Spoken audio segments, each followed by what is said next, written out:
Welcome to Brawlhalla.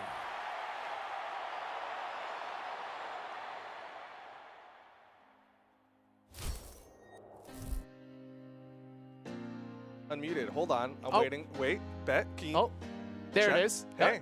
Check. Check 1, 2. There We're it is. good? Hey. What's up? It's, of course, the Winter Championship, the kickoff to the 2023 Esports year. And, of course, there's going to be some hiccups as we get started with the year, but you know how it is. It gets great by the end of it. Exactly. Hey, brand new year, brand new championship. Clean slate for everybody. It's that brand new start where a lot of crazy things tend to happen. Everybody sets this tone towards the end of the year, which we closed with a phenomenal finish at BCX. Watching the starting video, actually, I wanted to see that one they had at BCX again with all the edits and all the cuts, but still it just gave me so many good vibes from that. And this is the time of year where everybody brings in something new. Speaking of something new, we have a brand new legend in the mix of it all as well that might shake some things up with Teska in the battle boots. So I'm really excited to see how this Winters goes because we have a whole new unprecedented task in front of us of wondering who's going to be the one to showcase how strong that character is. Yeah, Winter Championship is one of those things that, like, historically is just weird. In the past, you know, somebody will win BCX and then go on into the Winter Championship and just not do that hot. It's 3 months of off season. You said it yourself. It's been a really long time since we've gotten to see these people. Of course, there's been community events and shout outs to the community tournament organizers. Yes. But the real question is who's been grinding in this off season? Who went to the World Championship and said, you know what? I want to do better next year. Asmodie went. Of course, Kyler went. I want to see how well they do this year. And of course, Apollo went and then said he just felt like he was going to win regardless. So I still can't believe that line came out to me during that event. But that might be, you know, that might be somebody else. There might be sleeper picks. You talk about the community events, which, of course, much love and praise to everybody who puts those on. We appreciate those because that's what keeps the backbone of the communities going. But there's some people who like to keep things under the radar. They like to hold it to themselves. You think back to Great Sword, it was like, oh, man, it's all right. And then championships show up. It's like, oh no. So do we see a similar thing happen here with Teska? Possibly, but also some new things that show up, of course. It's a brand new year. A lot of brand new stuff comes out. Sometimes some exclusive things at that too. And we like to talk about those things, especially when it comes to updating the apparel. Kind of like what we have coming out for a limited time offer. We got the Winter Championship exclusive merchandise that is going to be out only until the 12th. So it is a limited time. Do not miss out on that. I'm getting that. Like, I must have that. This is not even just show moment. I need it. It's already in the cart. Of course, you got to pick it up before the 12th. This is a Winter Championship exclusive item, as well as this other thing. Maybe hoodies aren't your thing, but you still get cold in the winter. Yeah, look, you got to cuddle up to something, and you want to get a little warm. Get the blanket. It's nice and soft. It's comfy. It's got all the weapons on it. There's also an exclusive blanket that you could get as well. As very comfortable. It's very snug. And honestly, I would love for people to see it. But also, there it is. It is a phenomenal blanket, and it is yet another exclusive that only goes to the 12th. So you have the 2 weeks. You have this week and you have next week to get access to that. Do not miss out on that because these are phenomenal. And again, that's another thing that I'm absolutely grabbing without hesitation. That as soon as I came into the office, I was like, give me. I want both of those. I need that right now. Brawlhalla.com/winter merch. If you're liking what you're seeing, pick up that fantastic hoodie. Pick up that blanket as well. But like we're saying, today is going to be the kickoff. It's going to be the Australian region. Right after this, we've got Southeast Asia, and then we go into tomorrow with Europe and South America, followed by North America. It's all singles. Why? Because we have to find our winners to go to the Royales. So much information that you're like, this is my first time watching esports. Brawlhalla.com/esports explains all that. Exactly. That is another new factor to it all. The Royales that are now happening every single season. I love that idea so much. Like, just being able to bring people in and have the best players in the building during that season, it gives you not only some momentum to, or some motivation to want to win a championship, because you always want that title, you always want to get that W, but then you get to have another land, another in-person event where you're throwing hands with all the best players in the world, and you have to do that multiple times throughout the year. And I think it's a phenomenal thing. As everybody can see, the schedule is there. Of course, speaking of lands, you got the Dream Hacks that are back too. I 100% cannot wait to meet a lot more people because just getting to meet so many of the people at BCX for the first time was phenomenal, and the Dream Hacks are only going to do the same thing. Yeah, I'm really excited in particular for DreamHack San Diego. It's going to be our first time going out to it. I think it's the first time DreamHack San Diego is existed. I don't know, something like that. Possibly. But either way, it's going to be the first time we've had an esports event out on the West Coast, so I want to see all those West Coast players show up because consistently they've been like, oh man, East Coast is so far. Oh, life is inconvenient and hard for me. But either way, we want to see y'all come out to these events. Make sure you check out all that good information and more over at Brawlhalla.com. But we got esports. We got some matches to watch today. Yes, we do. We were talking about the potential seeing Tesca maybe. Well, that's probably not going to happen here because we're looking at Asmodie and Doggo coming up. These are two of when you look at Australia, you're pretty much looking at a couple of prime candidates to find their way here. One of them was in contention to get up to this point, and they did not. These are definitely prime candidates to see, of course, in championships. But we're going to be looking at Asmodie showing up as well as Doggo. Doggo did take out one of the people we were going to mention, Kyler Alice, to put him into the lower side of bracket. But even being down there in elimination, as well as Hipka, they're waiting for their other contenders to get up to them. Not many people, when we look at this, can we say maybe that's the one to stop Asmodie, who's been on an absolute tear of late. But lifetime set count, there is a one-match favor for Doggo. These have been really close. It's 4-3 in favor. Of course, that's not a huge lead, so that doesn't mean it's going to stay that way. But the Vector has been working phenomenally all day. How are you feeling about that going into this set? So this is an interesting one. In particular, Australia and Southeast Asia are two regions where, like, historically, one person has just been that person, and everybody else is just climbing to potentially take them down. Australia had a little bit of a shakeup where it used to be Kyler Alice for years, and then Asmodie kind of came up, and Doggo coming in right behind her, PR number 2.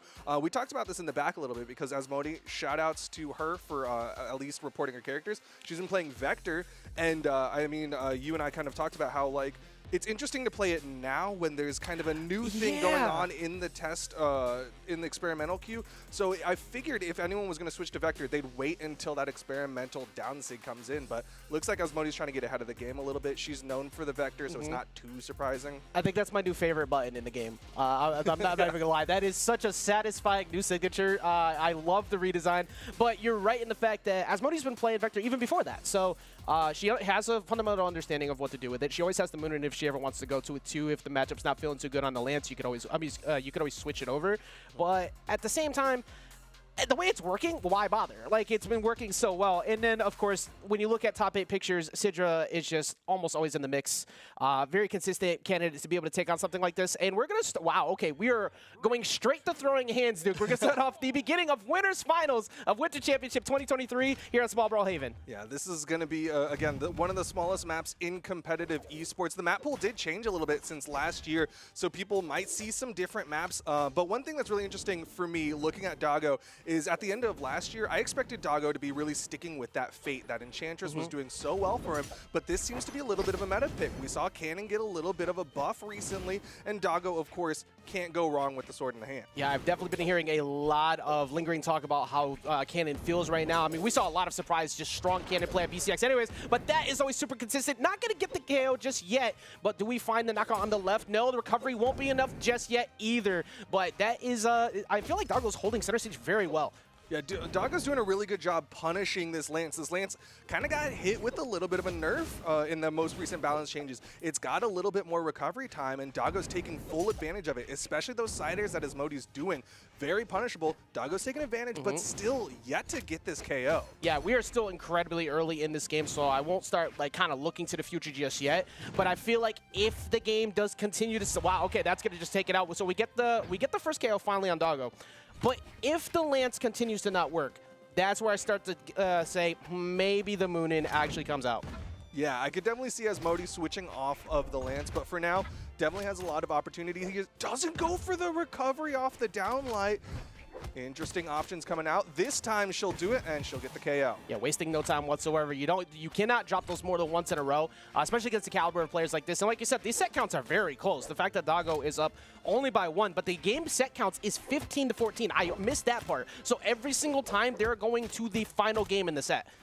Definitely a narrow margin between the two of them.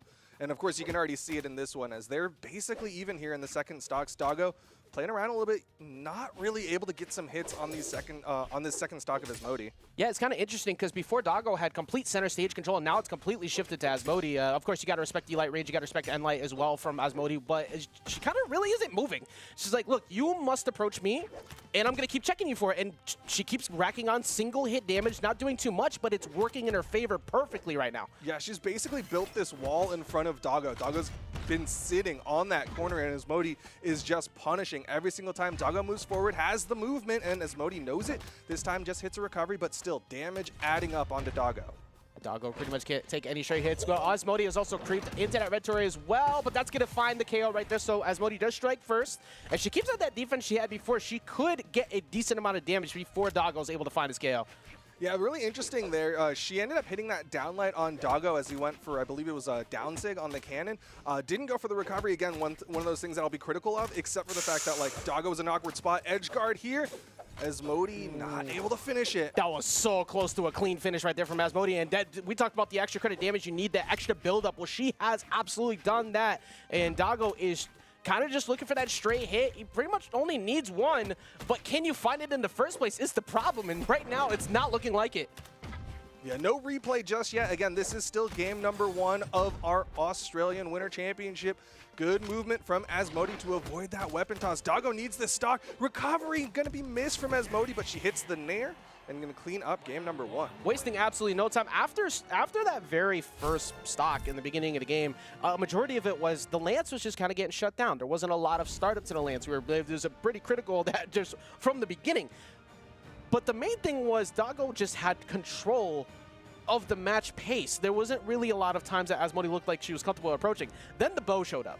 And then all of a sudden that damage differential skyrocketed in her favor, and Doggo just looked completely lost trying to get in. Yeah, I mean, I think the story told itself in that stat screen. 484 damage put out with the bow versus about 100-something on the Lance. Definitely looked like a bow showing. It's interesting, Asmodie sticking with the Vector. In particular, didn't see like the signature kit come out from it to really warrant not switching to something else with a bow. That is very true. She missed a couple of decent attempts on him, but I mean, it does have that like decent side-to-side coverage, but it missed both times. Maybe she still feels comfortable. She still feels comfortable in the fact that she could probably slip him up on that.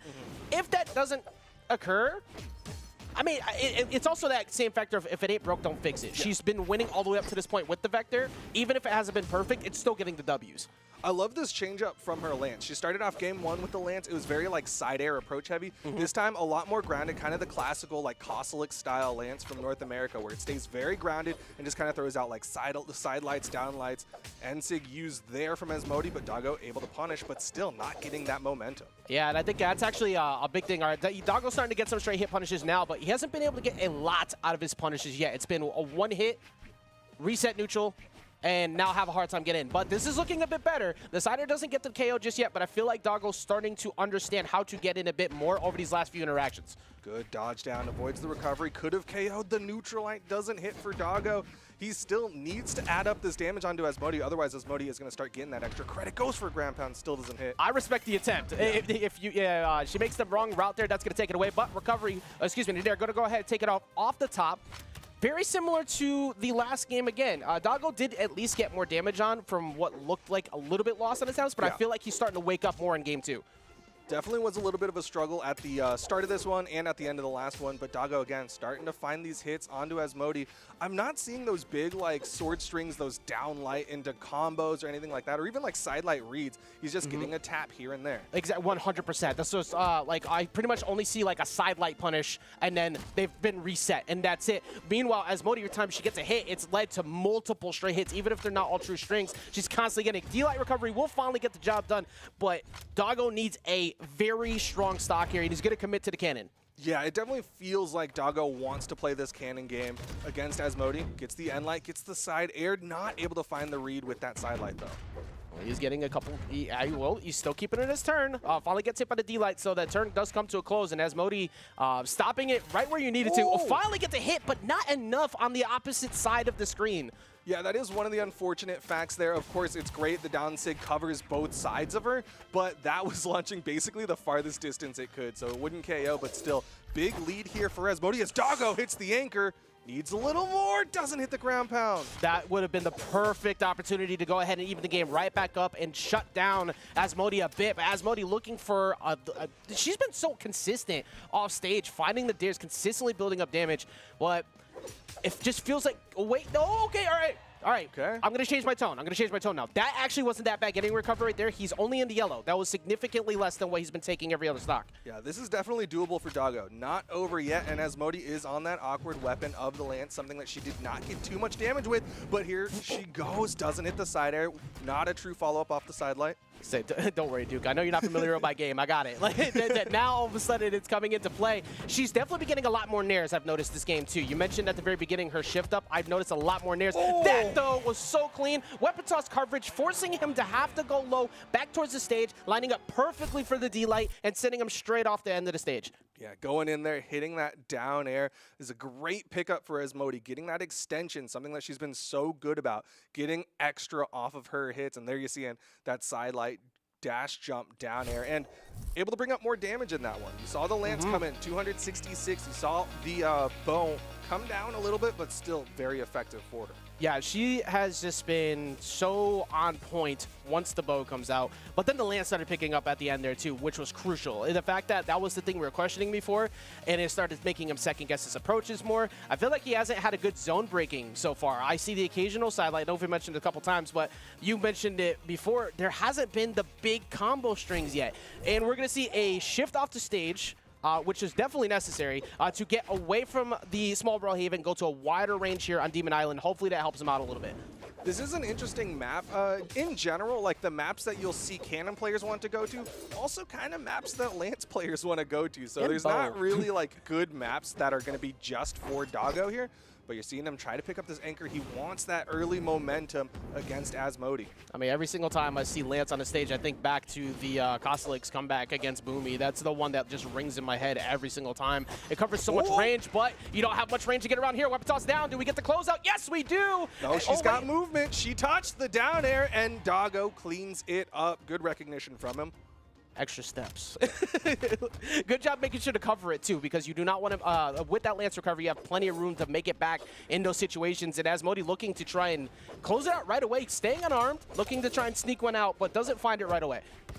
Oh, but the down airs from Asmodie have been on point. Doggo still manages to get the wall touch, stays low there. Asmodie trying to get some more damage. Another anchor, and Doggo's going to chase after it. He has been on point with those anchors. I mean, at this point, too, it's game 3. Pull out all stops. If you want to go for the big reads, go for them. And he got 2 of them in a row, which is actually keeping him in the lead. And it's still going here on this next stock. Good read on the dodge, though. And, oh, my God, Asmodie, you are crazy. Oh, my God, does she close it out? Asmodie, you are built different. Are you kidding me? Doggo had an opportunity to take a nice, comfortable lead, and that just disappeared so fast. She dismantled Doggo. Doggo made one mistake. Went for a gravity cancel wake up. Asmodie full punished it, pushed him off stage where that dodge is staying on cooldown, and managed to convert that into a KO, stealing the lead, but a side sig from Doggo keeps this one close. And emails coming out too to try and make sure, hey, look, you may have got the play, but I'm not out of it just yet. You need to hype yourself back up too, especially after a moment like that. Game's not over just yet. Still a small life lead, but Doggo can still do it. He was able to strike first 2 times in a row. But he needs this stock. This is game number 3. If Asmodie gets this, she is going into the grand finals, I believe.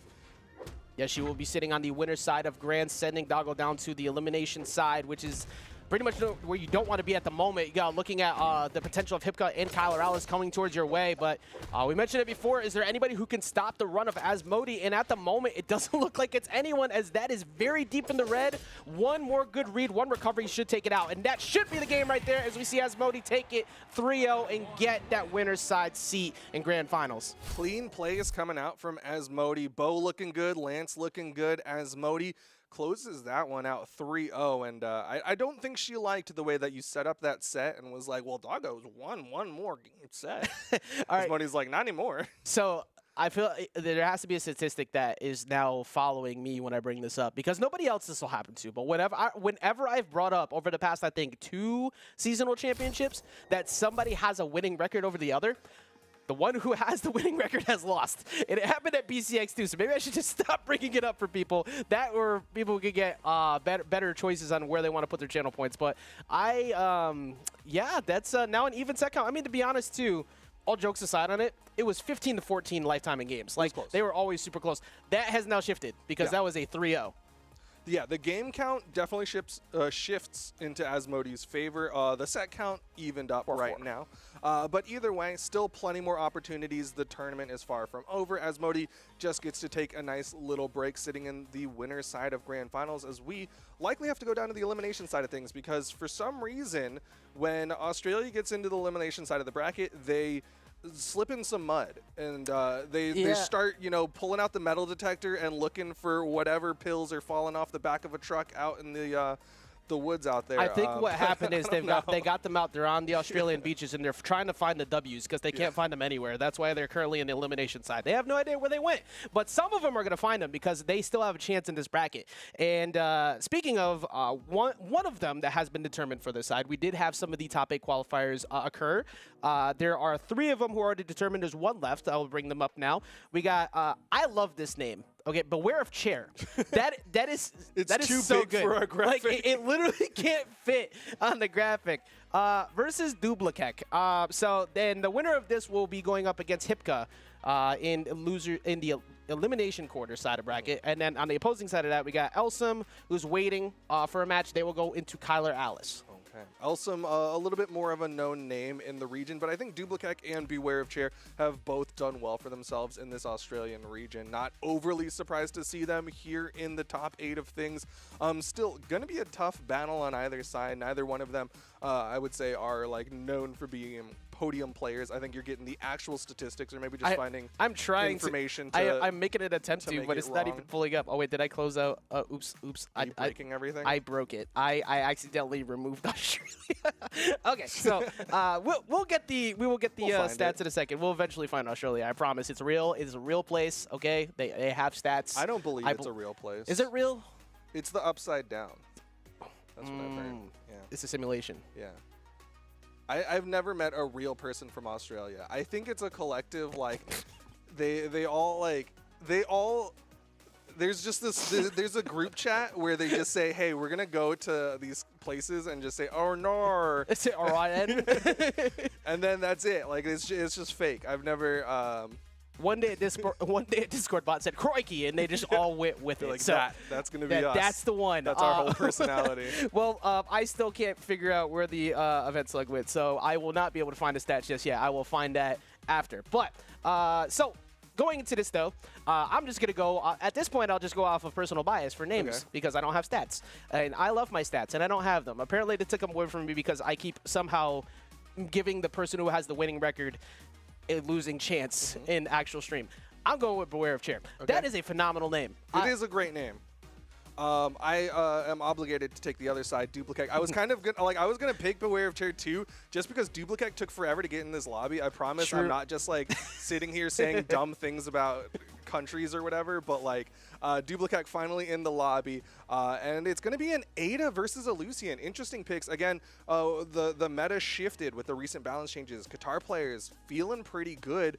On the other side, I think like the way that Dooblakek locks in this Ada, it feels like someone who just is an Ada main through and through. Yeah, and honestly, I mean, Blasters is still doing just fine. And we saw a lot of Qatars towards the end of the season in general last season, too. They were starting to show up a lot. They showed up heavy in Autumns. They were definitely around in BCX, and right now we're going to see them show up here in the elimination top 8 side of bracket.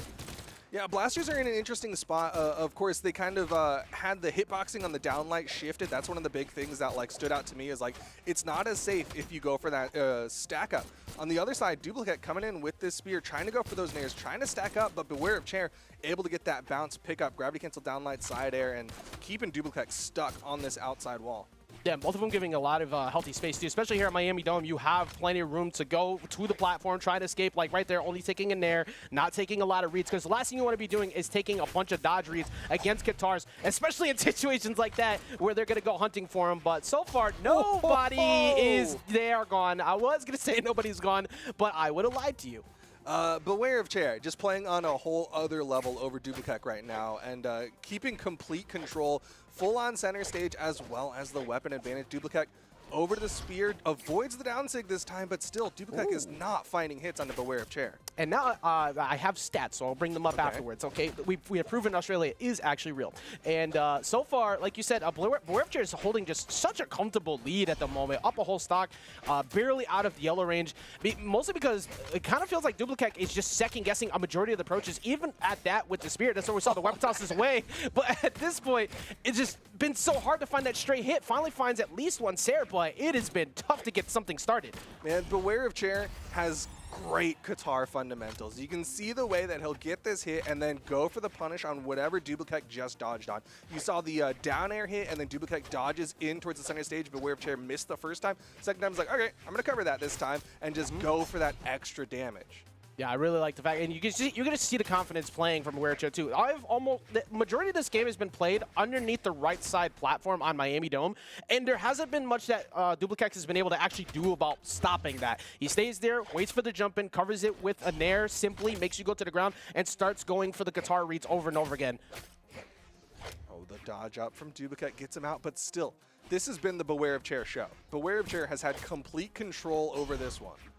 And Dooblakek needs to get something started, but at this point, it's starting to feel like one of those, okay, I got to look into game 2 to see where I want to go with this. Not to count anybody out at any point, but at the moment, I feel like Miami Dome is just working way too in favor. That was so clean. A 3 stock coming in from Beware of Chair. And we got some stats. So, turns out Beware of Chair actually is relatively new in performances, but even though he is... Is that pure 106? I thought that was 23 a second ago. That or was C23. Okay.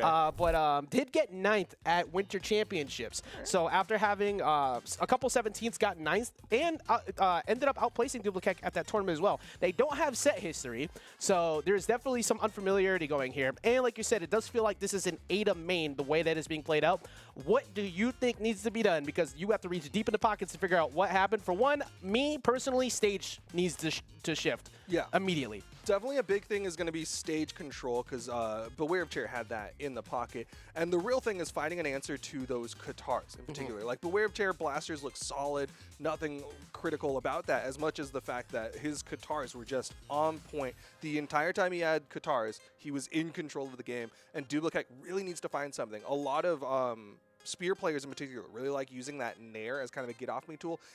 The hitbox got a little bit smaller. It's still a really great get-off-me tool against players like who like to use those Qatars. Exactly. Anything that can kind of just break up the situation, reset neutral, especially against something like Qatars where they're trying to stay on top of you. Like you said, even though it's smaller, the range that it covers around you, and you can kind of fade away with it too, just to try and get out of that situation. But the one big thing I saw was no combo starters. I don't think I saw a single moment where I saw a side light go off or a D-light combo like extension at all out of the spear. I think part of that, of course, happened to be Dooblakek was kind of forced into the air a bunch and had to try and find a way to land, and Beware of Chair just didn't let that happen. So I think wider stage is my guess, but that depends entirely on the bands, of course. Yeah, I mean, like, in particular, like, it just felt like Dooblakek was playing on a back foot the entire time. Was trying to just constantly find footing, trying to find some breathing room. And it looks like the character swap is going to be the answer, as Dooblakek swaps over to the Enchantress. Wants a little bit more of a combo game himself, but still not the best in terms of, like, get-off-me tools against a Qatar. I feel like at least the orb will help with the poke range. Okay. Like I feel like that was something that was definitely lacking, that we were just alluding into with not really able to find any sidelights or anything with the spear. At least with the Enchantress, you have not only the poke range of the sidelight, but you also have the jump dares. You also have the signature kit to try and just push you away. Stay off of me, and then when I get in, I can get that consistent, clean damage that just comes off a sidelight side air, move you to this corner, and that's it. Because I feel like at this point, you don't need anything special. You need clean, consistent damage to slow down what Beware of Chair has done. Well, we'll see if the Enchantress is looking clean as we go over here into game number 2 on Small Brawl Haven. Beware of Chair, first one to pick up weapons, it's the Qatars. And no platforms in the mix right here, so we'll see if the platforms was the... Okay, the platforms do not seem to be the issue at all. Neutralites can at least put him on the side. You need to cover those ranges, of course. Kind of hard to catch the sneaks from Lucian occasionally when he comes back up, but there we go. Clean, consistent damage. Let's see if Dooblakek can build on it. Yeah, I really like that option there, that gravity cancel side light into the side air.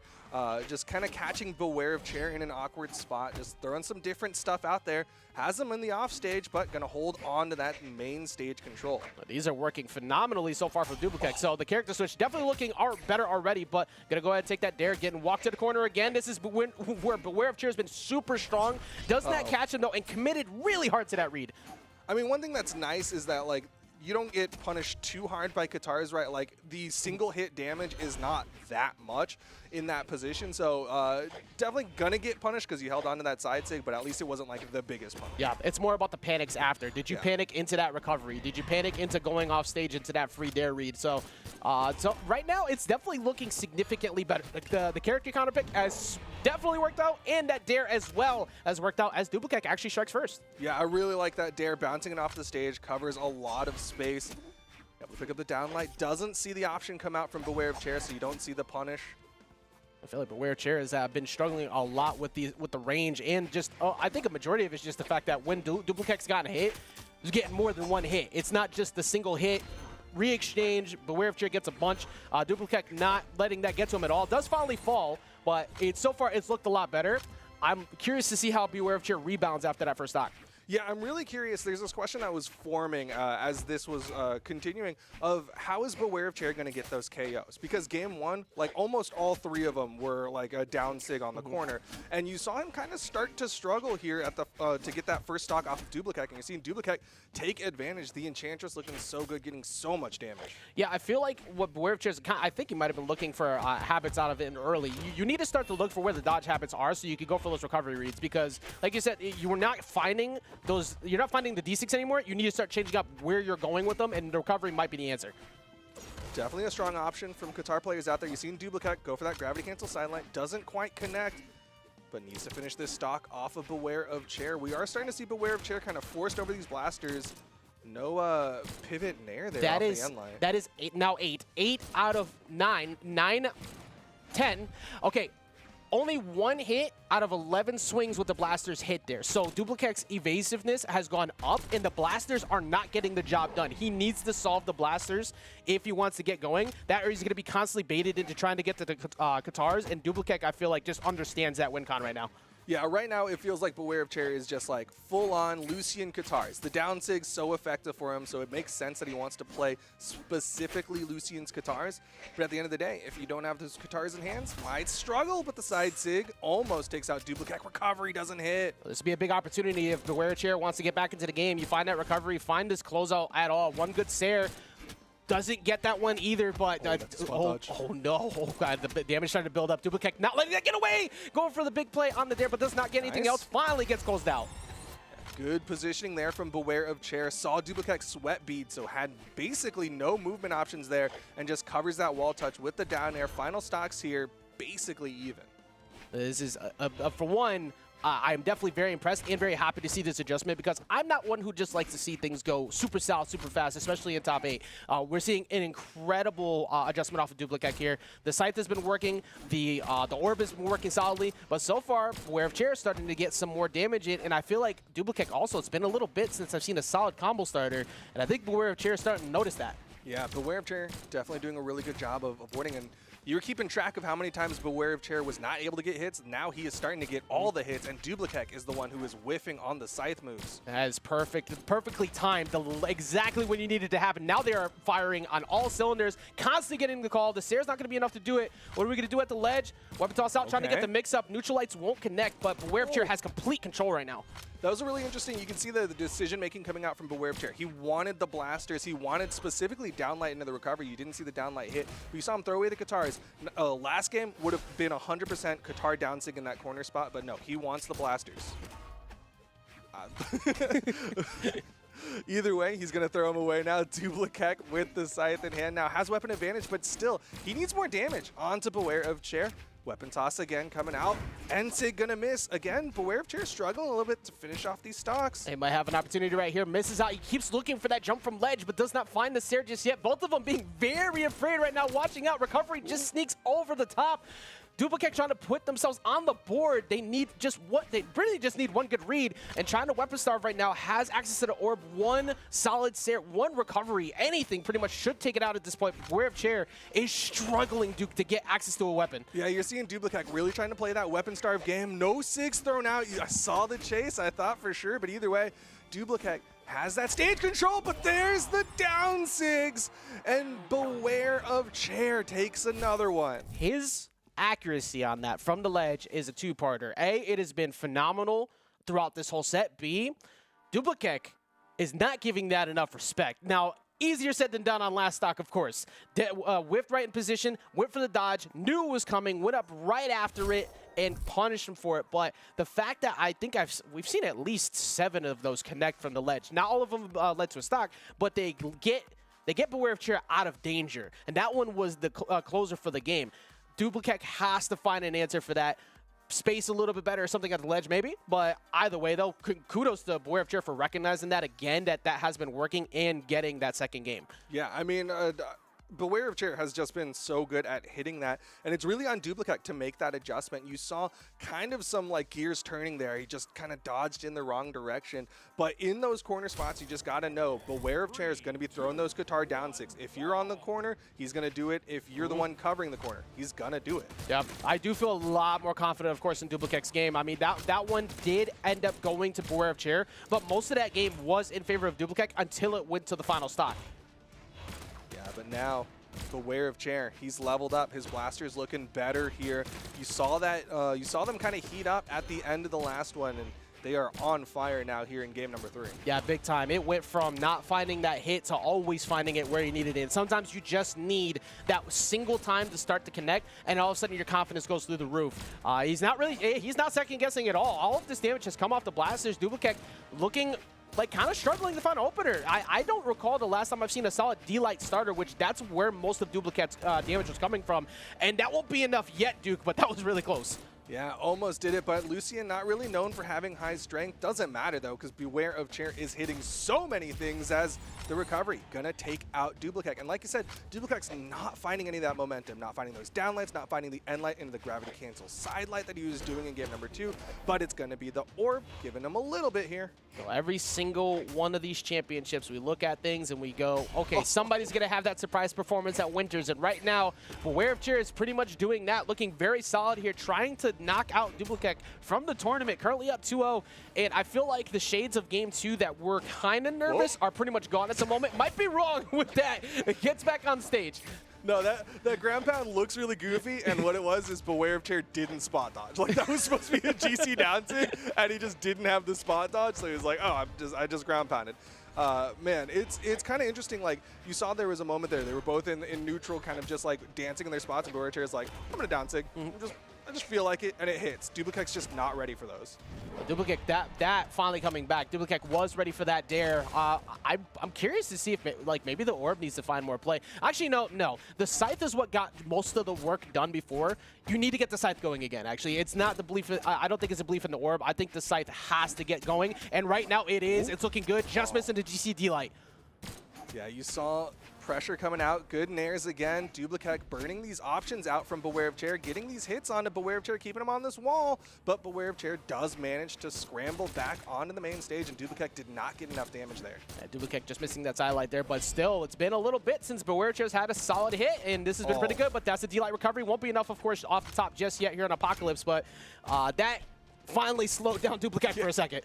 You saw the momentum building for Dooblakek. Able to keep this one relatively close. Down sig, that's an easy punish, and Beware of Chair is going to get it. Yeah, first time all set that you've seen that recovery attempt. Try to sneak in, catch someone slipping, thinking they might go off stage, go for a Sarah, but Beware of Chair's patience has been really solid at the ledge. Yeah, it's one that, like, if you're going to use it, that's kind of the spot to do it, is on your way back to the stage, because you can kind of trip up the positioning there by having it hit the wall.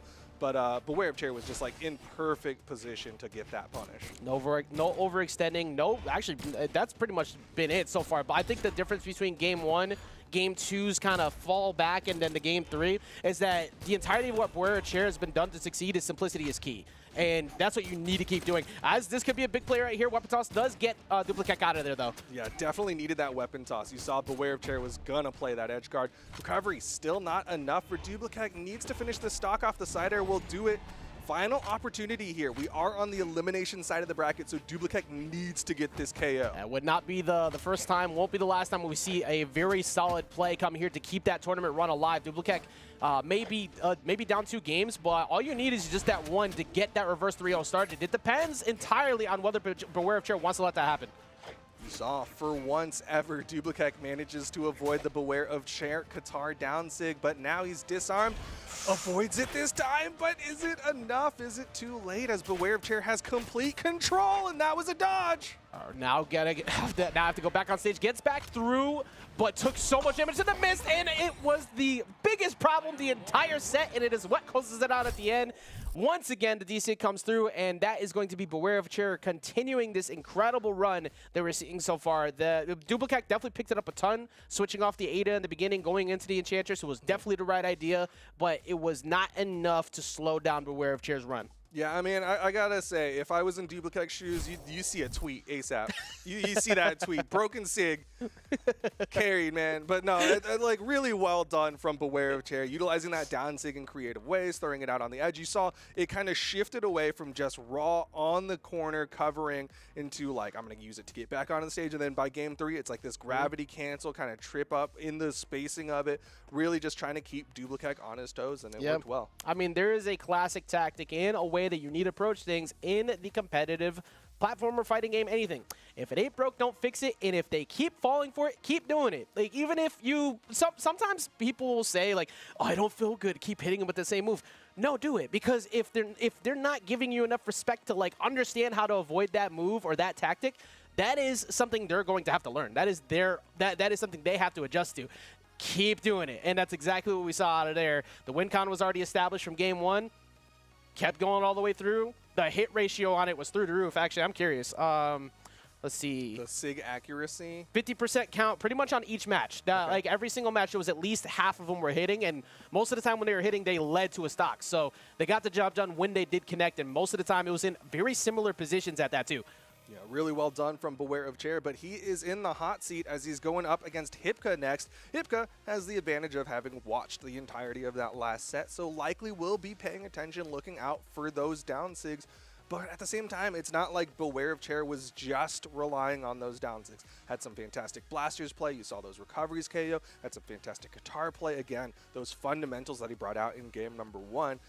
We'll see how Hipka can handle it because, I mean, by the numbers, I think Hipka's got the advantage, like higher PR, a little bit more established in the region. It's been a while since these two have seen each other as well. It seems Beware of Chair is just a Winter Championship monster. Oh, okay. So that's where all the stats come from. And also, the singular win that Beware of Chair has, it was a 3-1 over Hipka in Winter Championships last year. So well, you just cursed it, so. You were correct. I am, well, congratulations, Hipka. Congrats, Hipka. We can go to the next one. We can just move on to the next one. I'm actually, I forgot, legally I'm not allowed to talk about We're on these. a time crunch, actually. If you don't mind, just like, just report the characters you got right now. Yeah, for Sparky, remember, do not forget to report. But right now we're seeing Hipka, of course, come in. Hipka getting sent down here. I believe it was by Asmodie in the winner's side of bracket. That was a 3-0. Asmodie's just been looking that good. But don't let that 3-0 fool you. Hipka is a massive threat. PR number 5 for good reason.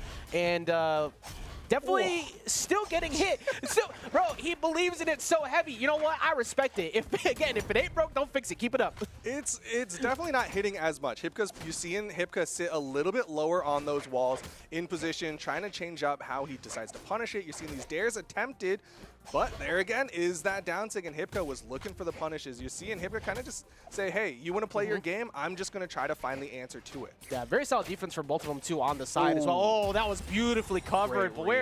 One thing Beware of Chair does have in their pocket right now, Duke, is the fact that they are going back-to-back off of playing incredibly well in that last match, and they're running hot right into the next set. Staying warm, keeping those fingers active, gets in, gets that dare on the gravity cancel downlight from Hipka, so Beware of Chair getting that damage, and again, throwing out those down sigs, and the way that Beware of Chair is starting to mix it up, he's going onto the stage instead of off the stage. It's forcing out these options because Hipka's trying to get that gravity cancel to punish it. Hipka just looking for the nice solid Seer that should take it out at this point. A D-Light Seer off to the side, but Beware of Chair now with the blast is out. That's going to at least find you those straight pokes, but Hipka seeing right through them, doesn't find the recovery. Hipka finally finds that Seer. It won't be enough just yet. Do we find the closeout? Yeah, it's just dropping right off and go get the Seer to finish that stock. And Hipka's got his choice of weapons, going to be the Spear, as Beware of Chair will likely be stuck on the guitars when that weapon spawns, but Beware of Chair still hits the boot as Hipka kind of drifted into that one. It actually kind of feels like we're watching musical chairs in a way. They are never, like, they're constantly dancing around each other the whole time. He really sticks to, like, the brand of his name. But it's been so, the evasiveness has been so good that it's actually been kind of stumping the approach of even Hipka here. Last time Hipka decided to dodge in place and got caught for it, decided to jump up, Beware of Chair waiting, but doesn't get anything out of it.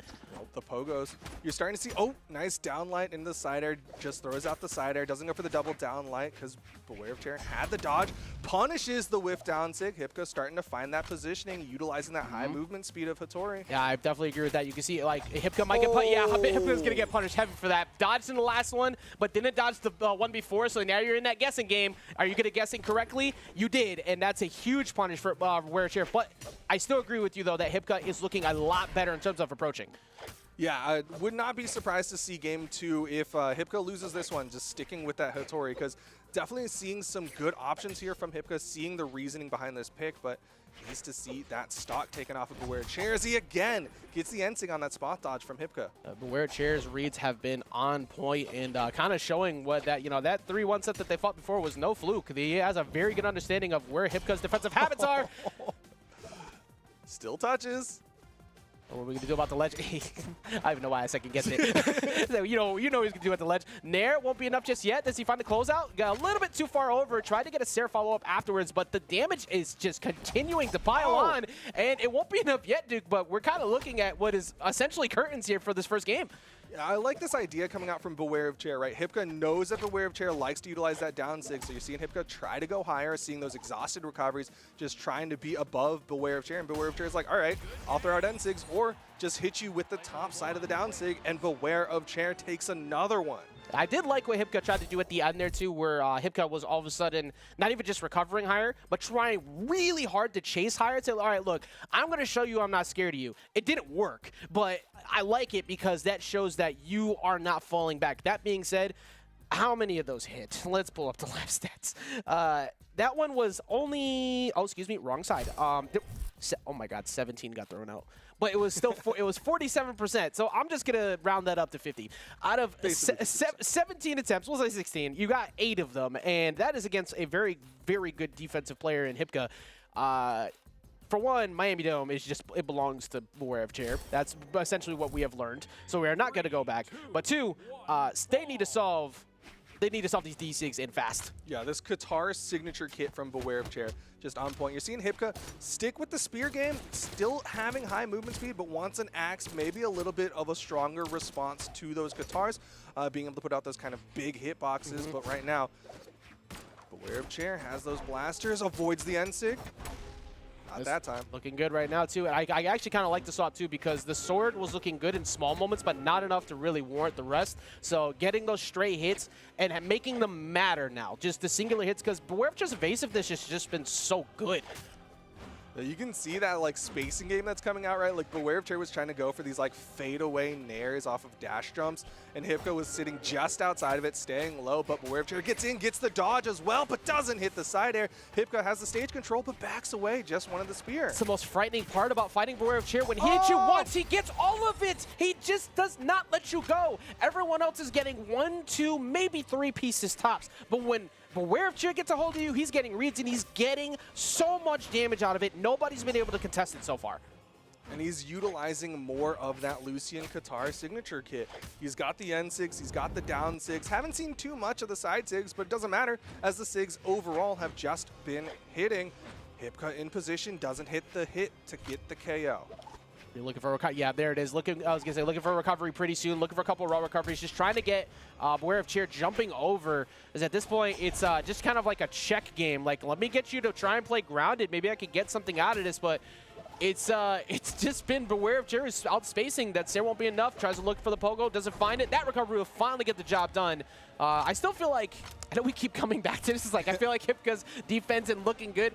The results so far have not been looking that way, and I'm sure chat is probably disagreeing heavy. But if you pay attention to the way that Hipka's defense has been, the patience, you can see that he's starting to get some downloads. I am just thoroughly impressed by how well Beware of Chair is basically just seen it and doesn't care. Yeah, I think that Hipka's defense, when Hipka's got some help to play with, is way better than Hipka when he's in a stressful situation. Yep. Deep red, Hipka's been spot dodging, and Beware of Chair is just punishing him for it. But this one is looking relatively even. I think you're actually right on the money with that, too. I didn't even think about that. Disadvantage while in the red has been very panicky. Disadvantage while it's been at the start has been just stoic, grounded, not going crazy. But now here we go again. Here comes Beware of Chair. Just once you're anywhere near that, it is a runaway game. It is a jump scare fest of trying to avoid Beware of Chair. Oh my goodness. Beware of Chair, he sees you get like into the red or off stage and he's like, have you seen the Lucian Qatar signature kit? Check these out. So nice positioning. We'll get the KO there. It gets a KO. Really just a constant statement of, I don't think you're aware of my game. And it has been working. Straight up decked in the face, though. That does give him stage position. He gets access to the Qatars. This is feeling like what is a borrowed time stock, so Hipka needs to get any stray hits, as it does go away right there. At least got one neutral light. But yeah, that one was going away pretty soon. Yeah, Hipka was definitely looking for some extra credit there. Only got the neutral light, just a tap of damage, but man, Hipka looking very scared here. Intimidated by Beware of Chair, but a nice pogo kind of shoves him away. But again, Hipka just trying to run away from Beware of Chair. There's nowhere to run. He saw the walk away, said, that's cute. I'm still going after it, though. And here we go again. Dodge. Okay, the wake-ups, the ball, the down sig, and Beware of Chair closes out another one. I think that's like 4 or 5 of the last 5 games have ended with a Qatar down sig. Let's see. So in the, actually, yeah, I think you're right. I think there was maybe one game where it wasn't a D-sig. Maybe we're reaching at this point for that. But he reaches and he teaches. That constantly hits and it gets the job done. And there's zero reason to stop. There is zero reason to stop. It is sealing the W's. It is getting you what you need to get done. And also, this is gonna be Beware of Chair in top 4. It's very nearly going to happen as Hipka is on final options here. Going to go over to the Stefan Afro Orion pick and hoping that the spear works. I see Hipka trying to do these things with the spear. I saw the Nair game attempted, saw those pogos attempted, but it's just not enough to the momentum that Beware of Chair has with these Qatars. I guess the only way to like stop a freight train is to run right head on with another freight train with the lance. Like it's like, all right, we're playing a game of chicken, but the problem is Beware of Chair doesn't know what the breaks are, so it just keeps going in, and I don't disagree with it. But I do agree that the spear was definitely looking better compared to the axe in that last game, so I like the idea of making sure you stick to a spear legend with that switch. Oh, and you're seeing Hipka trying to go for those pogos, but this is Beware of Chair with blasters in hand. He positions a little bit differently, going for more jump down airs against Hipka. And Beware of Chair, I mean, we mentioned it before, real estate this is Beware of Chair's home. Miami Dome has been nothing but successful so far, but this is a significantly closer start compared to almost every other game we've seen outside of like game 2 with that Enchantress swap. D-Sig will give him stage position. Pogo finds the mark. Can you finish it? Actually, just going to get it done outright. Yeah, I mean, even though Beware of Chair is playing in the Australian Winter Championship, you got to believe he's got a condo out in Miami because he's been doing so well on the Miami Dome. Still opportunity here to get the KO. Needs to just get that downlight for the recovery. Hipka just trying to do it. Yeah, there you go. There's the nairs. Just trying to just box away. Anything to get it disengaged. That is a lot of nairs in a row, actually. And I think you might have been on the money with that. But recovery just catches the jump. Barely any damage taken here in the second stock. But still, the fact that Hipka got that first stock, the fact that he's got that tiniest bit of momentum, does bode promisingly. N-Sig thrown out. That's a punish. Okay. Yeah, you Still need to touches. Yeah, do not let that NSIG be your demise right now. You got to go ahead and get back on nice and smooth. Gets around the ledge too. Very uncommon feat for a lot of people against Beware Chair so far. Beware Chair looking for some preemptive jump reads and not finding them. So majority of the time, Beware Chair was right on the money with those. So that bodes well for Hipka. If you want to see him get back in, that is a great snatch. That is going to lead to a Sair. Might be able to get the job done here. Oh no, the reverse gets back on. That was the best play you could have asked for if you were looking for Beware Chair to get back. He's like, have you seen this? Yo, bro. Did you know? Yo, have you seen this though? Like, yo, look. All right. Have you seen it though? Recovery-wise, attacking-wise, stock takeout-wise, getting back on stage, it doesn't matter. It's the best insurance policy you could have ever asked for. It gets everything that you want, and that is not going to be enough. The reversal Sair actually might just get the job done here. Maybe ground pound. Not enough. High movement speed, high defense on Lucian, and he gets back. Pogo, Hipka able to keep this slight stock lead, but he needs more extra credit than he has been getting when he gets these stock leads. I got to stay attached to the spear. So far, it's been working very well. There's no reason to really break away from it. Beware Chair, only rare occasion where I only see 2 interactions in a row where he wins. Oh, what a great read! Getting a 3-piece out of that. I feel like Hipka is starting to wake up a ton. That was a great call out. With the way Beware of Chair has been utilizing those down 6, Hipka needs to find more ways of shutting it down, making sure Beware of Chair has to find different options. And there's the side sig thrown out. Doesn't get the punish on the dodge, but still Hipka getting more extra credit. Down sig, just a dare. Yeah, good dodge over the top of it. Not going to get its mark, but Hipka looking for another ground pound. That's going to give Beware of Chair an opportunity to get back on stage. Beware Chair not going to commit to anything, not trying to go crazy. You are behind at this point, so it's not as easy to just go straight for any of these D-Sigs, but Hipka's getting super aggressive with these recoveries. Does get knocked out himself by 1, but has a very comfortable, or a comfortable enough lead, we'll say, at this moment. Yeah, really good play from Beware of Chair there, kind of recognizing Hipka threw away the spear and had to go for the weapon and was like, all right, I'm just going to cover it. Gravity Cancel Neutral Light covers most of the options in this spot, but Hipka covers the movement with the recovery, and Hipka is going to put himself on the board. I had to take a look at this point because it seemed like Hipka was finally going to get one, and I needed to know how long it's been. It was 8 games in a row that Beware of Chair had won. Did not drop any in the losers top 8 qualifier. Did not drop any in the elimination top 8 match, and then up to this point, finally drops one to Hipka, and Hipka's spear looked phenomenal. And also, not just that, the defense looked a lot better. I did not see nearly as many panicky get-off-ledge moments because most people have been getting eaten alive the moment they try to get off ledge.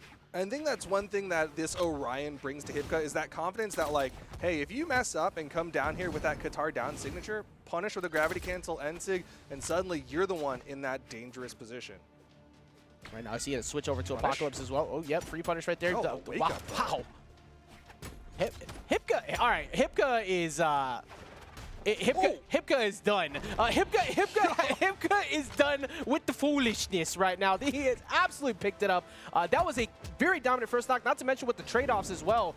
So Beware of Chair, actually for a rare occasion, Duke has to work from a pretty decent deficit. You know, I mean, like, Hipka's got that alarm on like a 2-second snooze with the way that he kept waking up on Beware of Chair. Every single time I was like, oh, that's a good option. That weapon toss up to kind of halt the movement of Hipka. And Hipka's like, nope, jump Pogo, get that stock down light side air. Hipka, complete control here. Hipka is doing what a lot of people weren't able to do as well, get more than one hit out of almost every interaction so far, where Beware Chairs have dropped a ton, going to avoid the D-Sig, jumping right over, and another attempt on it, but I feel like Beware Chair is kind of second-guessing some of the approaches now because Hipka just keeps boxing him out. Now it's Hipka's opportunity to kind of show off the signature kit. You're seeing a lot of SIGs thrown out from Hipka, and he kind of recognizes, you know what, Beware of Chair doesn't have the biggest punishes here. Again, I kind of talked about it in an earlier set, where it was just like, oh, you're going to do a Qatar down air? Okay, I'll take that if I get the opportunity to hit you with a big SIG. Yeah, Hipka's got to hit that point of anything you could do, I could do better. Oh, looking for the ground pound, but gets the volley off the wall. Won't be enough yet. But looking for a panic off the weapon toss into the recovery. Nothing comes out of that, but that recovery will cover it. And currently, Hipka is up 2 stocks. This is looking like a completely different Hipka. With the way that Beware of Chair had so much control in Game 1 and Game 2, The fact that Hipka potentially here could get a 3-stock is huge, but the side sig at least denies that 3-stock. Yeah, leading up to that point, that was the Hipka that got to the winner's side of this winter championship. That was Hipka awoken, and that is exactly what you needed up to this point. But I am still, just from what we've seen so far, it's hard to count out Beware Chair at any point. I feel like this game definitely looking heavily in the favor of Hipka, but going into game number 5, if that is the way this continues, you still need to continue to play exactly the way you are as Hipka, because so far the defense has been great, and you somehow stymied this offense from Beware Chair. Stymied's a big word. I'm going to need a dictionary for that one. I didn't want to just say stop. I said stop a bunch of times. Okay. I gotta sound smarter than Sparky. Leave me alone. But I'm in my head. I'm like, yo, stim packs. You play some Marines right now. Speed recovery. I mean, I got the laptop over in the corner. These thing won't do it just yet. Looking for another one right there, but does not catch him. At this point, I feel like Hipka really has gotten into that mode of, look, you were doing a bunch of these things before. I'm just going to do them back, and you have had absolutely no answer to it. You pointed it out, and you were right. The signature kit has been completely explored so far. Yeah, I mean, Beware of Chair is still trying to keep to that signature game, but I think when we look at the stats between this one and the last couple, the accuracy from Beware of Chair has probably dropped dramatically. Yeah, it actually has. It went from a 12 count, actually before, what was it? It was 17 at essentially 50%. Yeah, that roughly was 50% on yeah, that was 12 at 17%. So you're only hitting maybe 2 to 3 of those tops throughout the entirety of that. Not to mention the difference of damage as well. That previous game, there was only a separation of about 150, give or take, even though it was kind of slower, and the way that it was going, it was just Hipka was just controlling the pace without having to do too much. This time it was separation of 200 plus. So Hipka just continues to move forward with the lead. Maybe the gas is finally starting to come, starting to lose that fuel for Beware of Chair. The phenomenal name is Beware of Chair, currently looking at what could be a reverse 3-0. And actually taking a second to think about the legend pick as well. Yeah, this is a very different spot than Beware of Chair has been earlier on. We saw Beware of Chair kind of just in that driver's seat for the most part, and now we're seeing a complete swap. The slight crossover with the fact that it's got the blasters, but it's going to be the Luke for game number 5, hoping that the gauntlets are going to be the thing to work out well for him. He'll have some big SIGs. Those SIGs have taken a little bit of a hit, but they'll hit incredibly hard if he can connect with them. Yeah, I feel like that's kind of what the heavy lean in is on this. The blasters were still looking good. The Katars were getting shut down. He was not finding the reads. He was not getting anything off of Endlight anymore. That was enormous because everybody else was getting destroyed after Endlight. But now here with the gauntlets, you have at least more consistency when you're up close, and you have more scary reads that might work out. But I think the biggest thing that you alluded to was the range on the 6 compared to the close nature. Now he gets the box further away from Hipka here in game number 5. Well, we'll see if he can box against Hipka, because right now Hipka, with complete control, has that center stage, has the weapons. And this is going to be our first time onto Enigma, this tri-platform map. Definitely something that Beware of Chair was looking for. Generally, you want a flat map if you're going to be that Lance player, but Beware of Chair going to try to utilize these platforms, maybe go for a downlight recovery off the top one and be close to that top KO box. Yeah, nice change up at the end here too. I mean, Miami Dome was working very well beforehand too. It just ended up working out in favor of Hipka afterwards. But you can see he's kind of platform camping a little bit, just trying to get away from any low starters. No side lights are going to be happening here. You pretty much have to commit to just a nair, and that's it, unless you get on the platform and catch him slipping first. And look at that. He's always making sure he's just far enough out of range. Even though Hipka has the damage lead, it's mostly been off his stray hits so far. Yeah, I mean, one thing that is going to be a bit dangerous for Beware of Chair is if he decides to sit on those platforms a little too much, Hipka can pick him off with those spear down lights. Throws for the down sig. A little bit of a safer option there to cover corners compared to that Qatar down sig that he was using so much earlier. Yeah, and also he was constantly giving up stage position for it, whereas before it wasn't an issue at all. Yeah. But then afterwards, once Hipka started dominating that side of the stage that much better, it was not worth it anymore. And it's actually a really close first stock here, so you can see Beware Chair at least has woken up a bit from those two pretty solid last games. As he catches them slipping, there's that range you mentioned before, and it already came into play. Yeah, caught the feet of Hipka. Not sure if Hipka just didn't recognize the movement or maybe thought he could drift past it, but either way, Beware of Chair with that stock advantage. And you're starting to see those blasters look a little bit better too. That chase pivot nair off that GC from Beware of Chair. Yeah, and Hipka's just looking for that one mistake. There you go. And that was, I like the attempt. Still covered it at the bottom, though. That was a great pickup. Looked for the dodge originally up on the top platform, didn't get it, but knew that you were going to immediately fade back down and covered him as soon as he got to the ground. Yeah, really good job from Hipka, kind of just following the movement of Beware of Chair. But this one is looking very even here for game number 5. Beware of Chair needs to keep this momentum going. He has the tiny bit here. Even though we can't see them right now, all I'm seeing from the real thought out moves before they go in is extremely sweaty palms. They are both. You could see. I did not hear the word sweaty. Yeah, moist. Shout out to Charlie. But you could see like the stress behind any decision they do moving forward right now. But that is a huge play. Do you get the other one? No, just missing the second recovery. Beware of Chair able to get away from that. That would have been enormous for Hipka. And able to outrun that down signature. All right. Weapon toss, not going to connect. Ensig will hit. Second one from Hipka. Trying to keep Beware of Chair high in the sky. No weapons for Beware of Chair, but there's the weapon spawn recovery to punish the pickup. Another one. He's waiting. That was so good, too. Just jumping right up to try and get him and then going for the recovery just to get out of range away from Hipka. But Hipka's presence is just so fearful right now. Finally gets it back off stage. What do we do? Do we go off? Yes, we do. Look for the pogo. Doesn't find it. Recovery still not enough yet, Duke. Beware of Chair just trying to find a landing, but there's so many helicopters. Hipka with the spear and Sigs is going to put Beware of Chair on tournament stock here in game number 5. I think at this point we're kind of seeing the win con for Hipka is the spear. It's pretty much what's making Beware of Chair get scared. Throw it right in his eyes too while he's trying to get out anything started. But you also have to be very careful of recoveries coming in from these gauntlets. If you're Hipka as well, you're not that safe at the moment. Using those down sigs, Hipka moves past it. That's one thing that is a bit bad about that. Okay, Hipka, he's like, all right, full confidence here. Okay, all right, let's hit the ground pound. After all the attempts, getting away from the D-Sig, finally looking for the ground pound. Same input, just not on the stage.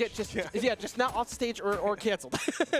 Maybe that was still intended for one more. Honestly, might have been. It might have been. It just worked out. It's like the game took over. Weapon toss away though, not feeling the blasters at the moment. Does get forced into a situation of having to hunt, but can he find it? I mean, at this point, Hipka does not want to get off the spear either. So, yeah, I think this is the final weapon choice we're going to be seeing for the remainder of the match. Yeah, it definitely looks like this is what they wanted. Hipka on the spear, Beware of Chair on the gauntlets, but Beware of Chair is unarmed now, still struggling, and this is where Hipka took full advantage earlier, making sure Beware of Chair cannot get low enough against Hipka. And another one. Waiting it out, trying to stall as long as possible. Hipka looking for the early panic, never got it, but you're right. Those moments right there, exactly what Hipka was able to do to get the lead earlier. Again, going for the recoveries, knows that Beware of Chair does not have that many options to challenge below. Side air, running out of movement here. Not too many guesses you can take it. There it is. Good patience once again. I think patience is the key to the success of that W for Hipka, because everything about those first couple games was entirely Beware of Chair's favor because he just overwhelmed them. The moment we started noticing, though, even in the losses, Hipka was slowing it down a ton.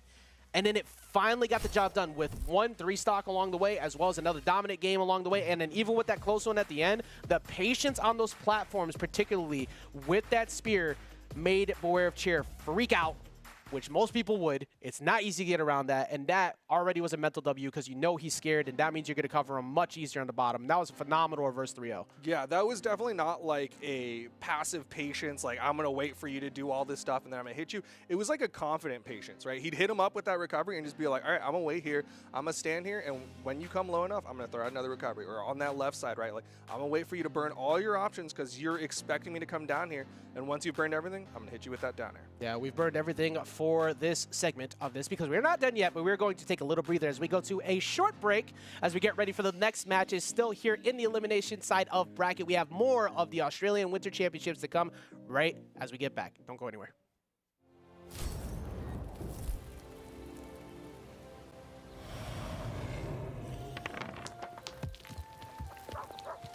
You find yourselves outside of town, but you sense danger. It's the Dark Warlock Volkov.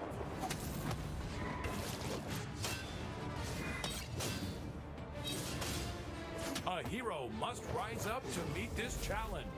Who could it be? will face this foe, the great Jay Young. The hero plays, levels up, and unlocks new rewards. But the hero cannot defeat Volkov alone. I call upon my team of great adventurers. Sidra, the Beastmaster. Hugin, the Bard. And Kaya, the Cleric. They'll need items and familiars to succeed against the great Volkov.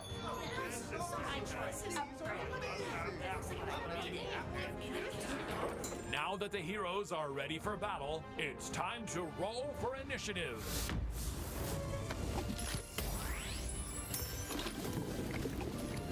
And now the battle begins.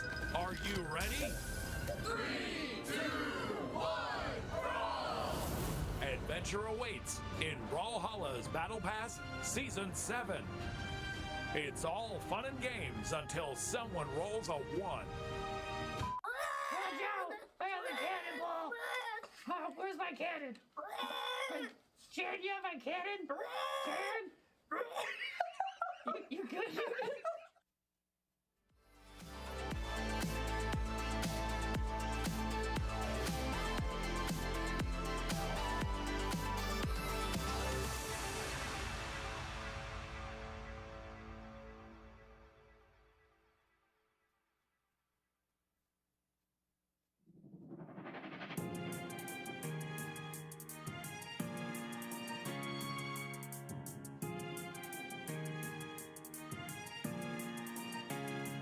What about dreaming? Places you've never been. What about feeling? What about gravity? What about chances? Not what we're searching for.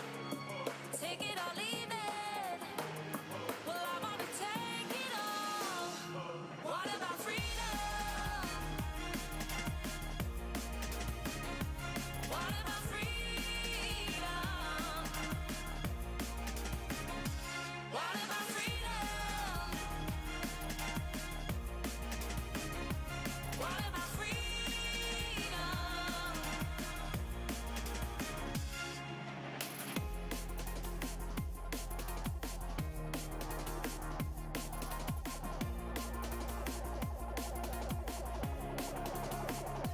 Tell me you're leaving. Tell me you're taking me. What I believe in. It's not the change in me. What about freedom? What about freedom? What about freedom? What about freedom? What about dreaming? Places you've never been. What about feeling? What about gravity? What about chances? Not what we're searching for. Take it or leave it. Well, I wanna take it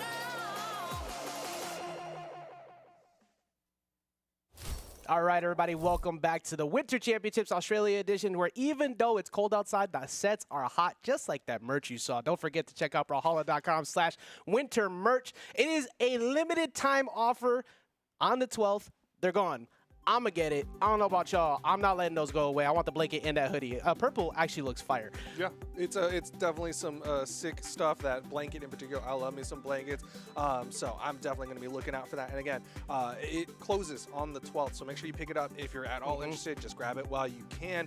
But we've still got more action. Again, we're in the Australian region for this Winter Championship. We still got Southeast Asia later today. Yes. And then, of course, EU, South America, and North America later this week. You were right on the money. It is time to pick it up because it is the elimination side of bracket, and you only have one more chance left. And the next two up to bat to try and make sure they keep that run alive are Kyler, Alice, and Vay. These two have not fought each other in the past, but of course, Kyler Alice is one of those consistent, like you said, a dominant force in Australia for so long. And then Asmodie, Doggo, everybody started performing very well. Kyler still not like the tournament runs have been bad, getting third pretty much consistently at almost everything. Plenty of firsts to sport too, but did get sent down here by Doggo earlier. So I'm very curious to see how he approaches going up in this match against Vay. Yeah, I'm really curious where his mental's at. Kyler Alice in particular is one of those people who's kind of had some rough mental spots where, you know, there was a lot of pressure on him being that person who's kind of been the dominant force in the region.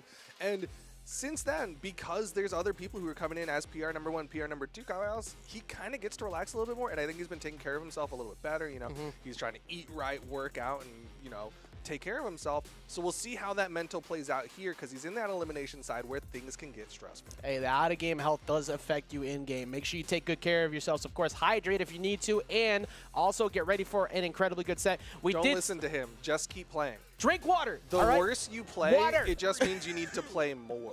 More water. But also, we got, you mentioned it earlier, the question today sometimes is, what is Kyler playing today?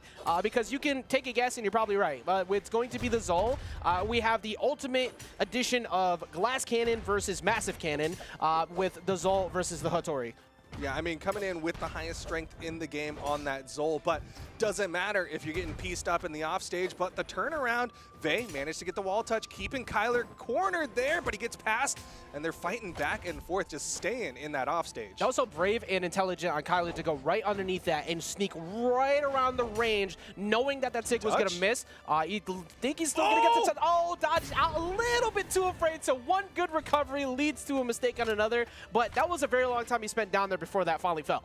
Yeah, you saw kind of that fake out as Vay did kind of a dash jump and then fade back towards the stage, and Kyler Alice took the bait, ended up falling there, and now he's playing from behind. But again, he's got a lot of strength here, and Hattori not really known for high defense. Exactly. That's the scary nature of this match, is that you can have a lead as Hattori, and that lead could, well, that lead's not going to disappear right now. That lead is going to fully stay in your favor as we get another very clean stock coming in from Vay over Kyler. Yeah, Vay, again, doesn't care about the high strength of Kyler because he's just like, I don't get hit. Don't get hit, forehead. Problem solved, man. How do you get better? Don't get hit. Angel saying it's a classic. It's really the truth. Just don't get hit. But right now, the key for Kyler truly is to not get hit from this point forward. And currently, that is not working.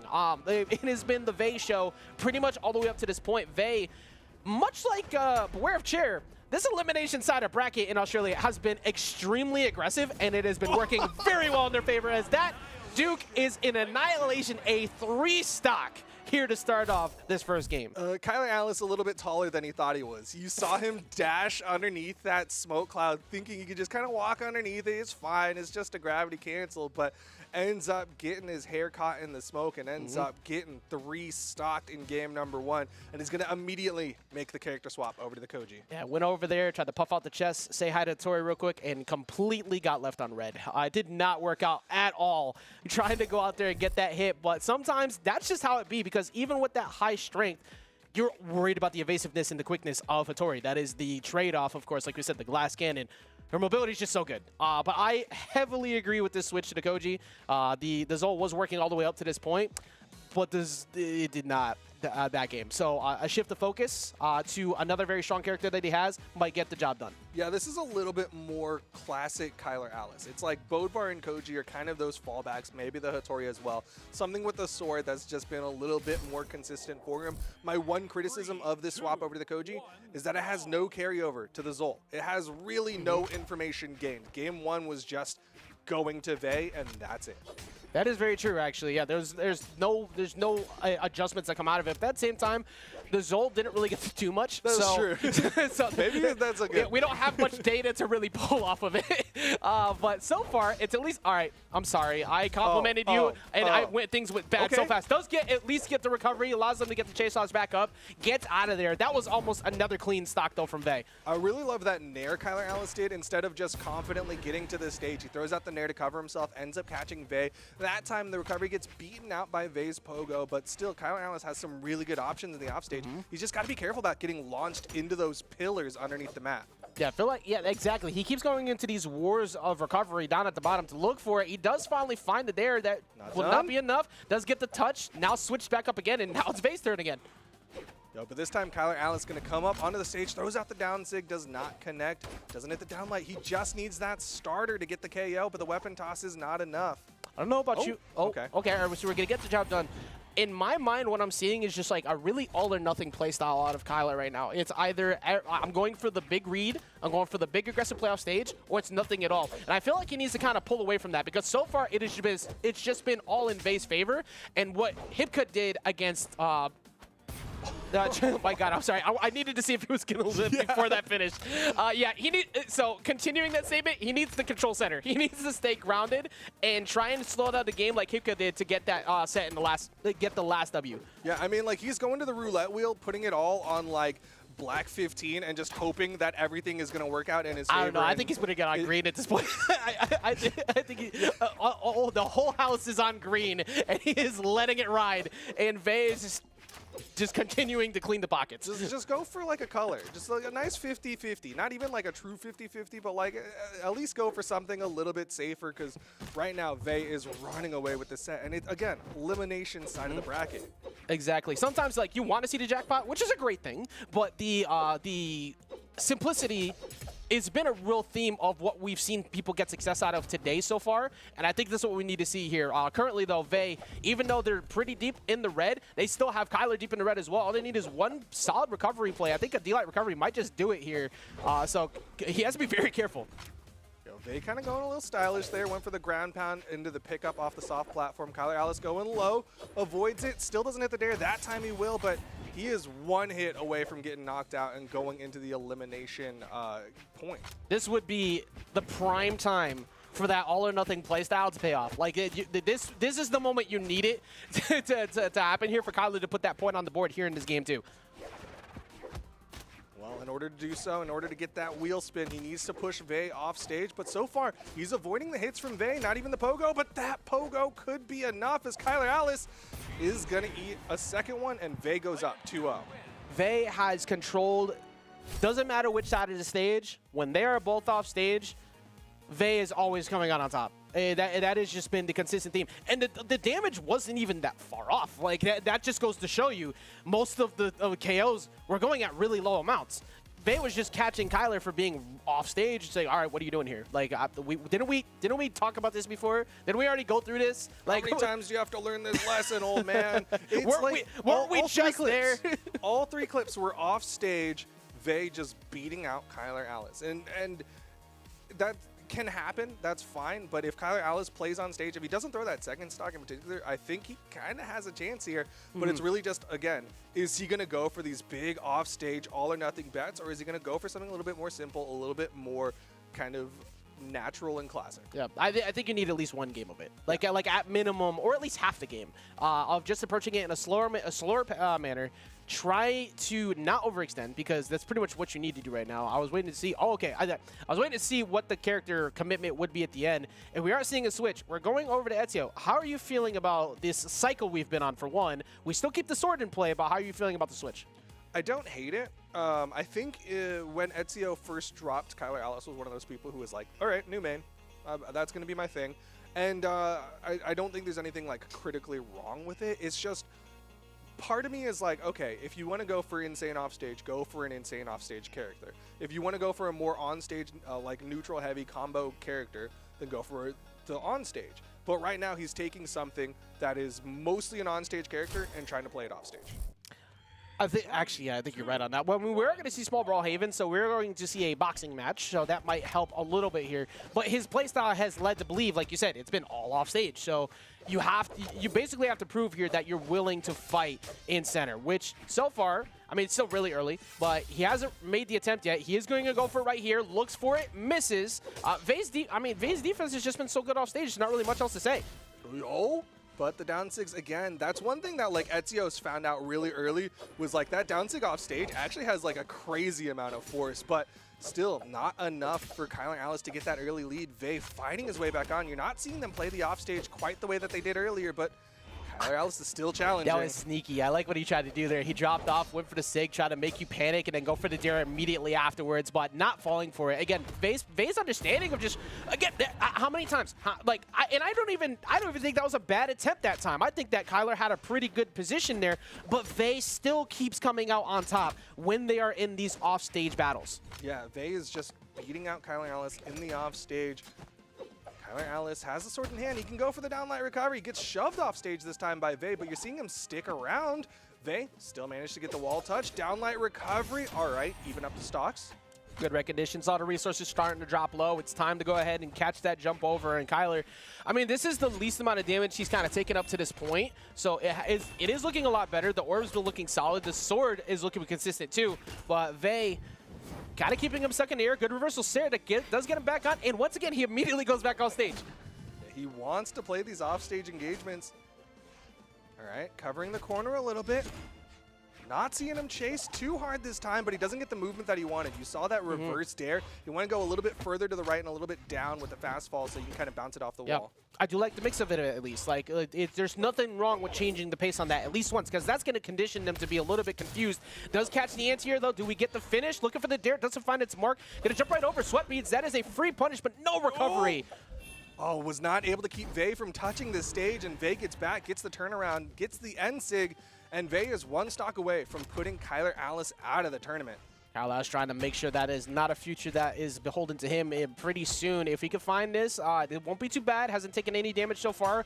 Vei, however, with the weapon toss, keeping the weapon starve going, and Kyler just looking for maybe just a straight up read, but it's kind of hard to box with that when that nair is right there. Downlight doesn't get the ground pound. Offstage engagement, Vei still manages to get the touches, still manages to get the advantage, getting hits onto Kyler. Kyler finally finishes up the stock with the side air. But this is tournament stock here for Kyler Alice. Yeah, you're right on that. 2 games up, currently on last stock. A very similar situation happens every single time. Even with Kyler looking a little bit better in these offstage battles, Vei is still getting more damage. But can he get something here? Trying to stay controlled much better. He's staying higher up this time, not trying to challenge too much. Recovery into Nair, and Duke, he has now evened up the damage. But, okay, interrupting the end sig. Kyler Alice, opportunity here. Doesn't hit the downlight. Weapon toss from Vei opens up Kyler Alice. They're having to play a little bit more neutral. But Vei gets that offstage, not able to maintain it. Kyler going off stage, looking Vei once again able to box their way out of there. No one's gonna get a punish on the recovery, so Kyler trying to get back on. D-Light Sarah is gonna once again give them perfect positioning. He touches, but it's not enough. Vei able to take out Kyler Alice 3-0, and PR number 3 is going to go down in PR here at the Winter Championship. Continuing to perform incredibly well here so far in this elimination side run is Vei after getting sent down here by the #1 seed of the bracket, Asmodie. That's the only person who was able to get a W so far on Vei, and we're seeing why. It was looking phenomenal. And to make this very clear too, there is absolutely nothing wrong with the continuing to go off stage to try and go for off-stage fights, to try and get those edge guards, because you need to establish fear into people. However, the fact that Vei was able to win basically every time, I think I saw 1 out of 9 interactions that were solid, actual fights off there that Kyler won. That is not good for survival rates in this game. And Vei, if Vei continues to play like that, I don't know how many people are going to be able to stop that. I think the matchup might line up pretty well for Hipka going into the elimination semis, because Hipka fought center way more. Wasn't really challenging that much off stage. It was mostly vertical and center. So that might play against them going into that, but that does line up that specific matchup in the elimination side. That is our confirmed last person for that Final Four. Yeah, it's going to be really interesting because, kind of like you're saying, you have these 2 very diametrically opposed play styles. You've got Hipka, who's very on stage, likes to play that solid neutral, and then on the other side, Vei has basically only played off stage for the last 3 games. That doesn't mean that Vei doesn't have off stage or has on stage. It's just that in terms of like preparation, Vei has only prepared off stage and Hipka's only prepared on stage. Yeah, the fact that we didn't even actually get to see much of the on-stage gameplay, and it was just so good off stage. It's like, all right, what did they have? What did they have on stage? Like, what are we missing, or what part are we missing on that? Because that was the first matches we've seen of Vei all day on stream. So, like we said, we are moving into the elimination semis right now. Currently, the Final Four lineup. So this is the last positions for everybody to get knocked out. Every single match, somebody is done. We have Elimination semis of Hipka versus Vey. They will be going in. The winner will go into Doggo, and that winner will go into Asmodie, who is waiting comfortably in the winner side of Grand Finals. And the big question is, for me, what was Hipka going to play? But it looks like it's going to be that Orion. I mean, we saw Hipka kind of bust out a multitude of spear characters. We saw the not the Ada. We saw the Ada earlier, but from Hipka, we saw the Hattori, and then we saw the Bryn. But it looks like it's going to be the Orion, the thing that worked the best most recently. Yeah, I think the Orion just was phenomenal. Like even when it was at lower damage windows, the Spear D-Sig was a phenomenal anti-air as well as just a get off me tool period. And nope, there wasn't really a lot of checks from that from Chair before, so it's like, okay, maybe we'll just ride what's working. Not really a reason to break away from that. That being said, very similar to from where Chair before, we have Vey running hot and like running really hot from that last set. So first match might be pretty in favor, and it's going to be Hipka playing the learning curve going into this. And also, there's no shot of making this be like a potential in favor of someone else. They are 1-1 lifetime. They have perfectly 5 games each, 1-1. So that breaks right now. One of these two moves up in the set count. Unless they both DQ right now. No? Okay. Well, we're going to get into this. You still got time? They really brought it back to us for that, too. That's crazy. So we got game number 1 here for Elimination semis. I agree heavily with staying on the Orion. I think that's what got you reverse 3-0.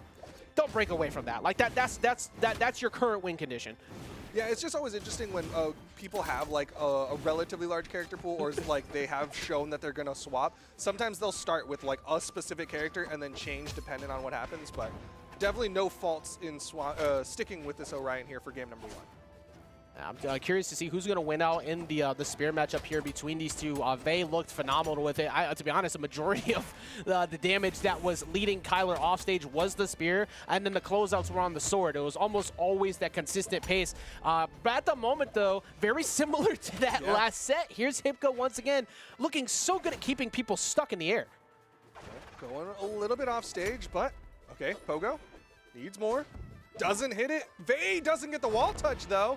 And Hipka manages to avoid any touches that would allow Vey to chase dodge up, get that wall touch, and Hipka has that lead. So that one was like a barely chalked off final loss that Vey took off stage, but it was still, in fact, finally somebody beating Vey off stage. It just barely missing that wall touch, but for Hipka, you got to be feeling really good because, like you said, Hipka has all that time to watch that previous set, and if you're taking that away from Vey maybe early on, you got to be feeling good going into the rest of it. Yeah, that was definitely like a thought I had going into the set is like, well, 9 times out of 10, when you're the person who got to watch the last set, you have some information you can bring into the set when you play against them. But it's like, how much could you really take away from Vey in the offstage? Looks like Hipka found at least something that he can take away from Vey. Good attempt to try and go for the nair, but once, Hipka just chilling, waiting it out. We actually didn't really get to see too much of the lance before. Like, it was used at a very minimal because Spear was just that good. So I'm curious to see how well the lance is going to be able to box out Vey, which so far it doesn't look like either one of them really want to go into much. Actually, no, we did see it, but it was almost all signatures. Yeah, That's right. I forgot about that. Sigs. There was no normals. There was no lights in that. It was just signature anti-airs. Oh, but Vey manages to hit the dare. Hipka could not find that pogo. Down sig, you heard the charge up, but still, great damage advantage to Hipka, and a soft punish there. The recovery from Hipka will give him a big lead. There's that consistency again. Like, even though the Spear D-Sig didn't lead to anything, it's that, hey, back off. And it's worked very well. That led to Vey wanted to go vertical again, and you just basically can't be above Hipka right now. That is a no-fly zone. Yeah, I mean, it's a really good tool to kind of like force your opponent to play a little bit more aerially, and then you're like, okay, well, I have Spear. I just want to go for downlights now. Yeah, the conditioning has just been so good. And also, I agree with that heavily. Vey was swinging a ton. Get out of there. Do not try it, especially with lance. It's not worth it. You could go for a nair occasionally. Oh, good dodge. Gets right over. Weapon toss down and immediately over to the Spear. Just get that damage on. It's not really worth it. Punish opportunity. It's just going to be the side air. Not much else. Still not enough to KO here. Vey. Recovery. All right. We're into even stocks here.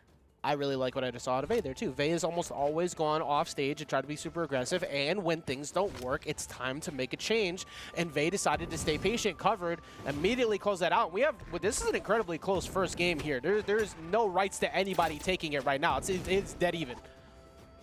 Yeah, this really could go either direction, and that first game can be so good for the momentum of a set because, of course, if you get reset, it just becomes a best of 3. But Vey goes in, dash jump there, still not enough to hit. Vey's awareness to try and get a whiff punish is just so good majority of the time. Hipka, I feel like, is kind of getting checked a little bit on that patience that was happening before. Nice pogo to go ahead and beat out the D-Light. That won't be enough just yet, Duke, but it's getting pretty close. Yeah, I mean, he had the pressure, but Hipka fought his way back towards the center stage, throws away the spear, goes for the recovery there. Was hoping that it would get the KO. I think trying to bait into a similar option to what they did last time, but that's going to be a D-Light. Sarah won't be enough just yet. I'm kind of surprised it didn't get it. This gives an opportunity for Hipka to maybe snatch this one away. Might be able to find a recovery from ledge. Waiting for... Oh, my God. Nobody pressed anything. Oh, my God. I'm so scared. They both know how important it is to get this game #1 here. This is the top 4 of the tournament for the Australian region. Danzig thrown out. Vey not in position to punish. Oh my God, that recovery just misses. Another one just misses. Vey just barely missing out. And then what a play from Hipka, knowing after missing multiple times, you start getting into that situation where you got to make something happen. You're like, oh my God, I just barely whiffed 2 sword recoveries. I have to get something going. And Hipka saw fully through it. The one time you go off stage after always getting kind of checked down there, you reversed it. That was phenomenal. And just to show how close that game was, Hipka took more damage by 20. It was only a 20 damage differential, but Hipka was able to just sneak it out at the end. Yeah, I really like the way that kind of played out was like Hipka started dragging Vey into that flow of Hipka, right? Like Vey started to chase a little bit more. You saw at the very end there, like went for that weapon toss and then tried to chase with that side air. And Hipka's like, all right, well, if you're going to keep chasing me, I'm going to throw out this gravity cancel, this kind of wake up tool and punish you for chasing. And we're going back into it here on the Western Air Temple as no character swaps on either side.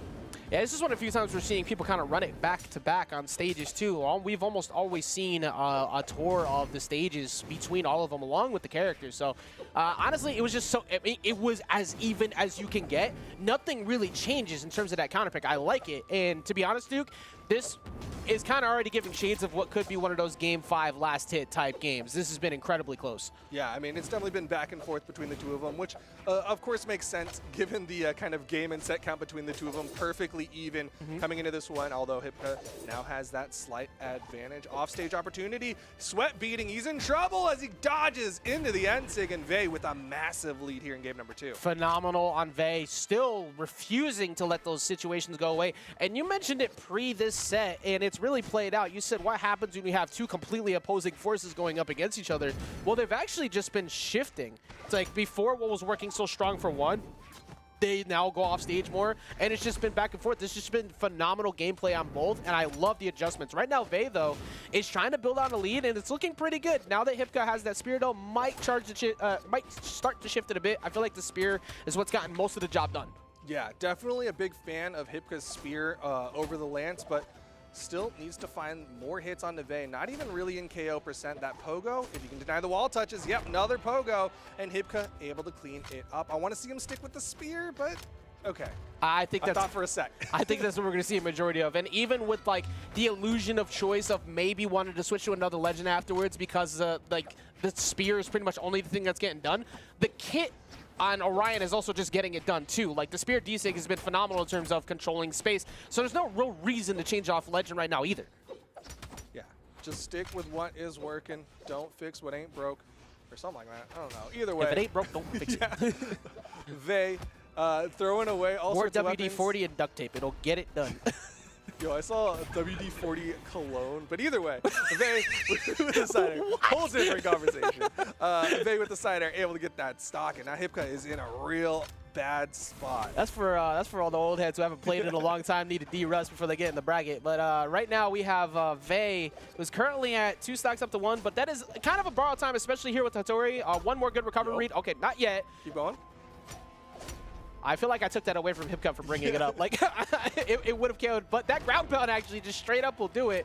So Hipka's almost always revenge KOing pretty quickly. There's not a lot of damage that gets applied. Yeah, not a huge, I mean, really good from Hipka for keeping that momentum from building, because Vey had a really strong early stock, and Hipka's really kind of negated it, brought it back down, but still, Vey with the control, has the edge guard, doesn't get the second pogo that he wanted. Right now, even just taking a peek at the graphs in the last game, it's going to be exactly the same in this one. Their survival rates have been pretty much on point together, but difference is Vey has the lead. However, Vey in a battle. Oh my god, I like the attempt from Hipka. Heavy play, but it won't be enough to get the wall touch on the way back up. That one was one of those sneak plays. You tried to just catch something, and honestly, the story is continuing. I think there's no shot we don't go to Game 5 with this set. This has been as close as you can ask for.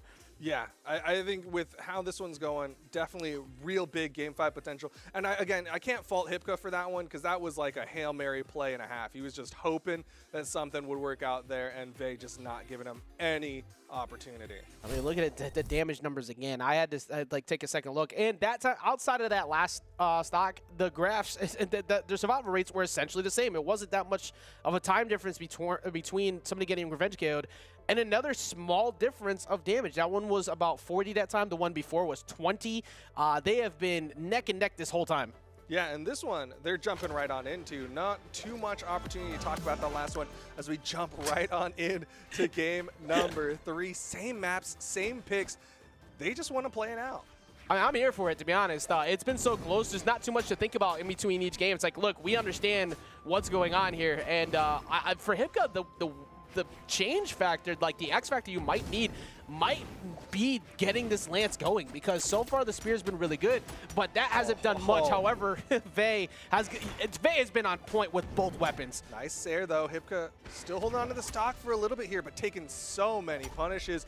Now the recovery, still not quite enough. The high ceiling here on Western Air Temple keeping Hipka alive, but he's not finding any hits onto Vey. And light into weapon toss. Doesn't matter though, the recovery gets the job done again. That was a lot of winning interactions in a row for Vey. It didn't matter whether it was the sword or the spear, but we're going to actually switch back over to the sword here.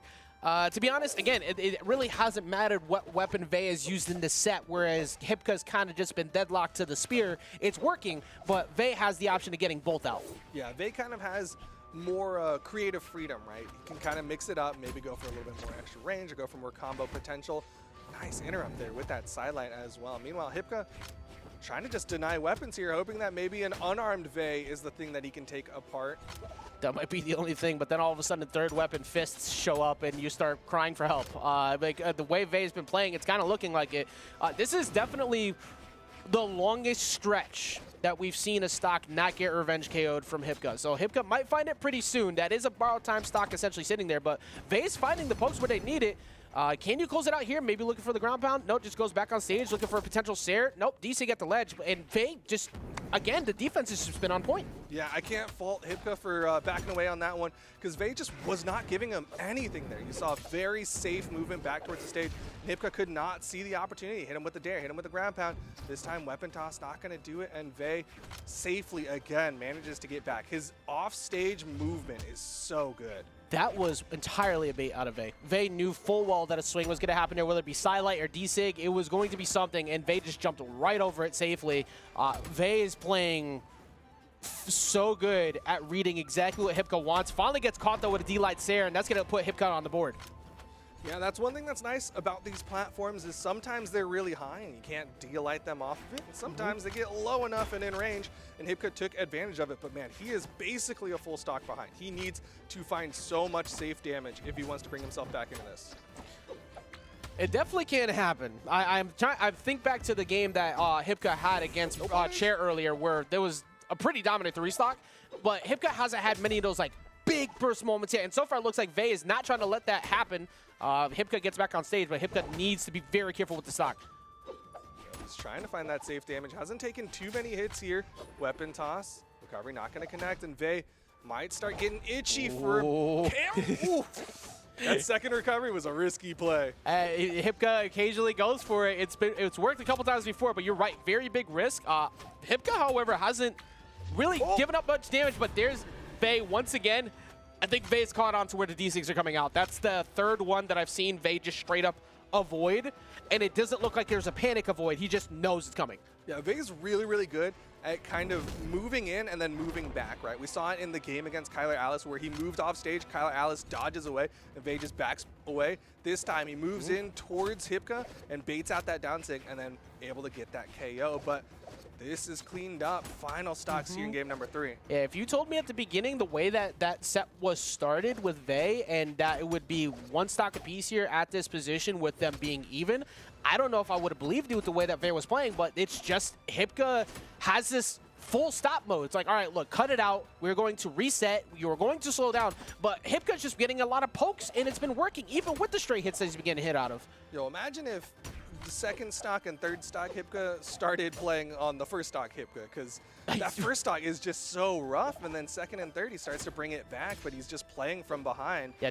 100% a comeback player. Like it does, like as the match progresses, just gets stronger and stronger. You need to find a way to do that at the beginning to just build a huge lead. But once again, the theme continues, and it has not changed. We are in last stock situation, essentially getting close to last stock last hit between these two once again.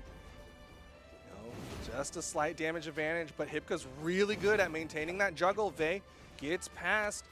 Weapon toss over to the spear. Doesn't hit the recovery, but Hipka misses the punish. Another recovery. Still needs more. That high ceiling. Having some shades of that previous Punish. game. That is looking, there's multiple times where Vei is just barely missing. A lot of resources used though, but it's going to be Hipka who goes all the way up to the top. Weapon toss down. We go for the pogo. Do we get the read? No, does not get the D-light on the follow-up. And then gets straight up punished. I think Hipka, straight up, I think Hipka was looking for a D-sig. Like, just stopped, paused in center, and was looking for something heavy, and Vei gave the biggest absolute no to that as they get that game and stop them from what was essentially their game to win. It almost became their game to lose. A complete change up, really, from Vei, right? Like, so much of that movement from Vei was like this jumping thing where they were playing this kind of chicken of who's going to get that spear recovery. They were playing that game, and then Vei's like, okay, well, what if I just didn't? What if I just did something different? And Hipka just wasn't ready for it. You saw him just kind of deer in the headlights. Oh, wait, you're not just jumping for me to potentially try to get this recovery? And now we're going into game number 4. But like you've been saying, like I've been saying, there's a real possibility of this going to game 5 as Hipka changes it up to the Hattori. I think there's no shot it doesn't go to game 5. Now, granted, with the Hattori, maybe might see something different. I think the biggest part of it is that the lance just is non-existent. It's just not doing anything at the moment, mostly just because the shutdown has been so good from Vei.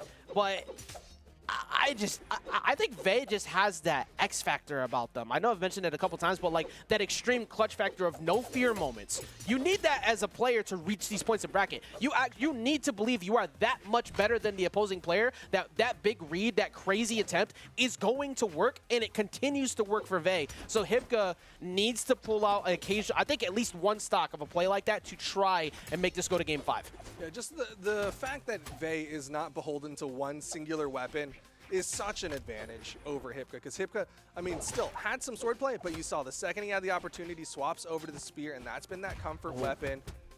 All right, there's the weapon spawn. Nice, grabbed against a side sig. I think I finally understand too why, like, the D-Sig was essentially the only remaining factor as to why the Orion was staying. It got punished 3 or 4 times that game, because I still think that last play was essentially a thought behind it, and it did not work or something along the lines of that. So it's like, okay, you figured that out. There's no reason for this anymore. I'm going to go to the Hattori. Yeah, then it's just basically a spear character with a stat line that maybe you'll like, but at the end of the day, Hattori brings that sword to the table that Hipka might need for that downlight recovery. Vei chasing with a recovery of his own. Again, high ceilings here on Miami Dome. We're at D-Light Stare. Won't be enough just yet. Can Hipka finish it? Remember, this is a very scary situation against Vei, but the weapon toss wasn't enough to back him off from that dare. Yeah, really good positioning from Hipka. Staying around, hit him with that down air weapon toss, trying to shove Vei away. Needs to get that extra credit because Hipka is on tournament point here. And again, even with this character switch, we are still in a very similar situation. Hipka has some of the best stay still, do nothing, and it seems like, why are they just not doing anything, right? They're literally watching where Vei is going, resource counting and seeing where their position is, and also just staying still sometimes scares you so much because you don't know what they're going to do. But Vei not playing scared too much right now. However, this could be a pretty bad mistake. Do we get more than 1 pogo? No, gets the wall touch. It's so interesting the way that they both kind of play these neutrals where they're trying to bait the opponent to do something. Hipka's bait is to stand still and make you kind of like envision in your head some sort of panic situation. Vey kind of moves in and then moves away and baits those actions out of you. It's very interesting, again, this kind of diametric opposition between the two of them. Yeah, but you got to be confident against that type of playstyle too, because Vey can just consistently run up and smack you in the face for doing something like that. But because of the fact that Hipka has scared people into these recovery runaways, especially with Spear, it becomes like that. But Hipka, this is a big opportunity here. Weapons also over on the side. Do we get the Pogo? Yes. Do we get another one? Yes. Do we get a third? More.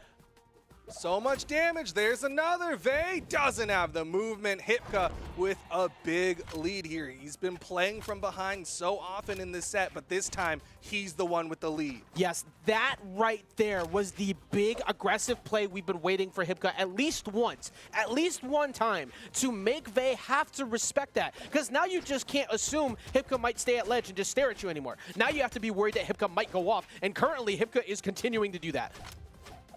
And yet it's still like very Hipka fashion to just be like, all right, I'm only going to use down air. Like the way that he's like, I only use spear recovery. It's like, I'm only going to use down air and it'll eventually work out.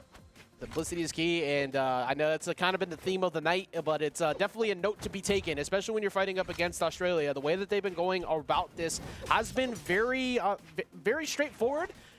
But it's still working, and Vey's game plan of fighting people off stage isn't really working anymore. That was the main thing that was working for them, and now look at this, Vey's starting to lose these offstage interactions. Yeah, lots of hits coming out from Hipka, and Vey forced to back away. Both of them throwing out those neutralites. Ensig doesn't hit. Hipka is finding more. Vey's struggling to clean up this stock here, but there's still another one behind it. Vey looking for one more Sarah to close it out. There we go. Nice tracking of where that recovery was going. So the question sitting is only to be answered by Vey. Do we see a game number 5 here, or does Vey shut it down to 3-1 to get that matchup against Doggo, one set away from potentially getting a rematch against Asmodie? That depends if Hipka shuts it down. That ground pound, not enough just yet. No pogo. Vey does get the wall touch here, backs away. Gonna go in with the side light, but you saw the empty jump, that hop, that bait to follow the movement, and Vey burns the dodge. Hipka gets the recovery, and we're going to game 5. Y'all are literally gonna see it because I know they clipped it. As soon as I saw that empty jump, I flew that direction. I got so scared just from the empty jump. I was like, oh, you're gonna get recovered, and there it goes. Very similar to the platform mix-ups earlier. Watch this. Going up, empty jump, makes you get scared. That right there is very similar to the staying still on the on just center stage. But thinking back to the Enigma match, every single time they were on high platform, stayed still, maybe occasionally jump towards them to make them go high, burn one resource. All your resources gone. Yay! Now the game's mine. Hipka has just been so good at that. And what we kind of thought might happen from game number 1 has now transpired. We have reached game number 5 in this set. Yeah, you could not ask for more between the two of them. So incredibly even, such different play styles, yet it kind of works together to make this wonderful symphony of gameplay. And we've now got game 5. Could not ask for a different map because, of course, it's got to be Western Air Temple. Hipka sticking with the Hattori. This is where the fight began. It's where the fight will finish. We are here and see who gets to be the one to go into that final 3, those coveted positions, to continue this incredible run they've been on so far. And there's still... The win for this is to fight Doggo into potential Asmodie. So it only gets even more difficult from this point. Yeah, they're hoping for a podium. This is a battle for the podium, and it is going down to the wire. Again, 3 stocks left on each side, but this is game number 5, and Hipka dancing around a little bit, trying to play the soft platform game, doesn't punish the whiff recovery. Sidelight misses. Vey throwing out more recoveries, and Hipka's got the stage control, but has yet to get too many hits on Vey for a hot minute here. And either way, with the way this ends, dude, is going to be phenomenal for both their PR positions and just in general for their stat lines, because we got Hipka at number 6, Vey at number 10, sitting here at what could be, at minimum, a guaranteed top 4. This is, wow, they are both perfectly in orange. Nobody budging. They are so passive, but there we go. I feel like Hipka's just feels more confident in going for big plays now, and just missing out on the pogo on the last one. That's going to allow Vey to get back on. Doesn't get the follow-up nair, though. Yeah, that was an interesting option from Vey. You don't see too many sword players go for downlight nair. You just like downlight side air, downlight dare, downlight recovery. Those are like the big 3 options. I'm not sure if that was just like a little bit of a flub, but either way, still very real possibility. Just like a downlight recovery could even this one up. We said it before. Once these Game 5 situations come in, I mean, it's happened to Hipka twice. Yeah. You get to this spot and you start getting really stressed. It's way easier to get misinputs because you're just trying to stay calm. We're at 2 stocks apiece. I mean, we're gonna be on last stock. We're gonna be. It's gonna be last stock game 5. Game 5. I am so looking forward to seeing who wins this set. It has been so close. It has been back and forth. Even when one of them gets a big momentum lead, immediately the other one is able to bring it back. And you see these trades happen. Vey chasing forward, doesn't hit the nair. Hipka responding again, the chase. Now the recovery, but the ceiling is so high on the Western Air Temple. You gotta be an airbender. It's true. And as soon as the advantage was done as well, immediately goes to the weapon shift. Keep the weapon toss out, make you have to go to the left, go get in, continue your control of the game. Hipka is just so good at understanding, all right, my turn is over, but I'm going to make sure that you don't get a good turn for a good while. As that Seer comes through, won't be enough just yet, Duke, to go ahead and close that out. Okay, oh, never mind, I'm a liar. That was enough. Yeah, just enough to deny. You saw, I mean, Vey burned a little bit before getting within side air range, and Hipka was able to finish off that stock. And now Vey playing from behind, wants to take this to final stocks, but Hipka's got some health to play with here. And again, if Vey is relying on those vertical KOs, it's going to be tough. And another situation, too, where Hipka basically asked to be put to the task of making the right decisions to make a comeback while being behind in the set. And now what could be, not a reverse 3-0, but another set where Hipka might be able to get a closeout after being behind many times before from a super aggressive player to start. And they have essentially made Vey play to their pace here in Game 5. Yeah, really changed up the way that Vey's been playing compared to the last set that we just watched from Vey. Again, these weapon tosses trying to open up Hipka, trying to bait an action out. The recovery, again, that vertical not going to work out too well for Vey. Vey could just finish this without losing this, like pretty much taking any more damage right here. That will kind of put a bit of fear into him, but doesn't have enough to really chase. Misses on that recovery too. Hipka staying grounded, just needs to get some single hit trades, anything to build this damage up. Hipka has not been finding those hits as Vey finds the recovery, and again, it is back to even. It is so close between these two. I'm surprised their PRs are not closer. To be honest, same. And honestly, there's really no world where, even on an educated guess, that just after seeing that Game 1, that you don't see this last stock Game 5 happen right here. It was predicted from the start, and it has played out exactly how we like to expect. And Hipka doing just what they need, but does get smacked away by the dare, but nothing really comes out of it. Good job getting the reversal. You're going to get to the weapon fast enough. Yes, they do. Sword v Sword. Vey with a little bit of a damage deficit. Hipka with a nice GC downlight goes for the recovery, not going to KO, but puts Vey in that spot. And there it is! The N-Sig, and Hipka closes it out 3-2. Question, isn't that the same thing that Hipka did to close out the set against Chair? I know that Hipka did it. Yeah, I don't remember it what. happened at least once. Yeah. I'm fairly certain it was the same play to finish it on the left specifically. But there is Hipka doing it once again, everyone. Even when it seems like everything is done, even when it seems like they've been figured out, they've been struggling to get openings, there were multiple times where we said, look, I know Hipka's losing, but we see some solid plays that are coming out. There's some solid defense that's happening, and it's a best of 5, so it's not over yet. And Hipka did it twice. That is 2 times in a row now where Hipka went into a deficit and was able to walk on top of that, and that keeps that run alive here in Winters as they get into that final 3. Yo, all I'm saying is like every single one of those games, even that entire set, is like those like YouTube shorts or those TikToks where it's like wait till you watch till the end. Yeah, just wait till you see the end. Don't stop watching. Don't Trust, skip. there's Just more. wait. But either way, it is of course gonna be a 3-2 finish. Hipka continues on, but it's just going from what could arguably be one of the hottest sets into just more fire. As up next is Doggo. I'm very curious to see how this next one's going, and of course I'm going to drop stats, so that might change some things up. But you won't find out who's in the lead on that until after this break. We're going to take a short break. We'll be right back as we get ready to get into our elimination finals here for Australian Winter Champs.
2 sets left to crown our first champion of 2023. Will it be Asmodie? Will it be Doggo? Or will it be Hipka? We'll find out in just a little bit. But before that, of course, it is still the Winter Championship, or at least like it's, you know, the Winter Championship kind of just started. So make sure you pick up all that good Winter Championship action. Of course, we've got the Winter Championship bundle for those of you playing on basically anything. You can pick up all this goodness, the mammoth coins, the blasters, as well as the avatar, or pick up that merch in person. Go to brawlhalla.com/wintermerch.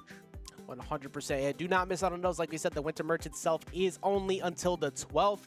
We got to keep repeating that, but it's for good reason because they look amazing, and you do not be the one to miss out on that. Particularly the blanket. Even if you don't happen to like the color purple for a hoodie, I think it looks phenomenal. That blanket looks incredible. So please make sure you go and check those out. They're amazing gear, and I cannot wait, of course, not just to get that, but also to see who finishes this. Because this has been incredibly close up to this point, like a little bit more than we usually expect. And to say specifically why, we mentioned earlier that usually we kind of look to like that specific big three. Of late, we see Asmodie, we see Doggo, we see Kyler Alice. And that's kind of like, okay, is one of them going to stop Asmodie today? Because it has been hers pretty much kind of dominated of late.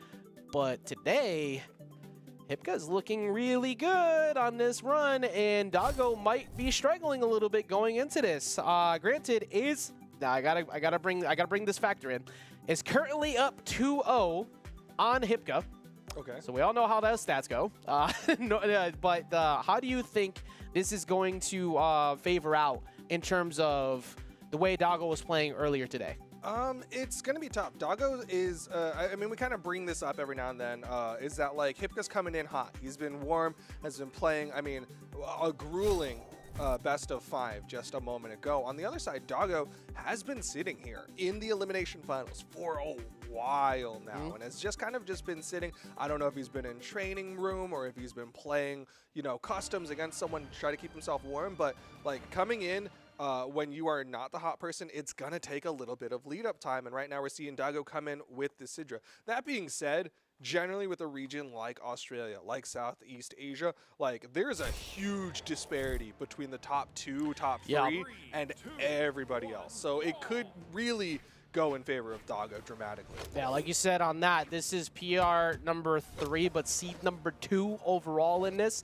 And the way Doggo's been playing, that number's probably gonna only just go up of late. But something you did allude to before, even with that long wait, as the player who is sitting behind watching, you get a lot of data. You get to see how they were playing, and you've seen Hipka's essential game plan. However, at the current moment, it hasn't really led to much because Hipka's game plan is just playing out exactly the same as they're getting a lot of stray hits. Yeah, just tapping away with that spear, just kind of picking away at Doggo, and Doggo really trying to punish this aerial game of Hipka. You saw multiple N-SIGs thrown out. Finally, he was able to connect with that N-SIG and chase into an N-Light. Not sure if that ended up being true, but either way, once he hit that, he was like, okay, I've satisfied my requirements. I'm going to start playing this game, but it's still Hipka with control. I think you're really on the money with that, too. I think that Hipka is kind of just no fear of just jumping in front of you, is going to be completely checked many a times by the neutral SIGs, and it's going to be on Hipka to try and play just out of range and poke that, which has been working fine. Okay, all right, this is Hipka renewed. We haven't seen that type of just run up until game 3. So I think Hipka is like, okay, let me change things up heavy. That's going to be a Brawl time stock, though, as another recovery should take it out. That was really funny, the way that their movement was. It was very much like if you went into training mode and had the bot mirror your actions. Like, they both went to the right, they both went to the left, and then Hipka was like, wait, what if I just, like, threw out an attack? Doggo still not able to finish off this stock, though. Wants to keep the sword, not too surprising. Lots of consistent KO tools here with the sword. Recovery is going to do it, but will he swap to the cannon to start off the stock? I see a swap over. Nope, we're still refreshed on the sword. Also something similar to what happened before. Before we saw Hipka stay on the Orion because that's what worked, but the Hattori switch over worked out in the previous set, going right into this one with it. Honestly, I think that was the best thing for him because the sword has definitely picked up a ton. The lance wasn't doing anything before, so having this now essentially access to 2 weapons now rather than just fighting it out with 1 and doing well up to that point is definitely the game plan this point forward. Yeah, it will be interesting, like, if Doggo starts to take that lead in the set, if Hipka will make that swap, maybe hope that the Orion down sig will work out for him, because it's been a hot minute since Doggo's played against that, but right now, those N-SIGs are working well for Hipka. Again, you know what? I like this change up from Hipka. I like this. I like this just kind of surprise factor of rather than just playing to the simple stat line of let me get D-Light recovery, D-Light Sears, walk you off stage, boom, get the job done, stay grounded. It's on. Hipka's actually playing really aggressive right now in terms of trying to close out the stocks compared to that previous set. Yeah, he's seeing the blood in the water and is like, all right, time to start throwing out those heavy buttons. You're not seeing him struggle the way that he has in the past against other opponents where he's like going for recoveries really, really late, hoping that it'll KO. But Doggo, again, hoping that his recoveries will do it. There's that spear toss. Hipka still manages to land. There's the weapon spawn, and Hipka's holding on. Apocalypse not have been the end of days at all for Hipka so far. That is multiple times where he's just making it by. That Sair will get it done, though, that time, though. And very similar to the first stock, even though Doggo's been behind each time, it's only been by a little bit of damage. Now you're here on last stock position with Cannon out.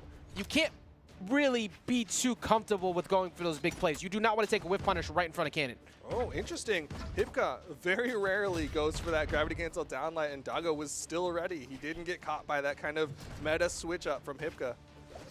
This is very similar to that previous set, too. Last stock situation, once again, both of them just kind of, like, slowing it down a ton, but I like this confidence out of Doggo here with the Cannon, looking for any starter, but the D-Light Sair is going to continue to rack up that damage right now. Hipka going back to playing grounded, but I cannot wait to see the accuracy on these signatures throughout this game because they have been on point. That might be the one mistake.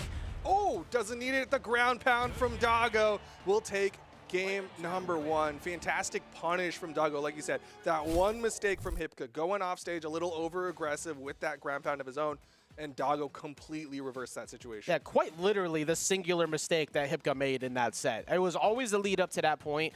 Where's the signatures? 8 count, 50% hit. And they were all in incredibly good positions at that too. So the fact that it kept building up, pretty much didn't care too much about where Doggo was trying to recover before, it just would hit him every time. But one singular mistake with Cannon out, that's the fear factor of Cannon on last stock because they could pull it off on the side or with a good ground pound read. And for Doggo, you were clapping that one up because you were kind of playing from behind the entirety of that first game.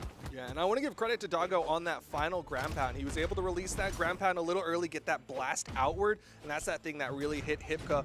Oh, okay, goes for the sidelight. Didn't go for more. Saw that Hipka still had the dodge, but Doggo starting to put this thread out. He's been showing that he has this cannon, but I just haven't seen that momentum build from him just yet. I really like what Doggo's doing right now, just playing super aggressive, up front and personal. After that pretty slow game that happened last time, like, look, no. I won that game from you, but let's make this clear. I'm not letting you try to play away from me the same way this time. I'm not letting your defense play through, and I'm going to snatch the lead first. And that's kind of forcing Hipka to go back to that defensive playstyle again. You see how Hipka's really not going anywhere in the air too much. Oh, but he does catch the double downlight, goes for the recovery. Still not quite enough. This time changes it up to a ground pound as Doggo goes for the wake-up end-sig there. Doggo manages to touch the wall with the down air. Hipka, I mean, you mentioned it before. Hipka with the uncharacteristic plays of going for the D-Lights into GC D-Lights, and well, a bit over there, D-Light into the ground pound as well. Was not a familiar play we saw too much of. The recovery will get the first stock for Doggo, but Hipka has really been pulling out all the stops in this game. Yeah, definitely a different Hipka coming in here into game number 2, or at least this set against Doggo, because even just like that dash in down heavy on the unarmed was something he was not doing in his previous sets. No, not at all. That's why I keep getting tripped up. I'm like, are we watching the same player right now? Like, the defense has been the same, but maybe it's just the comfort now on Hattori. Like before, they were kind of second guessing a lot of what they were doing with Orion outside of just using Spear. I feel like the full kit maybe is finally gotten warmed up. Yeah, Hipka playing very differently. Of course, I mean, like, different character, but just, like, fundamentally playing differently. Anchors thrown out from Doggo. They're not hitting, but that's okay. Downlight side air. Hipka in the offstage. Ground pound, but it bounces him off the stage. Still keeping it essentially his turn for a good while. Doggo going to get poked up by Endlights and just kind of waiting and just getting poked. Okay. Oh, okay. If you're going to keep letting me hit you with it, I'm going to keep poking you. So Hipka getting 3 Endlights out of that situation. Ground pound just barely missing Duke. You saw him again trying to get that stock the way that he did in the last one. Goes for the gravity cancel there. Ground pound from Hipka. The weapon toss will stop that pressure. We are once again in another situation where it is an incredibly close stock here in game in the second stock. Sair will take it out if he finds it. Actually, the recovery will take it out here too as well. No double.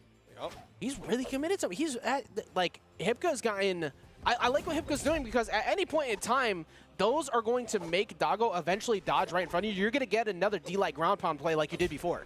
Yeah, I mean, it's definitely putting some new information into Doggo's head. Right now, Doggo's apparently thinking about a lot of things because he's very, like, awkwardly moving when Hipka's respawning. But cannon in hand.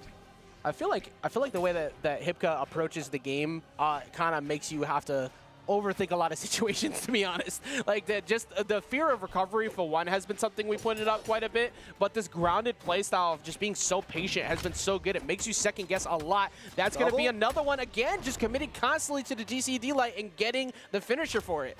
That one was good, though, because Doggo had burned the dodge in on that one and caught him, so it was a free double.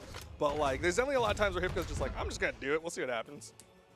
And to everybody looking at the stream once again, we are once again in a last stock situation where it's incredibly close. Like, you literally can't speedrun a game away from Hipka. And Doggo's been forced to kind of like play passive around it, but Doggo also, when he gets his hit, he's getting a lot out of it. Not much here though. Misses a big ground, or actually not a big ground pound, just misses a ground pound and puts himself in an awkward spot. Nope. But manages to get back up onto the stage. Wasn't sure if he was going to try to maintain that offstage pressure, just kind of keep Hipka in uncomfortable situations, but still Hipka manages to find his footing, and he's back to his classic gameplay here on the main stage.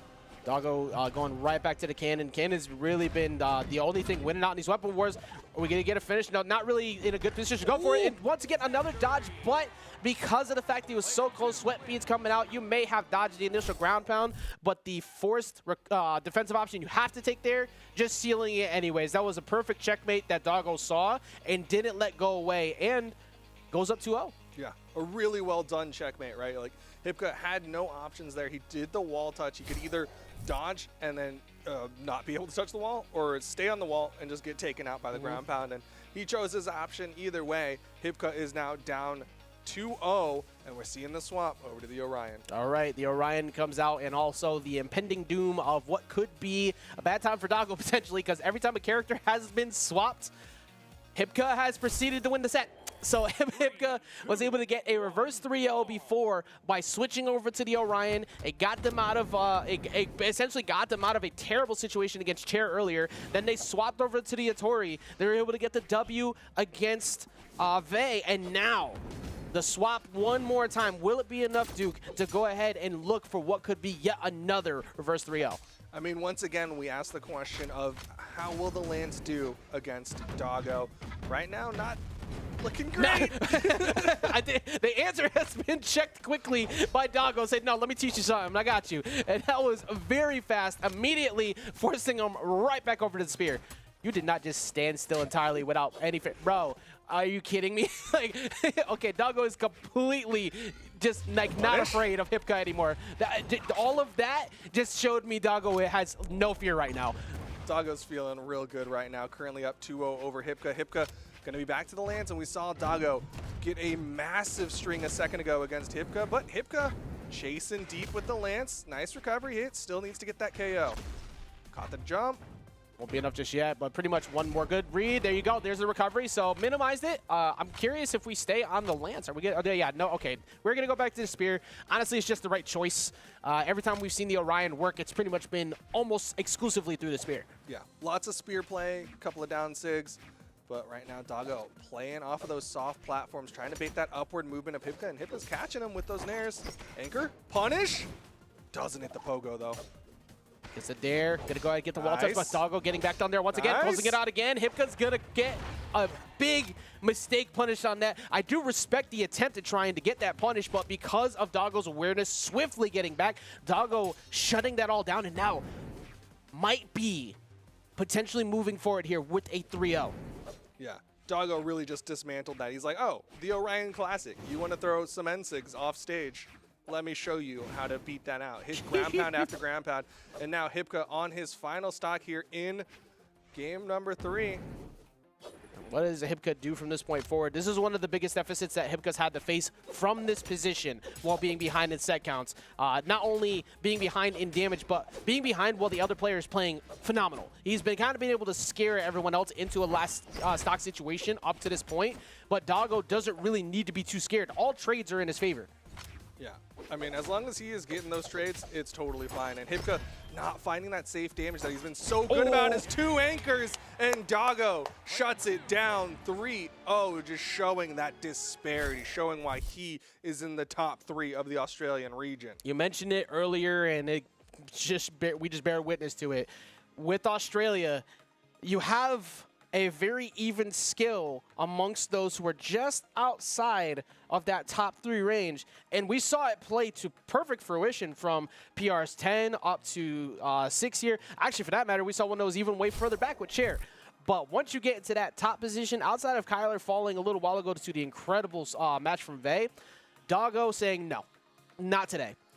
This is my spot to hold. I am currently holding second, and I don't want second. I want first. And the only person who is sitting in my way for first is the one sitting in Grand Finals right now, that being Asmodie, as we finally get to that point here to go into Grand Finals. But the big question is, what will Doggo do differently this time?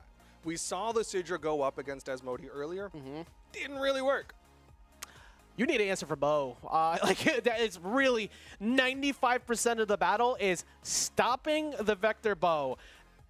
I don't think I remember a single time in the first 2 games on Small Brawl Haven where Doggo stood still at ledge and didn't take 7 straight hits. Like, there was no safe movement at all. Asmodie said, hey, nope, nope.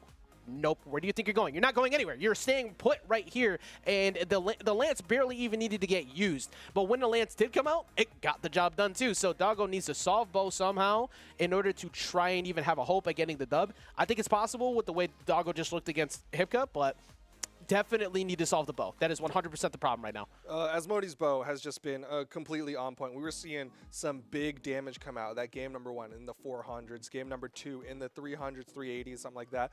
Game number 3 still putting out good damage on that bow.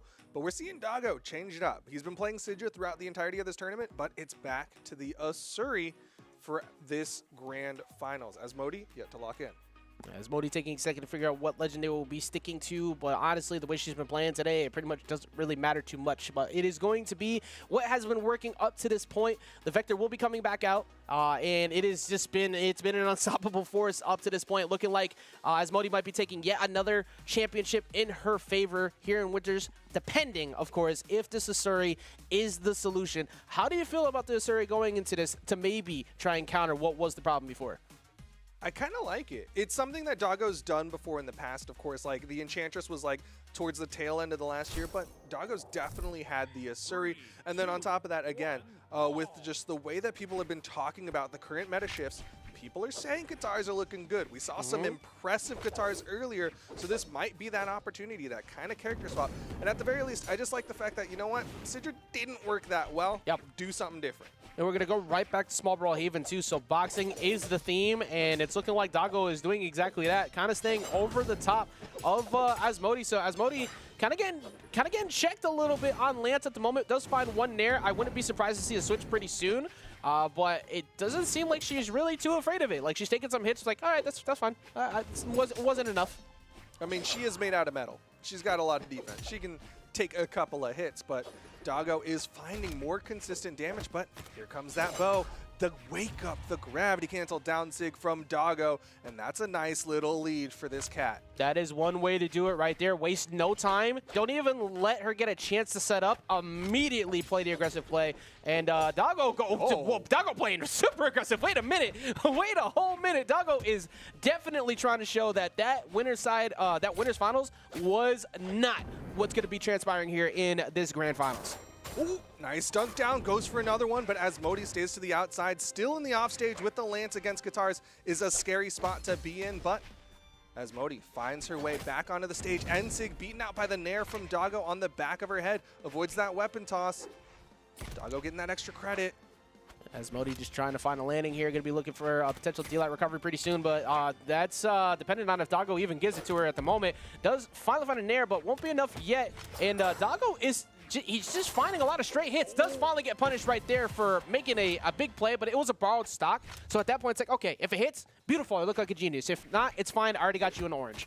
It is kind of like a funny mental game that just happened there. Doggo threw out like 2 Qatar side sigs, a longer reaching one, and Asmodie was spaced inside of it. So that third one, Doggo throws out the down sig, and Asmodie outspaces it and then punishes. So just kind of like in Doggo's head a little bit there, but still Doggo maintaining that lead. Very, very fearful game of rock, paper, scissors that happens between these two sometimes. And I love and I enjoy watching it too, because this just goes to show the history that these two have, and just the understanding of trying to go for big plays like that, because you need to trip someone up, especially after what happened earlier. But that first stock that was looking really good, Duke, is all of a sudden becoming that much closer. And it hasn't just been the bow. There's been a lot of good straight hits on this lance that have gotten Asmodie right back to an even game. Yeah, really, it genuinely feels like it's been more lance than the bow that's been working well for Asmodie. She's not getting those big strings that she's likely looking for, but she's still finding these hits here and there, still manages to get the wall touch. Doggo not able to deny, but a downlight recovery. But that lead that he had in the first stocks has been mitigated. Also, I just remembered too, that very first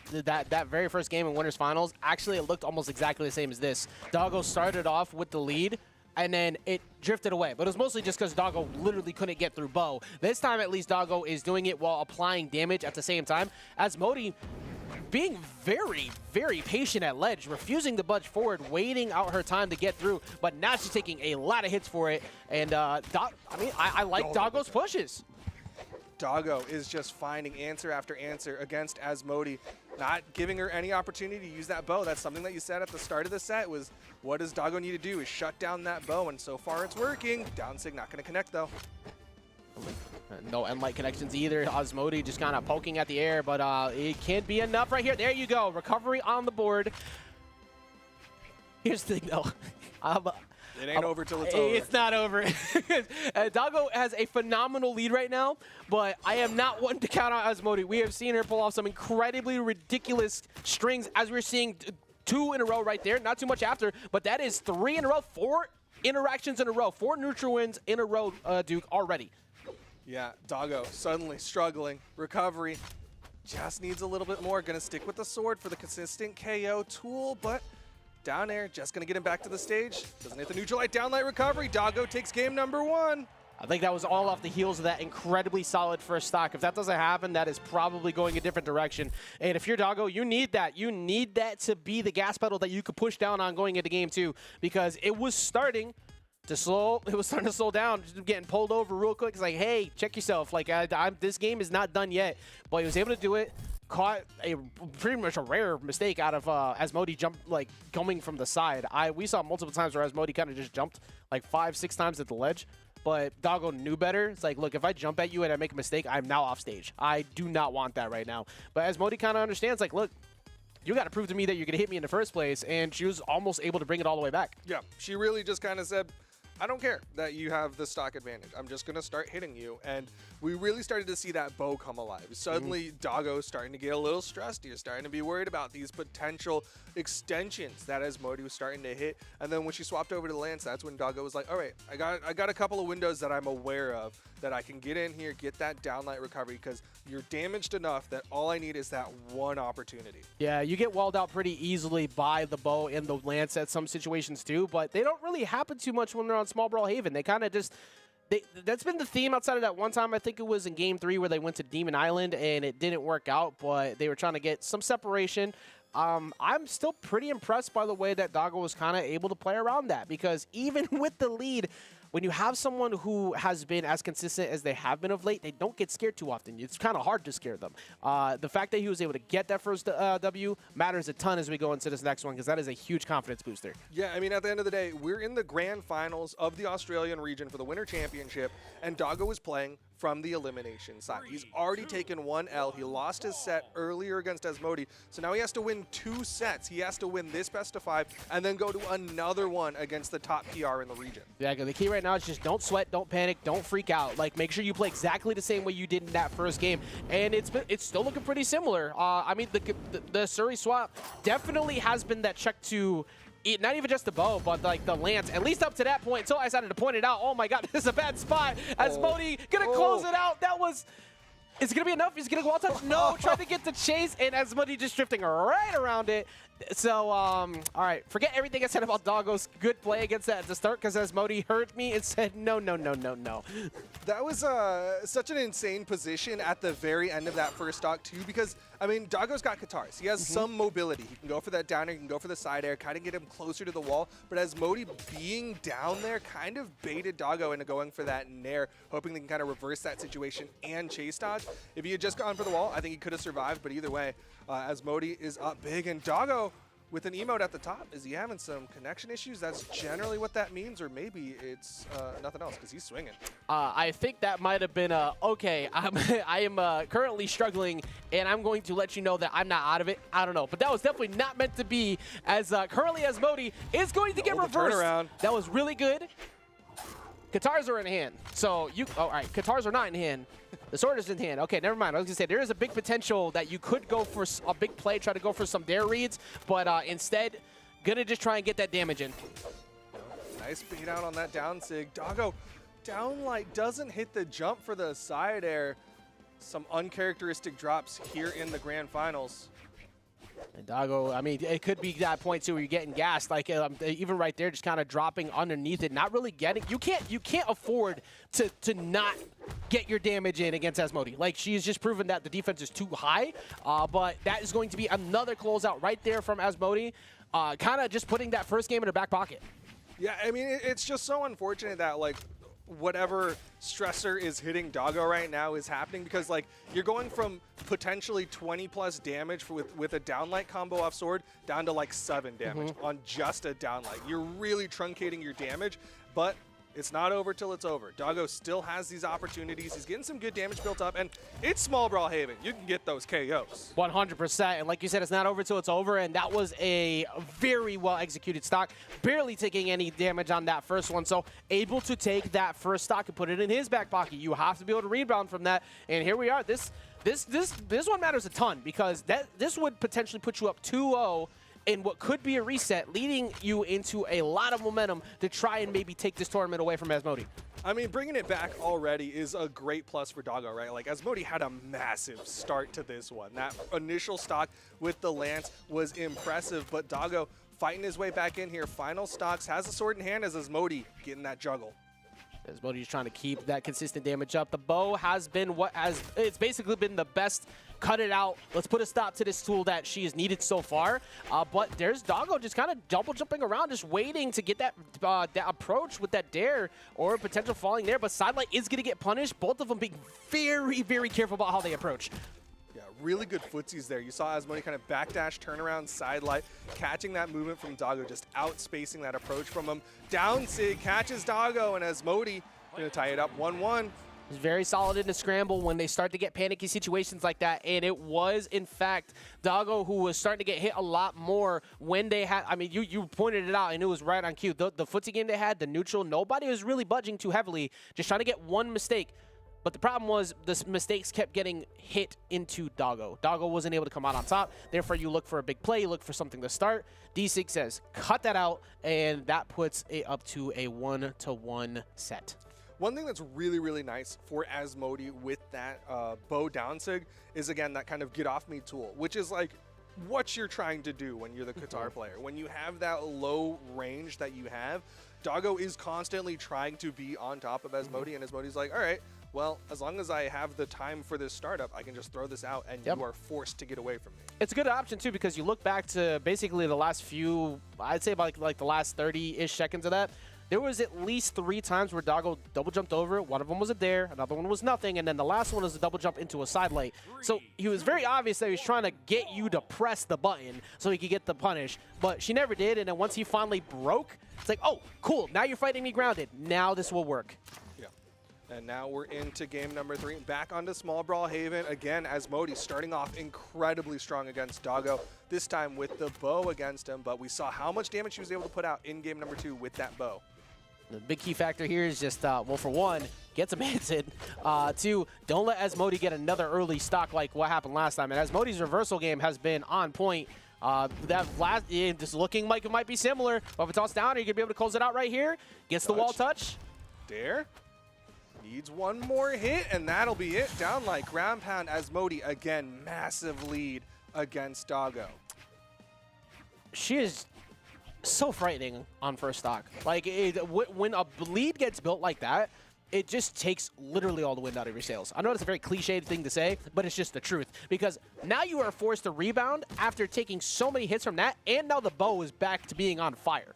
Yeah, I mean, it's just like, it'll get in your head. You're suddenly thinking about, like, how do I beat this bow, but also how do I play from behind against Asmodie? And Asmodie she's sticking with his bow, hits the recovery as well off the end light. Odd dare there, but doesn't matter as she's getting more down light nair. Yeah, very aggressive, just boxing, just get down neutral light. I need a tool to get you away from me now. Doggo has not been able to get many to work in his favor. And once again, getting set back right off stage. Is he going to guess correctly? He does. He gets back around. It goes for a ground pound, but he's going to get reversed, and that's actually going to be enough. And that is now a 3-stock-to-1 lead. Asmodie is in complete control of this one, showing why she is the top player in the region. Doggo needs to find some new answers. The answers that worked so well in game number 1 are no longer working as he throws out the down sig, throws out another one. Asmodie, double dare, side sig! Destruction is so true as Asmodie takes it 2-1. She's 1 game away. Doesn't matter if you decided to retreat your way out of the match essentially there where you got caught a couple times and, well, that one was basically just decided from the second stock. After that incredibly dominating position that she had and he got hit back, as soon as he landed here, you're going to see it. The moment he gets back into the stage, oh, never mind, it's me. Hi. That was us. You can see in the past. I love how production said, what they gonna see? They ain't gonna see nothing. They can see you leaning forward, looking silly. But right now, we have what has basically become essentially the end game. Are you checked out right Avengers. Yeah. Thanks. now? On your left. Yeah. Captain America.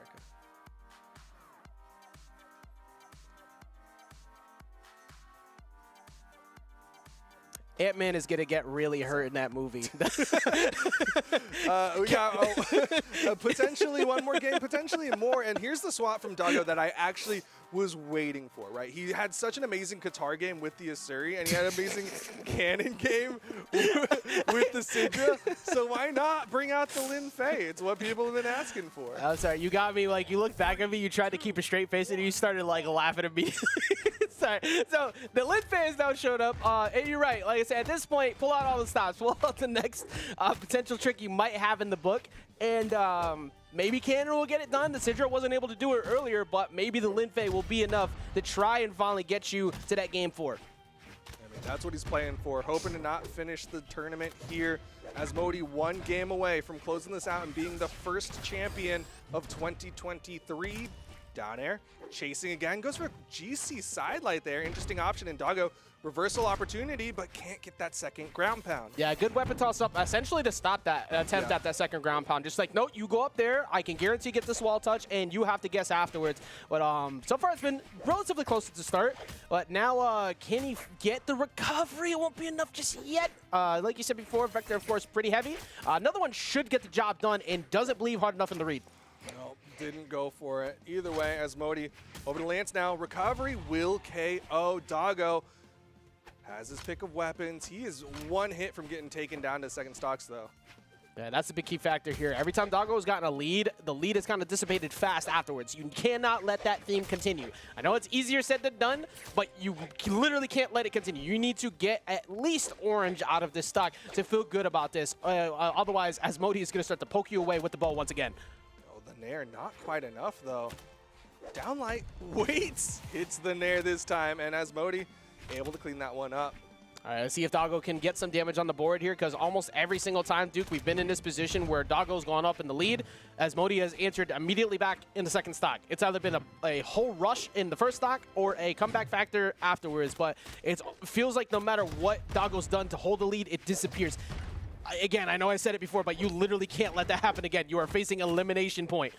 Yeah, you got to start finding that momentum. Side air touches, turnaround, down air. Doesn't get the hit that he needs, though. Asmodie able to take that position above Doggo and going to back away over to the bow. Side sig still hits.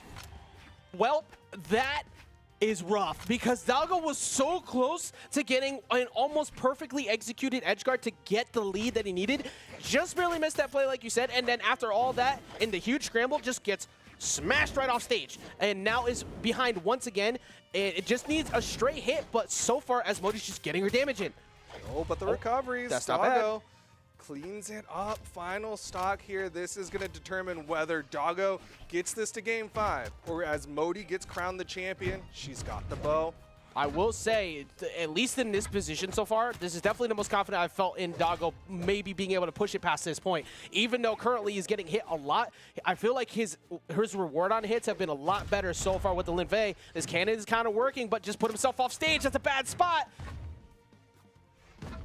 Dodges down. Still taking a lot of damage here. Got to be careful about how he decides to approach here. Pretty much a recovery at this point will just kind of end it all. And Asmodie pretty much looking for it right now. Sear sends him back off stage. Duke pretty close to being what could be the last stock here for Doggo. Sidelight, not quite enough. Down air. Doggo still moving back up. Gets to the wall. Neutral light, and Asmodie is going to be the Australian Winter Champion, continuing the domination she had at the end of 2022 and bringing it to 2023. Asmodie, once again, continuing to just look like an unstoppable force at the moment with the Vector all the way up to this point. And Doggo did make it a lot closer compared to that winner's final set earlier. It was definitely all Asmodie favor essentially up to that point. But even before that, kudos to all the people who had incredible runs up to that too. Chair had an incredible run. Vey looked phenomenal. Kyler Allison, Hipka, of course, Hipka with multiple last game situations that brought it back. Now literally until Doggo finally put a stop to it. But that was a incredible run up to that. But it is Asmodie who once again gets to hold that championship one more time. And the way it's going, doesn't look like it's stopping just yet. No, she's looking poised and ready to take some more crowns because, again, we're just kicking off the 2023 esports year. Asmodie wins for Australia, but we're not even done for the weekend. We're not even done for tonight. We still have to crown a Southeast Asian champion in just a little bit. But, again, congratulations to Asmodie, the first person to be crowned a champion for 2023. Yes, and also, interesting thought, not the first person to be crowned a champion with Tezca. So we did not see that show up here because that's the question that's going to go throughout the weekend. We have now gone through Australia. Everybody kind of committed to exactly what worked for them, but we're going to move into SEA. We saw them in the, I believe it was in Autumns, where we did see Ezio show up from a couple people, and it was looking pretty solid at the start. I think this could be another similar situation where we see Tezca show up. I don't know if it'll be enough to finish it, but we are wrapping it up for this. I guess we're wrapping. As well, we again, congratulations to Asmodie. Reminder about the merch. You can go to brawlhalla.com/winter merch. But I think we have to wish someone happy birthday. Yeah, that was literally I only to assume hold it that's for a what's second. Because as you know, we It's the love birthday celebrating boy. birthdays here, and we haven't seen everybody for a long time, but we have Frone with his birthday. Happy She said happy birthday to birthday. Frone. Oh, there wow. it is. It's not my birthday anymore, but Oh, yeah, Well, because it's past midnight. It was. All right, look. Oh, yeah. Oh, somewhere it is. Somewhere. Somewhere it's still your birthday. But happy birthday, Frone. Either way. You can't see chat, but I'm assuming it's filled with a wall of happy birthdays. Yes. Yeah, probably. You don't get to get enough love to the production behind the scenes. Honestly, it is so appreciated, everybody who does what they do behind the scenes, and we love the fact we get throw you up here on occasion too. And I like the fact that Lass is just looking at me like a disappointed dad over in the corner. I don't know why. There it is.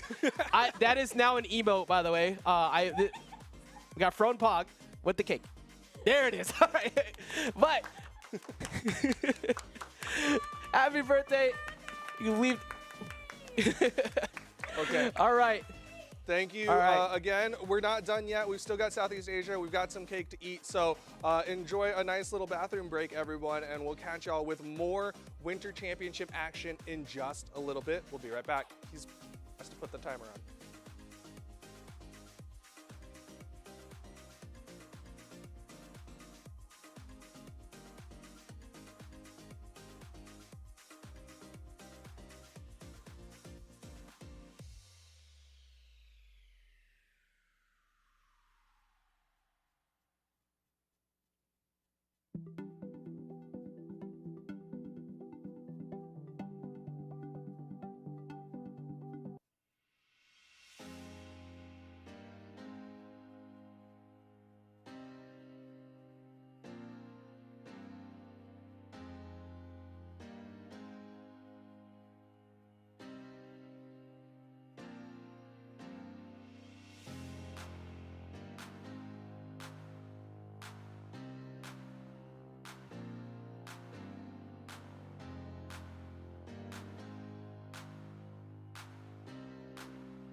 And we are taking a trip northwest, if you're looking at the Mercator projection, from Australia to Southeast Asia to round off the first day of the Brawlhalla 2023 Winter Championship, the first tournament of the season. Ladies and gentlemen, it's starting today, already started with Australia. Welcome to the Southeast Asian portion of this tournament. My name is Sparky. Joining me here on the desk for the first time ever, Remy.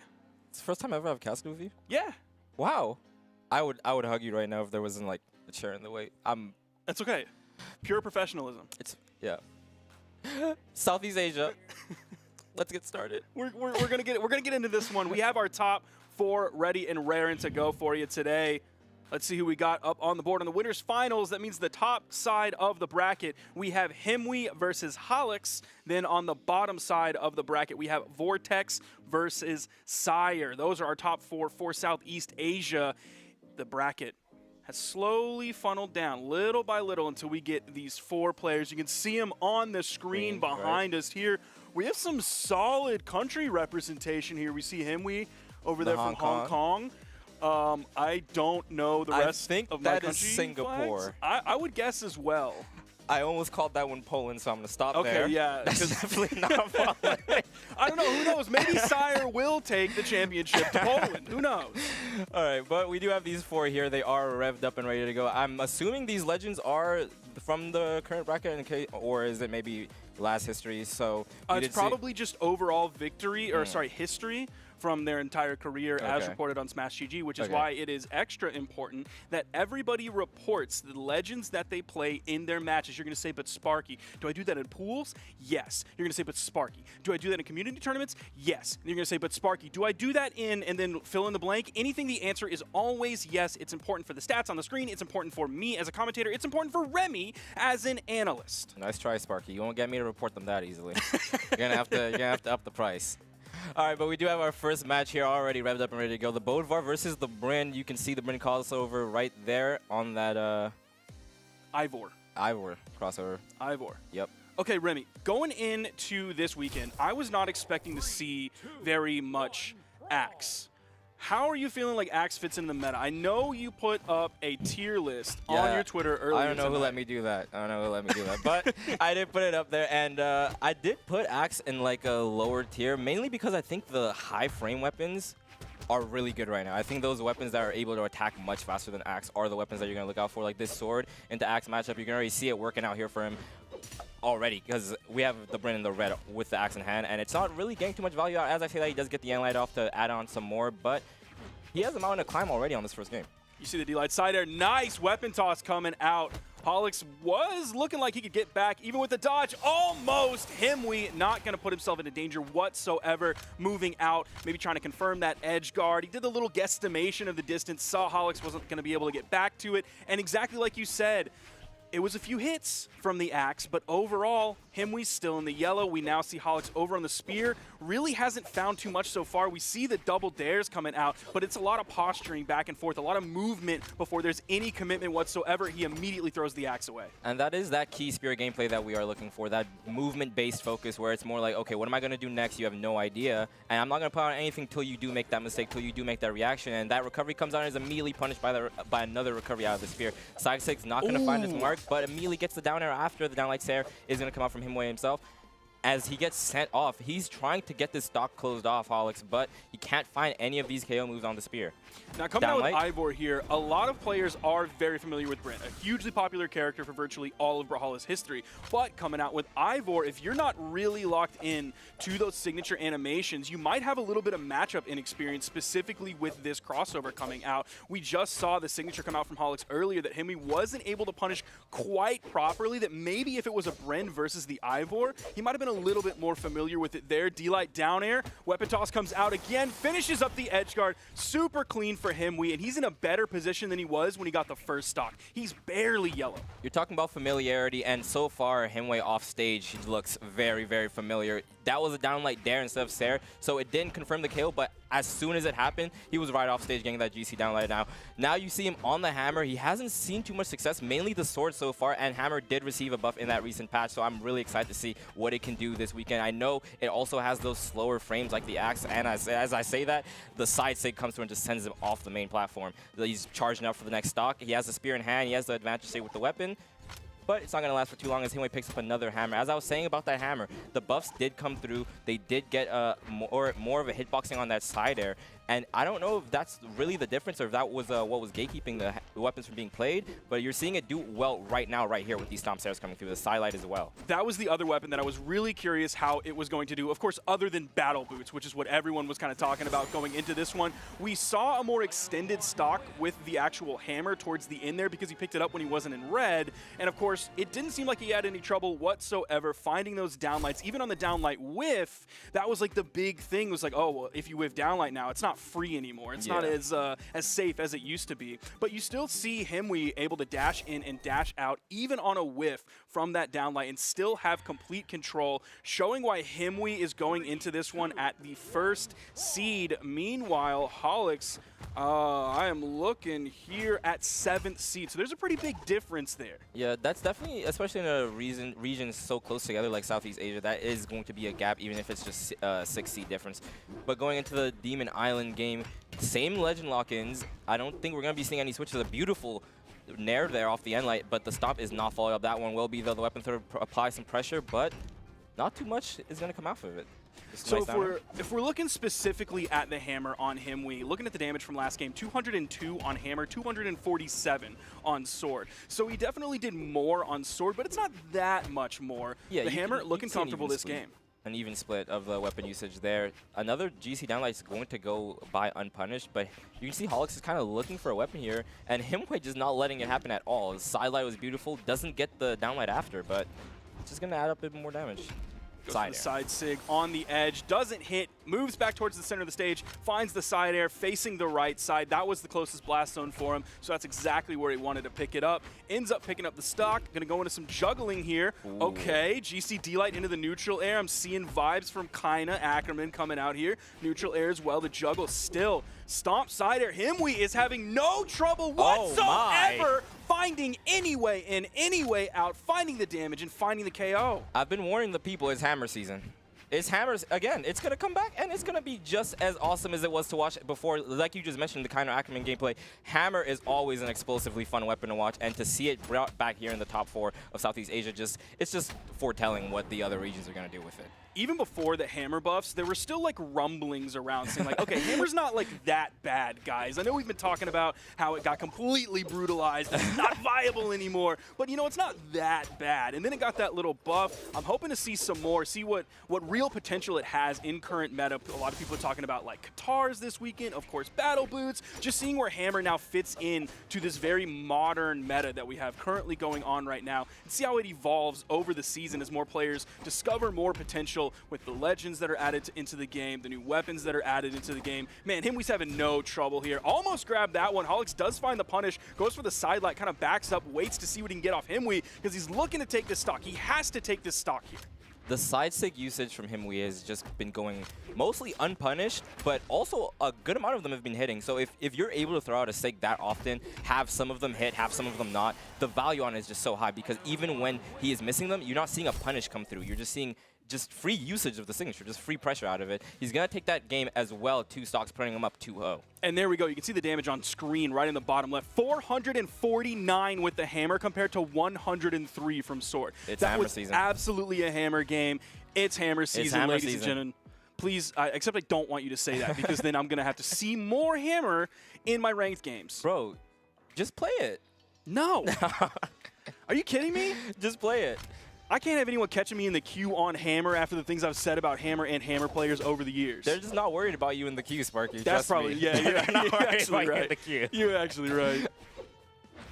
All right, we got the sword versus axe once again, kind of reminding us of that first game. Brawlhaven is going to be the map as well. The down air is coming through. Just a bit of taps so far. Holix getting the shorter end of these trades, though, as the double downlight comes through into the side air weapon throw. Not going to find that edge guard. We've been seeing a lot of them come through, but not that one. The side air is going to send him back off, though. What is he going to do with the down sig? Going to close off that stock. With minuscule amounts of damage taken. That was a 30-second stock. We're playing battle pass missions. And man, the fact that Holix is down 0-2 and is still going with the Ivor, still going with the Bryn pick, it is his highest leveled legend coming in at level 96, but he has a Hattori at level 82, and what was the more successful between the two weapons? It's the one he has in his hands right now, it's the Spear. So I'm a little bit surprised why we haven't seen a character swap after Himwe is just controlling everything.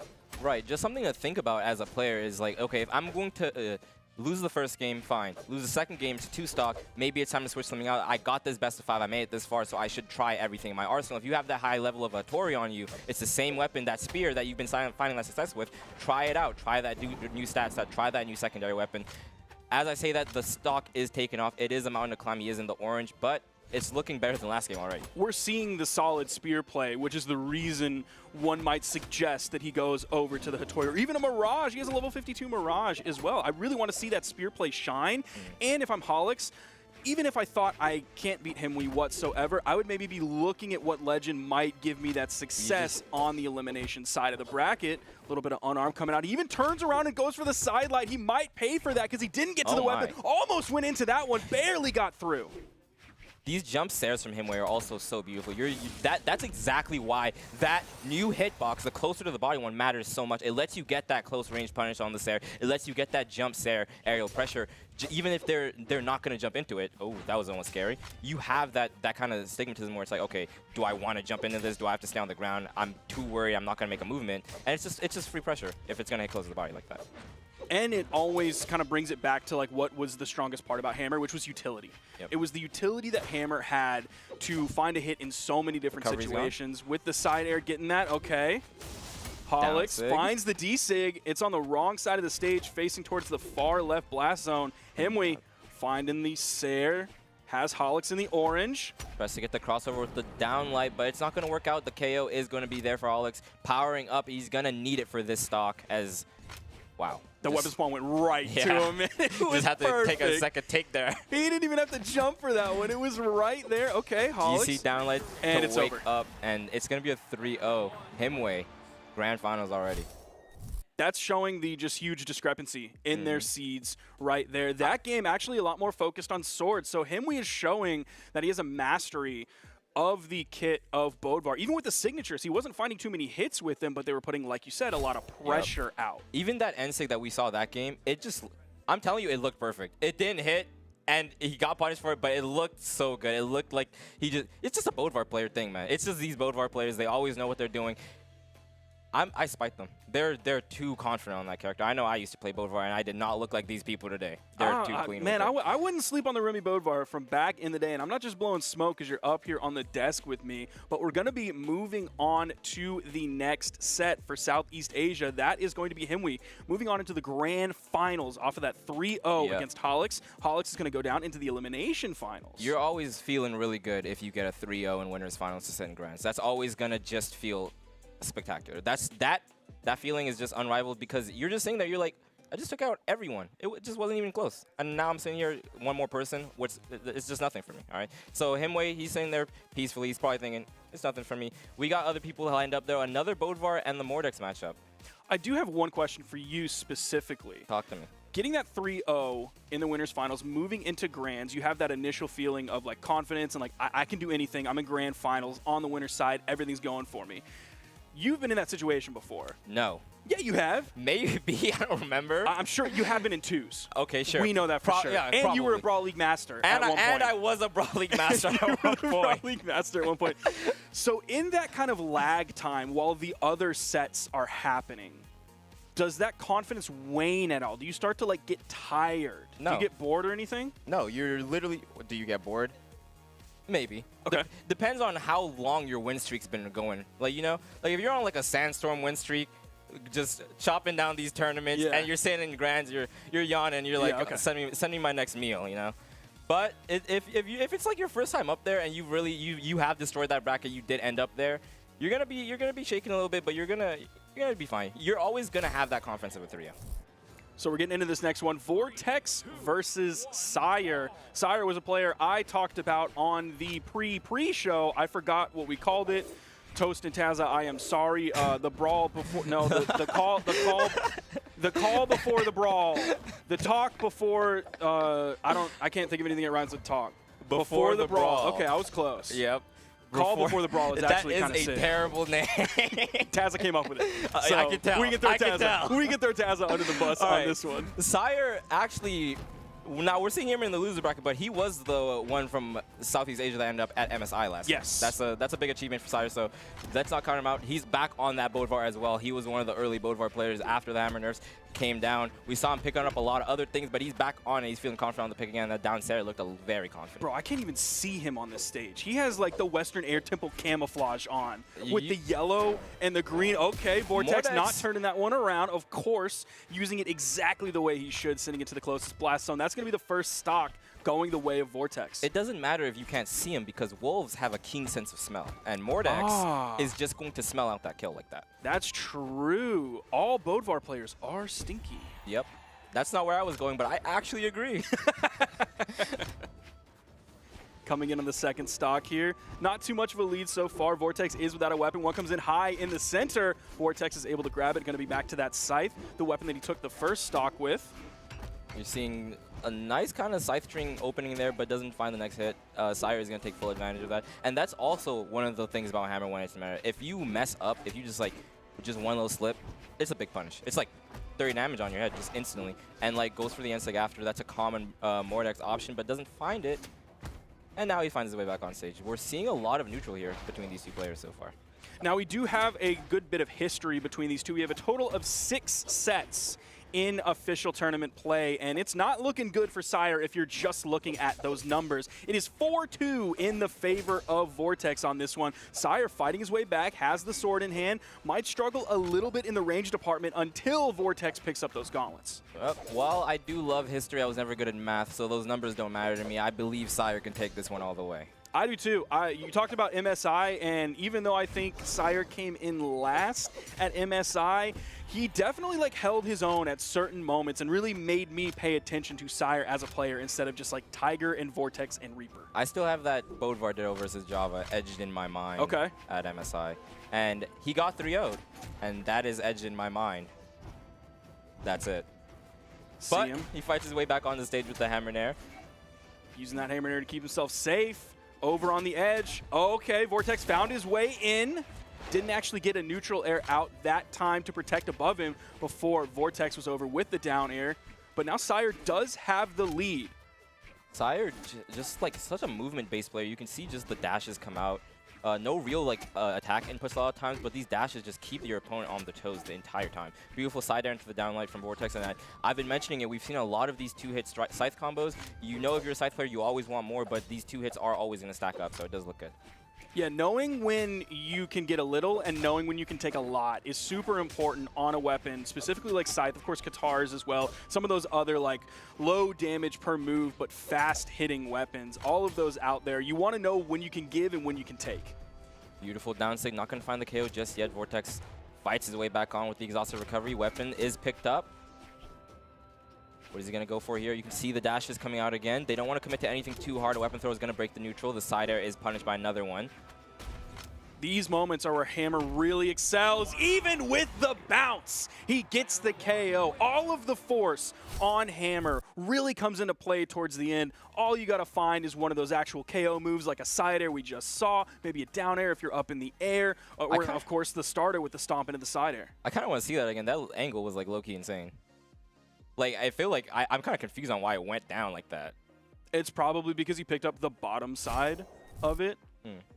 The hitbox is up here and then her box was down here. Okay, I see it. I see. I drew that in my mind. All right, we're going right back into it. No legend swaps at all between these two. That's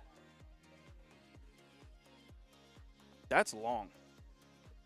That's how much of the game is that? It's 1, 2, that's 3, 2/3. 4.5. How many is 1, 2, 3, 4, 5, 6, 7, and 8? So yeah, that's half of the game was spent on that second stock from Sire. That is huge from him. Yeah, Sire definitely fought on that second stock to keep it the entire time. We are moving on to the Enigma though. We had platforms in the last match, but we didn't have that one at the top there. How are you feeling about platforms? I hate them. I hate them. I cannot stand them. Not even in just the viewer viewing the gameplay. No, absolutely not. Give me a flat map. I don't need any complications. I'm a simple man. I like one long line, and that's all I He need. likes clean things. He's pointing out the lines on the damage. He's pointing out the lines on his map. He likes them flat. Downlight recovery. GC. How you More feel X about things. gauntlets right now? Because I know a lot of people were like, gauntlets are nerfed into the ground. I think. I don't know what I think anymore, man. Like Okay. I'm looking at this guy play, and I'm like, what's the difference? What changed? Because that GC downlight recovery still took him off the top pretty convincingly, but. He's mainly been on that side, so I think gauntlets are in a spot where if you want to play these characters like Mordex, you better have that mastery over the signature kit because you're going to have a hard time KOing now that the end got nerfed. If we're looking at last game, 128 damage on the gauntlets for Vortex compared to 386 on the Scythe. Definitely a Scythe gamer here, but he does have the gauntlets again right here, and you can see a lot of those GCs. I feel like that's going to be like the main gauntlet output option that people are going for, the GC downlights. I feel like that's going to be their main star now that the end lights got changed and the side light is more punishable. It's going to be really important that you can get those GCs off. We've also seen Vortex throw out a lot of signatures when he has gauntlets in hand. So I think he's trying to mix it up, take what you have and what you lost and try to put them together. A lot of signatures are going to come out. He almost had the timing on that neutral signature. Sire also almost had the timing on his punish. The down air, not going to send too far. Vortex is only in the orange while Sire is in the red. Man, even that neutral air didn't send him above the soft platform. These stocks are lasting forever. We have Sire once again in the deep barbecue, right? You can see how far that Scythe sidelight alone, a move that's supposed to be followed up on, is sending. Finally, the KO comes through, and the Mordex takes the lead. Has his choice of weapons, going to juggle those, of course, going to stick with the Scythe. No surprise there. Sire's going to be waiting for the next one. On the opposite side of the stage, you saw Vortex go for the hit and then kind of turn the other direction, almost expecting Sire to be through him at that moment. Sire picked up the weapon and then just immediately threw it away. Now has sword in his hand. I think he's trying to look for a bit of play on these platforms, but Vortex is taking full advantage of the fact that he's in the air. I think he wants to go for this hover into the recovery. Ooh, gets that beautiful side air. He was trying to bait him to come off the wall. He thought he was going to come closer and go for the recovery. He gets off the wall, and the side air immediately comes out. Beautiful work from Sire there. And he's back on the sword. It looks like the sword is what he wants to focus on. We've seen the hammer work out, but as of right now, the sword's going to rack up the damage from downlight there. Is beautiful. It goes for the neutral air, but doesn't find it. Sitting over in the edge guard. Oh, Vortex immediately goes for the ground pound. Sire had the neutral air on his sword. Gets the dodge through. Okay, was he too far away to pick up the ground pound? I don't think so. I think he just wasn't feeling it. Okay. Unarmed for Sire, but he gets the sword again. I forgot he did juggle those swords, so he is going to keep it in hand. Next one is going to be a hammer. If he can get the damage and make it back at this point, maybe. The side light is beautiful. He has his dodge back, though. You have to confirm those.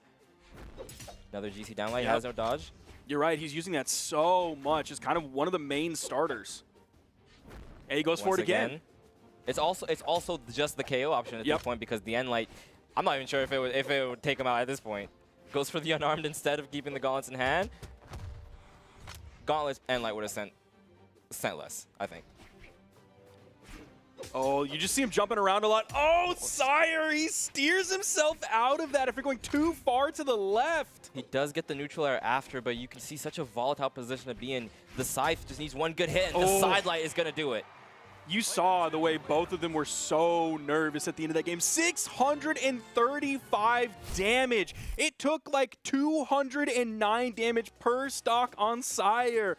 Bodvar is not a tank. Bro is out here doing 2's damage. For real. He's doing 2's damage, 1v2 Cody Travis peak gameplay in singles right now. Which is not that good. Just, when Cody was doing it in 2's, that's a bad thing. It was incredible. It was some of the most amazing 2's gameplay I'd ever seen. But when you do that in 1s, when that's as much as it takes to KO your opponent, when they're not a particularly tanky legend, it's tough. Yeah. And it's like I said, the gauntlet nerfs are going to be noticed, especially for the knockout potential. Because the end light was what we were seeing a lot of these knockouts come from. It was what we were seeing used to pressure out. You saw a lot of people hover around. They instantly land on the ground and put out that end light to catch landings. It's so safe. Yeah. It was such a safe defensive option that's also good as an offensive knockout option. Yep. Now, we do have the Tori come out from Sire this time. The Tori on that Zuko crossover. It looks fire. Oh, no puns Sire. intended. Oh, Sire. Oh, Sire. Somehow he gets back after that one. Full faith in the entire time. Just wasn't nervous. I was sweating enough for the both of us. I would be nervous now, though, but he's doing pretty well on the unarmed. I was going to say he needs to find a weapon here, but he doesn't seem to think so. The side air comes out, sends him away from the weapon once again, and now he's going to have to make a trip all the way across the map to pick that up. And he's just going to send Vortex over there. Some more unarmed coming out. The spot dodge has enough iframes. Okay, Sire getting a little cheeky. Oh. Picks up the weapon, immediately gets the KO, finishing with the side air off the left side of the stage. Sire now has the lead. The GC downlight just over the platform was so beautiful. And then he picks up the spear, does one of those right again, the downlight Sair. Just such an impactful move, especially on a platform map like this. Again. You can see Vortex just actively trying to get high onto these platforms, trying to get that weapon pickup, trying to just stay above ground. But you're playing spear. You just can't do that. You just can't make mistakes like that. You can't hover in the air. You have to play towards the ground. The downlight does not reach into the the ground pound. It's not in range. Game 3, Sire is nasty. I fear him. Oh, he picks up the side air there too as well. The weapon toss goes low. That's the dodge. Vortex dips under and then comes back over to the wall. Sire, is he just going to guard that corner slip? again? He did it so well last time, but Vortex gets back on the stage. The unarmed recovery is going to take off the top. Vortex very deep in the red, still at his pick of weapons. Of course, we're going back to the site. There's a weapon spawn on the opposite side of the stage. Sire's able to get over it. Sire just needs one good combo from either of these weapons to get the knockout here, and Vortex, he's trying to play it safe, but he's stuck on the unarmed. The neutral air is not going to find it. I think maybe you take Sire over to the right side of the stage because that left side, he just had it on lock. And he also got a KO on the right side. It doesn't matter that the stage is mirrored. It's a side diff. You just play him on the right. Yeah, it's like a more traditional 2D fighting game like Street Fighter. You got to be able to practice the combo when the opponent's on your left side and when they're on your right side. Well, on the left side he was hitting the downlights. On the right side he was hitting the side light GC downlight. So you pick your poison at that point. You're pretty much doomed either way. The way Sire's playing here, but Vortex. Vortex with a nice comeback. He's staging it, and Light is going to KO there. Gets Sire a nice lead. He could have had more, but Orange is nothing to scoff at. He's definitely in a solid spot here. I didn't happen to catch which sword he picked up, whether it was the newer one that's fresher or the old one that had some damage on it. Well, it's still in his hand, so he's not going to worry about it too much, so it's finally gone. Vortex trying to take it a bit slower. You can see him trying to break neutral with the weapon throws now and opting more to just like wait patiently for Sire to make the approach. I don't even know how that hit and how he didn't get hit by this signature. That was a wild sword neutral air. Beautiful spacing. Sidelight Sair is going to push him off the stage. Vortex is allowed to come back though. Now, there is a big seed difference between these players. Sire coming in at seed 4 and Vortex coming in at seed 14. Ooh. Almost getting the KO off the top. Yo, Sire almost picked it up as well, but that down air from Vortex. Every time they've gone up to that top platform, they just get risky. They just start going, all right, we've been playing slow on the ground, but now we're up here. It's a different game. Let's see what we can come up with. Neither of them are going to get that KO there, and Vortex once again is going to miss that KO. These sidelights are not supposed to be your main KO option. Yeah, they're really not. Even that like edge guard was a little bit weird with the weapon toss that he threw in there. He's not finding a lot of connections with the signatures. Like you said, he's using the sidelight as that KO option. That's where those like 635 damage numbers are coming from. Oh, Sire with the double! I mean, that's gets off the BM. top! It's BM, double downlight. You just didn't need to. That's amazing!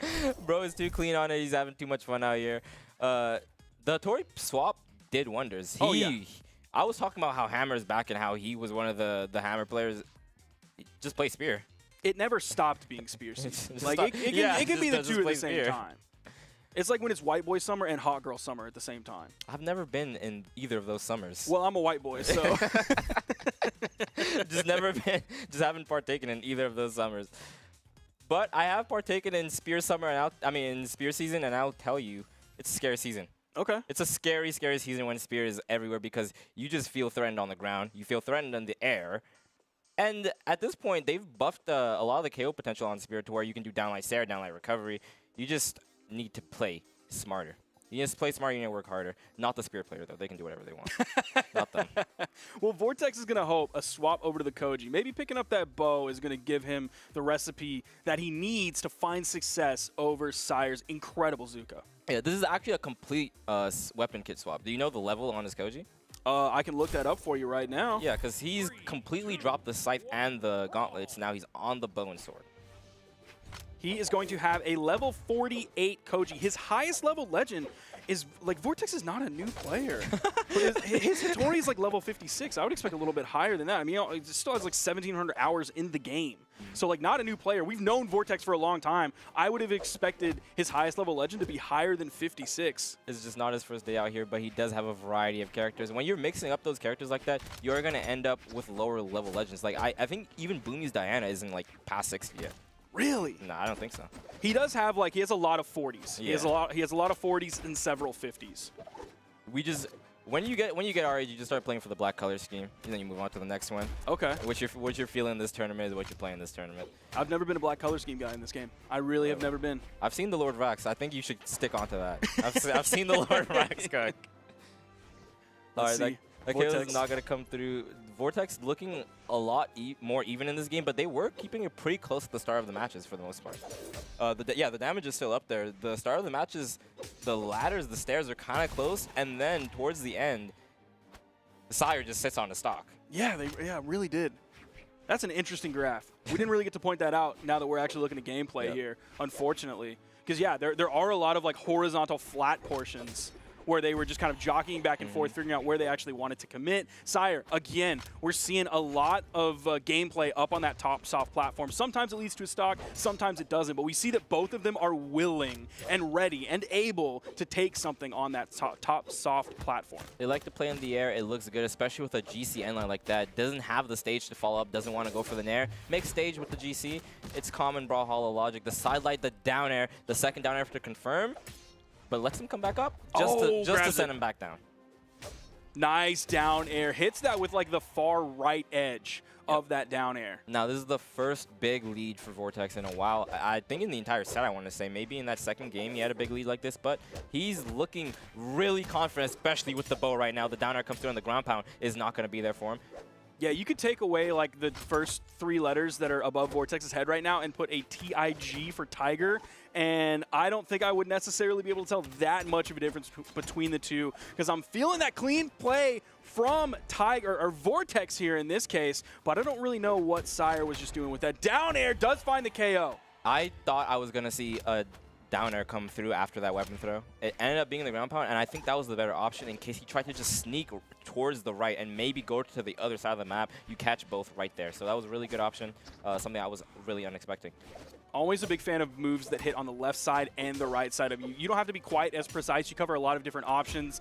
Starting off, Sire was looking pretty good, finding some hits here and there, but he still doesn't have Vortex in orange yet, and Sire just turned red. Ooh. So a full 2 color changes behind Vortex right now, who does have the lead. They're playing not all the way on the top one, but on the first level of soft platforms, gets the KO off the top, ties up the set, and we're going to game 5. When you're a sword player, you can do it anywhere. You can do it on this platform, that platform. The downlight recovery is too consistent. It's a tale as old as time, the downlight recovery on sword.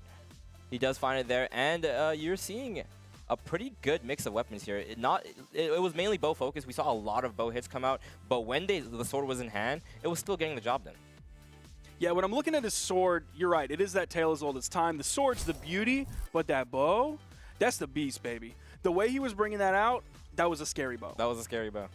I want to say that this Bodvar switch up is interesting. Goodbye, apparently the screens find it interesting as well. Yeah, just hide the gameplay, I guess. 3, 2, 1, brawl. Over to the Bodvar. Like we saw previously, not on Western Air Temple. Going to be starting this one off with the sword. Vortex coming in right away with the bow. So where I was going with that before the screen turned off, the Bodvar is an interesting pick here because I would usually say that both bow has a good matchup into both the spear and the hammer. Like, historically, people have avoided the spear matchup more than the hammer one, so maybe that's why he'd rather play on that hammer than the spear. But I think both are kind of hard, and you're seeing it right here. The sword ditto also isn't going well for him. Oh my gosh, he's getting completely mixed up here. Gets a nice fast fall there to get away from the down air, swapping back over to the hammer. Beautiful punish there. We've seen a couple Koji down sigs come out this weekend so far, and I don't think we've seen very much success. They're just not with that guy. move. Only one Koji player can really cook with that move. And Tell me who. He's standing here. Oh. I was talking about you. Oh, what? No, it ain't me. I don't play Koji. I I don't play Koji. Nice jump there, trying to read the dodge, but it's not going to hit anything at all. Wow, that was... Back in the day, that would have hit. Which day? Like Koji on release? Koji on release, that hits everywhere. Like, hits everywhere, KOs everywhere. neutral air not going to KO either. Oh, wow. Man, Sire actually doing a really solid job of bringing this one back and then taking the lead off of what started off as a really rough beginning to this game. And I'm talking about that dashing, that movement on the ground, that pressure. You saw him do it there to get Vortex to actually jump at the left side, and he got that jump there, just kind of knocking him off just with the tip of the sword. He loses his stock immediately after, but like you said, from where he started off that game, that's investment. That's something you're going to take. He's in a fantastic spot here, now tied with Vortex, despite starting off behind. The sword play, they're just kind of trading blow for blow back and forth. The momentum that Vortex had early on with the sword in his hand is not back. Now, Sire has the greater stage control. Of course, that downlight, when you pick it up in that awkward spot right on the corner, you can't go for the jump Sair there. It's not going to connect. Yeah, we saw it earlier. The other player, they went for the downlight side light and then got the Sair pushed off on the edge column. It was really beautiful work, so maybe adapt that into his kit. Sire playing around the weapon spawn, throws the weapon high so that Vortex, like if he jumps in the air, he's going to have to dodge to get away from that. Burns a dodge. If he goes low, he's going to get hit with the side signature from Sire. Weapon throw is going to interrupt the signature, but there's not going to be a punish further than that. And Sire, he's just trying to get whatever extra damage he can, and he's going to find it with the end light into the side light combo. Downlight Sair is going to set him off, and is going to take the stock off completely. I actually thought he'd live there. He's got a pretty solid lead going into this one. Has Vortex in the yellow. He is at weapon disadvantage, able to get to the weapon spawn very quickly. The dodge is gone. Is he going to commit to this? Nope, he lets him back on, and he actually gets an extra hit on his way back on the stage. But Vortex is kind of still playing from slightly behind here. He's already in that light orange. Meanwhile, Sire, he's tacking on damage. Nice pickup. Gets the three-piece with the neutral air juggle as well. We're seeing Vortex throw away the sword. Maybe he wants to switch to the bow, see if he can rack up some damage really fast with those three pieces. But Sire, are we going to see a weapon swap here to try to get this early KO with the hammer? I think either way, Sire is in the better spot to take this game. Oh, he doesn't have quite the big enough bounce. Doesn't have enough damage on a Vortex. Oh, he gets the turnaround. Reverse. And he dances too. He knows. Nah. He knew how good that was. There's no way. Oh, Sire in game 5. There's no way, because if you press your taunt like that, you just knew you were going to hit it. Bro is just feeling it. Yeah. He's just feeling it. He straight up preloaded that. He buffered that taunt. Yeah, for sure. At that point, it's just scripted. I won't believe otherwise. You knew that was going to happen. Yeah. Can you fill me in on this next Oh, time? my goodness. What an ending to that game in Game 5 for Sire to take it. Now, I want to go back because I did mention Game 5. the seeds Yeah. and how there was a big difference between them. And I don't necessarily want anyone at home to think like, oh, seed 4 versus seed 14, that should not have been that close, right? Maybe Sire wasn't playing well, but Vortex is one of the like OG top players from SEA. It was like Tiger, it was Vortex, it was Reaper, and those were kind of the big three. The moment. It was usually Tiger, but like occasionally there was a chance for Reaper or for Vortex to end up winning that one. So definitely don't look at Seed 14 and think like, oh, that's not a top 8 player. That's barely a top 16 player. Vortex is definitely a very solid player, and Sire has that new blood in him. He just came out and he took it not convincingly. That was a close game. At that point, that could have gone anyway. Like in another world, he didn't dodge through that NSIG. And he just didn't lose that stock. Maybe he found what he was looking for. That being unarmed at the end there, where he tried to get that bow and keep him off the hammer, that played a big part in it because we saw him get that GC down, like get the nair off. He didn't find the side he was looking for, but that's just extra damage, putting you closer to where that NSIG is just going to take you off the top, especially in a map like Brawlhalla. Sire is going to move on. We have him loaded up already here. He's carrying that momentum onward to fight Holix. So going into this one, he's going to fight a radically different character than previous. Now, we did see a little bit of Spear before, but when Holix has the Axe in hand, which wasn't that successful earlier, we're seeing him still go with the Ivor, still go with the Bryn here into the this same game. matchup as well. It's the same exact matchup with the same, bringing another Bodvar in. Sure, it's a different player. Sure, we saw a lot more hammer from Himway, but it was the same character, and if he feels like he can still bring this Bryn in, then we just need to not question why he didn't switch his pick at all. We'll see what he's got for us here. Sire already starting this one off You can already see the swag in the gameplay. After he hit that neutral signature, it seems like Sire is awake. He has not been hit, Remy. It's the exaggerated swagger of a Bodevar player. That's true. I don't know if I don't think any Bodevar player. There's like 3 Bodevar players out there that have any type of swagger whatsoever. Sire's one of them. When you come into this event and your Bodevar is suited up in the tuxedo, the yellow button down, you have what it takes to go unhit on the first stock. All right? He looks good. He feels good. I would never use this setup, but he's making it work somehow.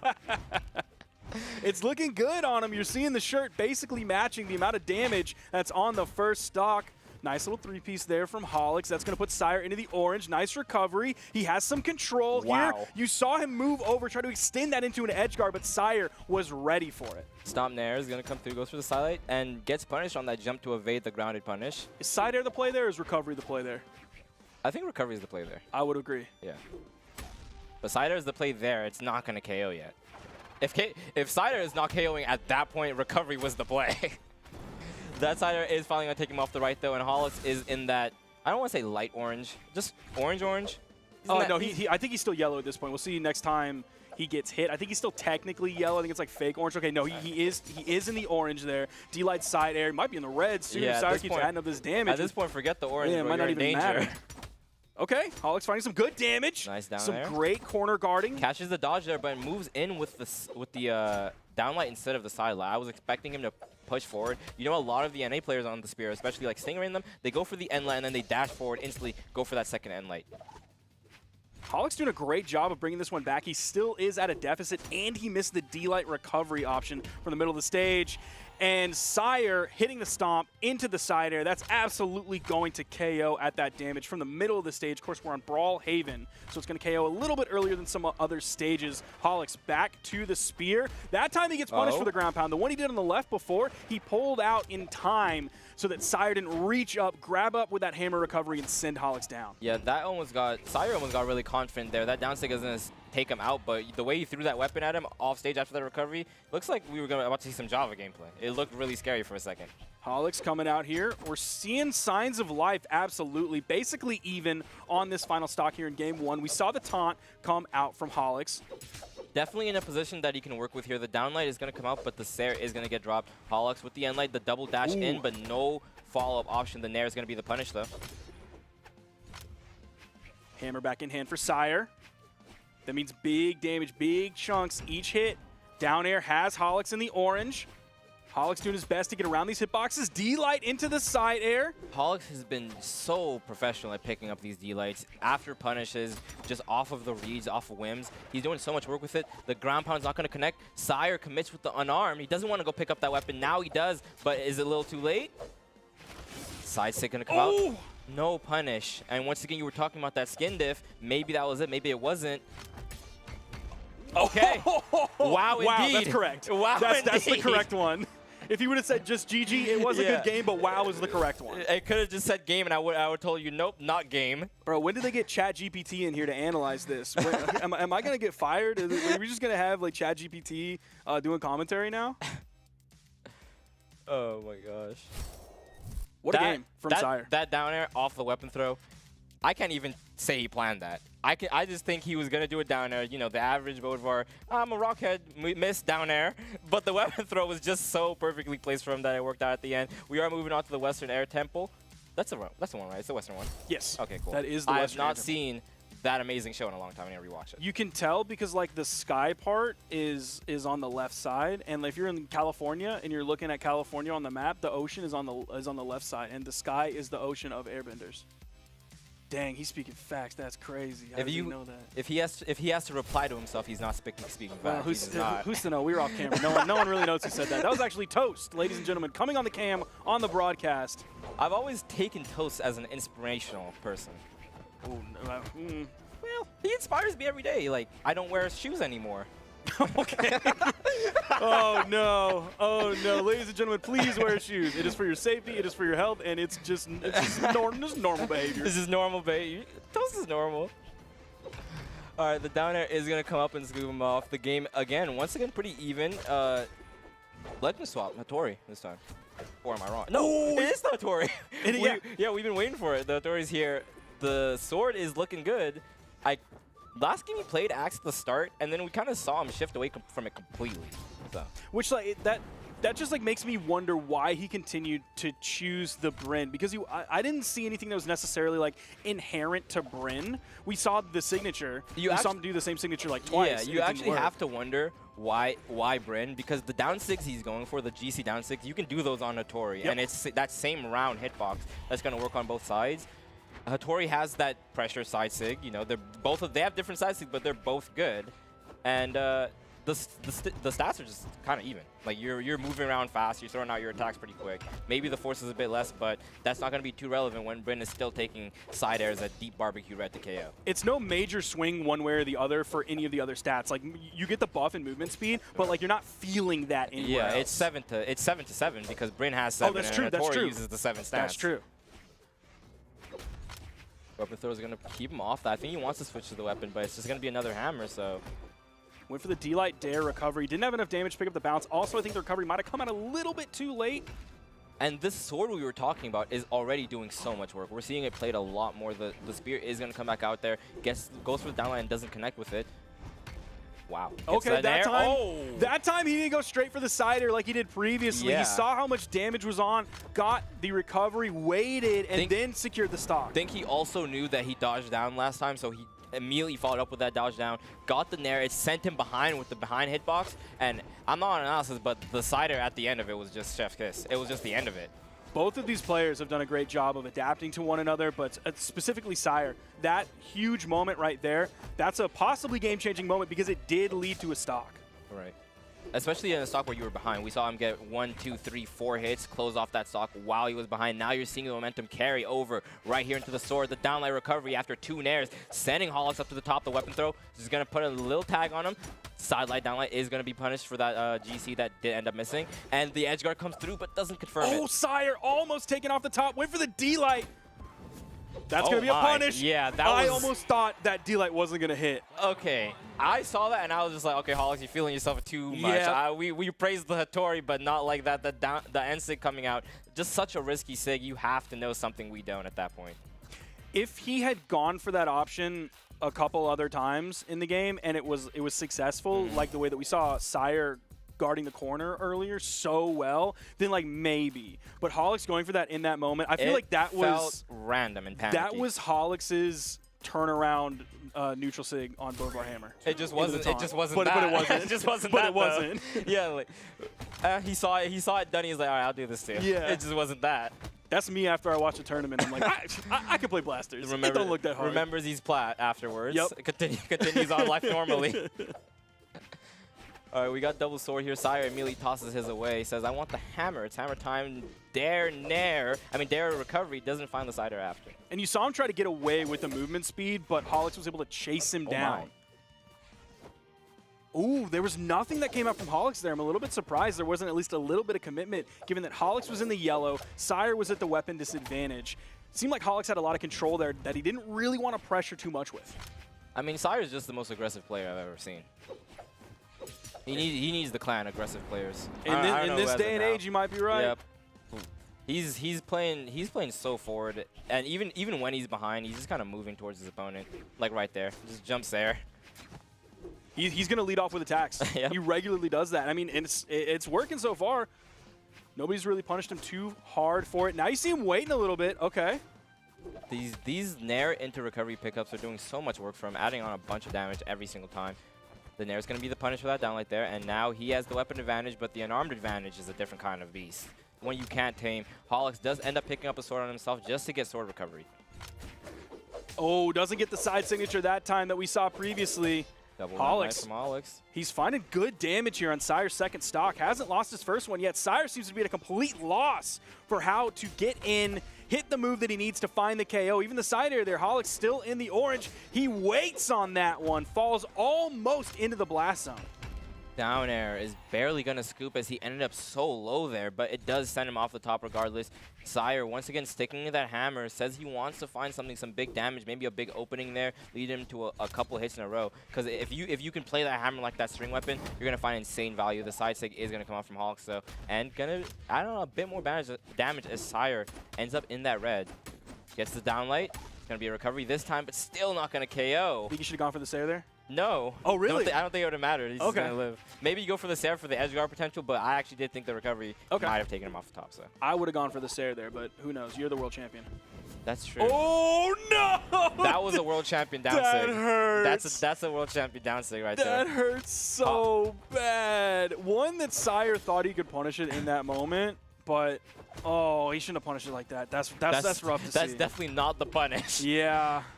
Goes for the ground pound there, trying to get an early stock off if he can. Definitely worth it to go for the option at least, especially if he ends up on top and the side sig dances on him. I don't think he jinxed himself. I think he's gonna use that dance. He's gonna take those moves, and he's gonna do it again at the end of this game after he takes the victory. I would tend to agree with you here. Yeah.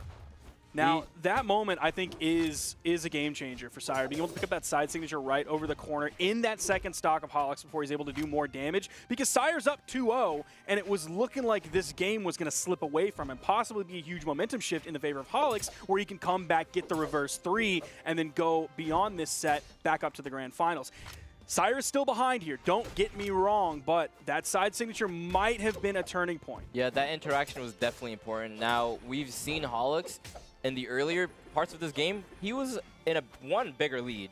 2, the momentum was showing. He was getting a lot more hits than he's getting now. And you can see Sire almost evening this back up. Yes, he's in the red. Yes, he's in that dangerous KO %. But for both of our SIGs, so is Holix. The down SIG's going to come through. Is it going to KO? Yes, it is. Ooh! It started orange, ended in red, and when we say that rhyme, that means he's knocked out. Is that what that means? Yep, that's what that means. All right, I agree. That was another thing we were talking about with that Hattori pick. If you're going to go for those GC down SIGs on Brynn, Oh, this hurts. at least go for the character with the better angle. Yeah. Because Brynn still has that upward angle with, I think, lower force. So you're seeing the Hattori come in, makes the cloud, ends it all. Sire is on Zal. This is a very interesting legend swap for several reasons. Of course, Cannon did get a buff. Okay. Some people are feeling Cannon lately. Some people are saying Lin Fei is one of the best legends in the entire game. I don't like those people. Okay. Let it be known. Okay. Not a... Noted. Okay. Write that down, chat. Yep. If you play Cannon, don't speak to Remy. Okay. Just like Phazon shouldn't speak to Remy. Well, that's definitely, yeah. That's for sure. That's for sure. But Zol, as a Cannon legend, with Axe, we'll see how Sire fits this into the way Holix is playing. I don't know how I feel about the Axe specifically. I think the Axe is the one weapon I think I've seen him play, because he did have that stun on Brynn, or maybe I'm thinking of I'm not thinking of Tiger because I know Tiger played Brynn, but I feel like Sire has definitely played some Axe in his history. He does have a level 67 Brynn. Right below that, he has a level 63 Taros. Okay. So definitely is an Axe player at the end of the day. Let me see what his Zol is at. Oh my. Well, right now his Zal is about to take the first stock with a beautiful down air into ground pound on the Axe kit. Oh, okay, we get 2 taunts on that So one. we get the first dance, and then you bring your buddy along to BM. Okay, I see it. I see it. Well, I mean, I'd be popping off for my friend if they were playing like this. Yeah, you just come out to Brawlhaven with your buddy, bust a move on them. Who Sire- plays the trumpet? Is that the skeleton? I think the skeleton plays Okay, it. I couldn't remember if like the player is playing the trumpet and the skeleton I is think the shaking, best way to shaking think his about booty. it is that none of the Brawlhalla legends probably can play the trumpet, so the skeleton always plays it. Maybe some of them There's could, got but to you be never at least know. one. But yeah, one There's of them. got to be at least one. It's Zal, because he's also a skeleton. They teach you it in skeleton school. Okay, Skeleton Elementary. okay. I've never been. Skelementary. So, okay, Yeah. I trust you. I've never been. I've never been either. Even though when I was a much younger man, I was built like a skeleton. Yeah, Skelementary. I know the stories, Okay. trust me. The Zal is still coming out with the cannon, and it's doing work because Holix is 1 hit away. 1 good hit, and downlight nair, taking him off the top, like I There was it saying. is. Yep. You laid it out for us. He put it down for us. The taunt's coming out. Sire feeling good here. This Zal pick was not what I was expecting, but as soon as I saw it, I just knew it would work. I fear all Zal players, especially after what I've seen them do. Like, the South American Zal players, I don't want to think about it anymore. Just, dude, let me stop, please. Kind of Zol. I'm the opposite because I do want to think about that a lot, except for BCX because that broke my heart when he ended up losing. That hurt a lot. But I'm loving some Zol. I really do enjoy some Zol play. Holix find his way back into this one. Yeah, there's the NSIG finally connecting. It just seems like Holix is completely on the defensive. against Sire. Like, Sire can throw out kind of what he wants, and it's scary. That's the thing with Cannon, and especially Zol. They do have those quick moves to come out. Yeah, they have the recovery frames where you can punish them, but the moves themselves come out pretty quick. And when it's high force like Zol, you have to be careful. Look at how far that side air sent Hattori from the middle of the map. He's done. The stock is over. The stock is over. The taunt came out. Okay, Zol is playing the trumpet.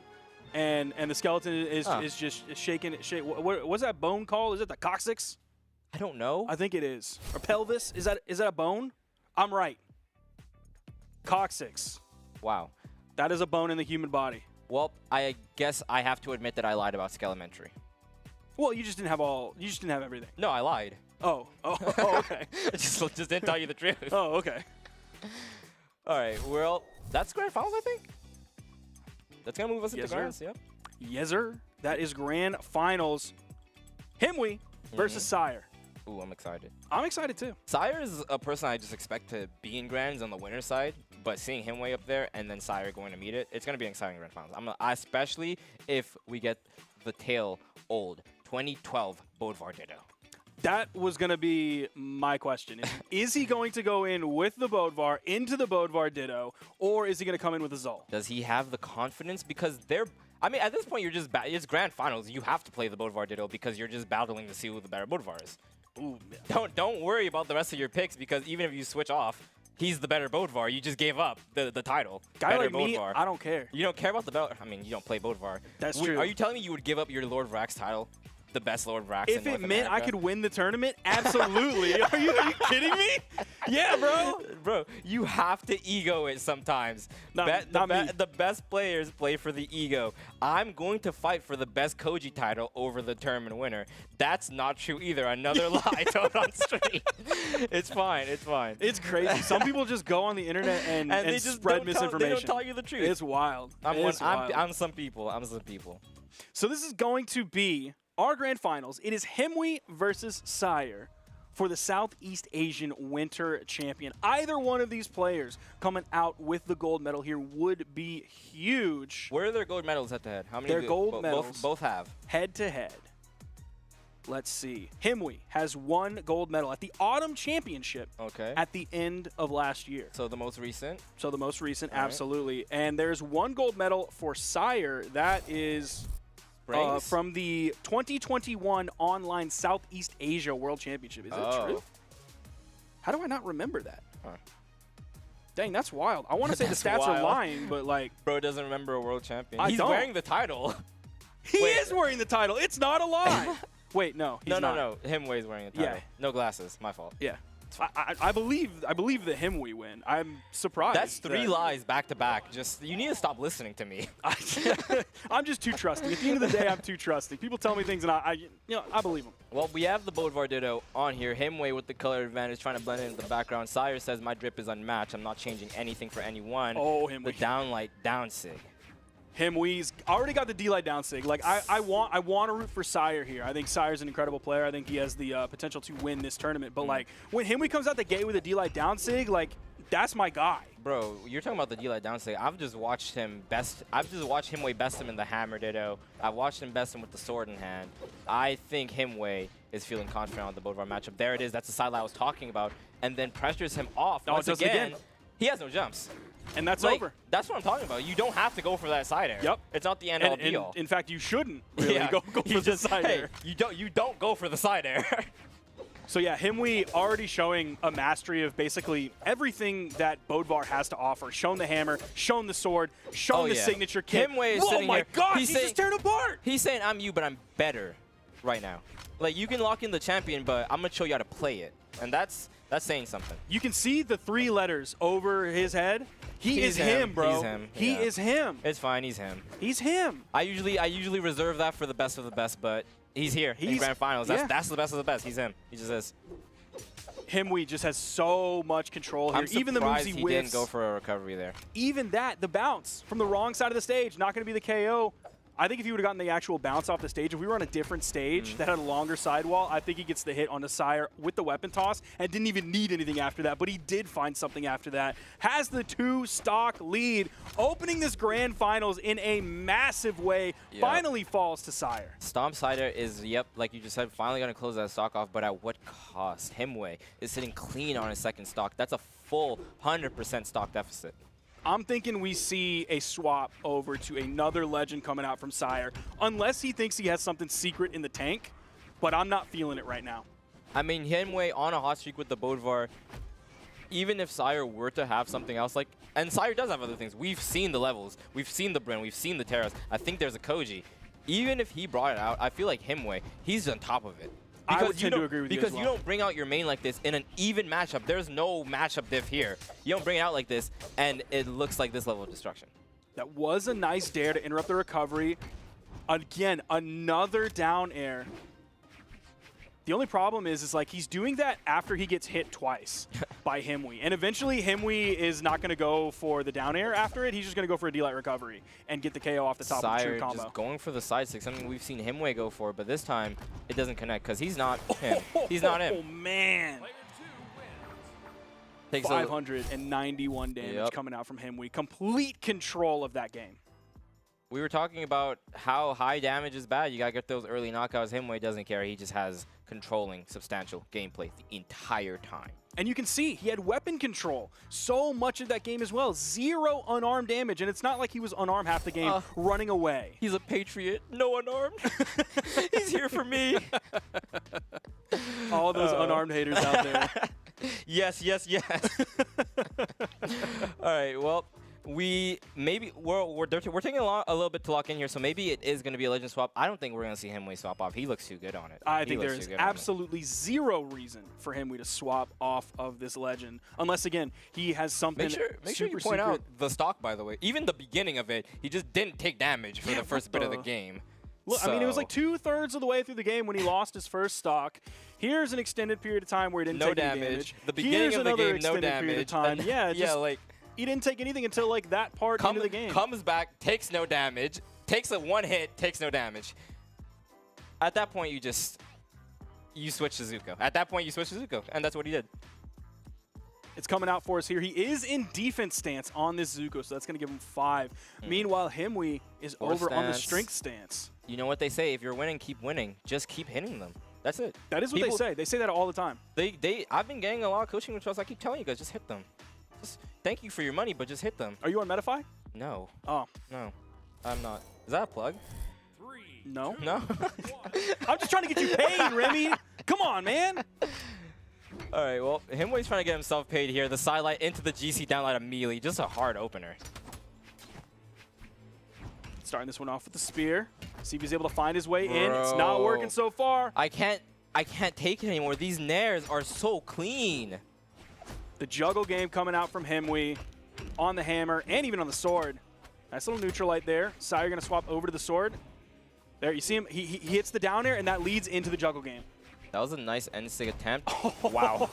He hit that Listen, like, is that hit stacked? Listen, he just watched you miss that, brought you in this game, and sat you with it. What's going through Sire's head? Brutal destruction. Brutal destruction. Ow, stop hitting me. Please, stop. The announcer's going to say obliterated no matter how many stocks are left at the end at this point. Downlight there is evening it up. Maybe we spoke too soon. Goes for the ground pound, lands it on stage. Didn't throw his weapon there, even though one was still on the stage, but Himwee was without a weapon. We are going to at least see a little bit of unarmed damage this time. The stomp game is so beautiful. The scoop game is so beautiful. The nair game is so beautiful. He does it all. There's the He D-Light also recovery. loses his stock. Off the top, that is one of the things that he happens to do here, but he's in a decent lead. It's not a great lead, but it's a good lead coming in. If you're Bodvar, you're smiling at this lead. A good signature placement. If you have the high force on the sword, downlight recovery, you're just smiling. You're happy. Now he's definitely smiling. Has Sire very much in the red. You're seeing Sire playing far away from Himwee, jumping around. A lot of movement comes out, tries to break it up with the weapon toss. You know what I'm going to question? I'm going to question the attachment to the sword here. Now, we saw Sire in the last game, a 2-stock. Didn't look close on either of the weapons. That's correct. Decides to keep one, upgrades the stats to more speed focus, switches up the secondary weapon, keeps the main one. I don't know if I like it. I think you try to sit on that spear as much as you can. You try to cheese him out. You just try to throw out those neutral lights, play really defensive. You're talking about cheesing out the guy that just did that, by the way. Yeah, well, look, I'm trying to find a possible win condition here for Sire. Bro's giving him all the options, giving him all the paths. It's like we're playing Dungeons and Dragons. Shout out the Battle Pass. Just roll the dice and see what you can do. What is it called? It's Dices and Dangers? I have no clue. That's before my time. We had computers when I was born. Dungarees and Dongos. I mean on the Battle Pass. I have no clue. I've not just known. I just Production don't know. help. Line. Does those keep the Battle Pass tracks in his head? Bro, he works here. He just knows. Sire's swinging at air right now, hit and a miss. That's not air. Himway's not swinging at air. This is a very tough situation for Sire. He needs to think of what pick he's going to go to, and he needs to think fast, because now that's 3 weapons that haven't worked. Are you going to go for a complete switch up? Let's see what the bans are. I'm waiting to see his little avatar pop up, because I don't think they swapped it on this side. So He's thinking about it. Oh, it's Teska. that's Eska. Is that the first? I don't think we saw any in Oz. I can't and remember if we saw And this is any in definitely Oz. the first in Southeast Asia. Oh, yeah, for sure. For sure. He's coming out with Teska here. The Battle Boots All right. are making their debut You caught my attention. I'm in the interested. 2023 I'm interested. Brawlhalla Esports season here. And it's coming out for Southeast Asia. Sire, in his dire moment of need, reaches out. He's going to pick up some gauntlets, and he's going to put on some shoes. Is it desperation or will it work? Let's see. The hands and the feet both cover. The down sig is going to be the first one we see. Remember that, folks. The first, if you want to do your little Brawlhalla trivia, the first ever Teska sig used in an official tournament was the down sig. His Teska is level 17. That's enough. That's more than some characters Wilson has pulled out in tournaments. It's enough. Why are we doing everything based off of what Wilson does? That's the litmus test in 2023. It's enough, man. It's enough. Now, he does have Mordex as his second highest leveled legend, so he Okay. does have the gauntlet play. Well, it shows he hasn't gone on players because he just hasn't played Boots yet. He just hasn't. And he demolished the first yeah. stock of Himwe. Maybe the Gauntlet's hammer matchup is still in the Gauntlet side of things. Maybe he knows something we don't. Remember that, all you Gauntlet players. Himwe picks up the sword immediately, though, and it's just wraps up. Dude, his sword play, so clean. Perfect timing on that. Grabs the stock, evens the stocks up, is about 50 to 60 damage behind. He opts to keep the sword this time rather than switch up to the hammer. If it ain't broke, don't fix it. The hammer was broke, so he fixed it. Sire's actually pretty good at getting these reads off. Of course, it's not going to be like multiple hits since he's not punishing the dodge, but rather just kind of reading the movement and getting another hit off. But it's adding up. Himwe is yet to really do anything on this stock. Meanwhile, he's in the red. We haven't seen too much off stage from either of these players yet either. It'll be like a move over the corner, and that's pretty much it. Both of them playing it safe in terms of whether or not they want to fight on the edge. Even though Sire, I mean, he has gauntlets. That's one of the places that gauntlets really succeed. Especially if you want to get those early knockouts, you're going to have to take them off stage. As I say that, though, another sider is going to push him off.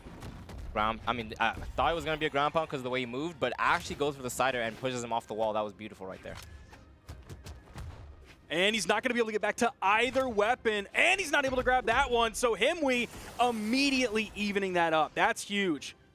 Really wasn't an option for Himwe to, for Sire to put out too much damage when he's unarmed, especially against that hammer of Himwe. Appa just might have brought Sire back to the stage for the last time in this tournament. Oh, as I speak that, though, he's does doing make it boots back. things. Yep. If he was gonna take it there, I spoke too soon. But it is his tournament stock, so this is. If you were gonna start cooking, if you were gonna get utensils out, now's the time. That was the classic that you saw everybody hitting early on. Just Bodvar That's things it. the down sig.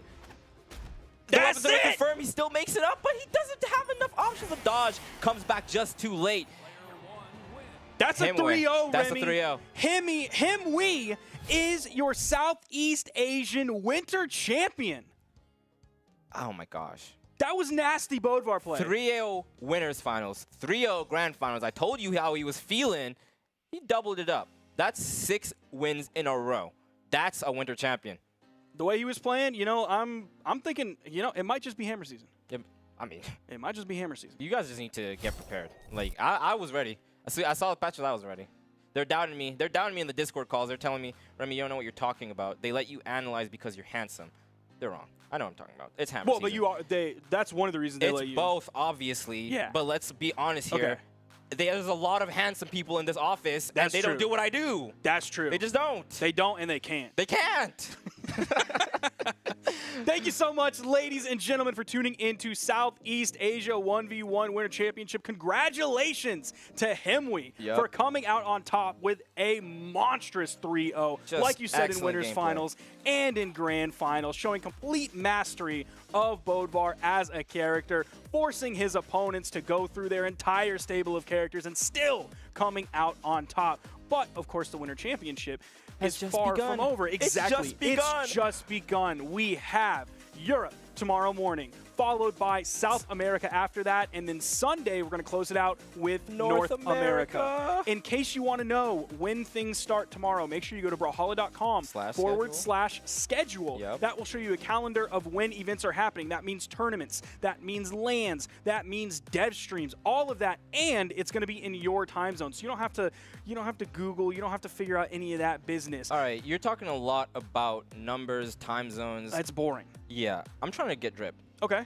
Talk to me about that. Well, if you want to get drip, you can head on over to brawlhalla.com/winter merch. Ladies and gentlemen, you saw it on the stream earlier. There's a blanket in there. There's a Yep. hoodie in there. Keep in mind, you can also get like other merch that was at BCX, I believe. You can Yeah, get I like think- the sweatpants. I which think that's not on the winter merch, but they do have that, all the... yeah, it'll take you to the Yep. website that has other merch as well, including the sweatpants from BCX that I wear way too often without washing them. I didn't need to know. Well, just didn't. You do. I just didn't. Thank you so much for tuning I in, washed ladies mines, and by the gentlemen. way, guys. One more thing about the merch. It ends on the 12th. The That 12th. means 9 days from now, ladies and gentlemen. Don't be one of those people who like wakes up on Guys, the 13th. Limited edition merch. Don't wake up on the 13th and go, I forgot. Oh, no. You didn't forget. You got to get it now while it's still hot and ready. Get it right now Yep. while it is hot and ready. You heard it from Remy. You heard it from me. And that is it for Southeast Asia and Australia. Thank you so much for tuning in. We will see you tomorrow morning for Europe. Goodbye.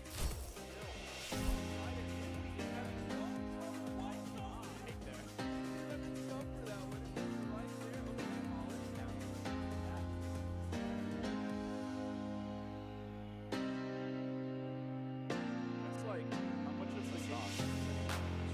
That's like 4.5. How many is 1, 3, 4, 5, We're on game. 7, 8. So yeah. Doesn't want to go from there. Next stage with GC, it's common Brawlhalla logic to sidelight the down air, the second down air to confirm. But let's him come back up just to send him back down. Nice down exchanges behind Vortex right now, who does have the lead. They're playing, not only doesn't have quite the big enough bounce, doesn't have enough damage on the Vortex. Oh, he gets the I would have gone for the Sarah there. Oh, no! Look how far that side air is. Oh, down air, and that leads into the juggle. That was a nice attempt. Wow. Sire's in the air right now, hitting the miss. It is his turn to stop. So this is, if you were going to start cooking, if you were going to get your cancels out, now's the time. That was the classic that you saw everybody hitting early on. Just Bodvar That's thing, it. bouncing. That's it! He still makes it up, but he doesn't have enough options. Stop.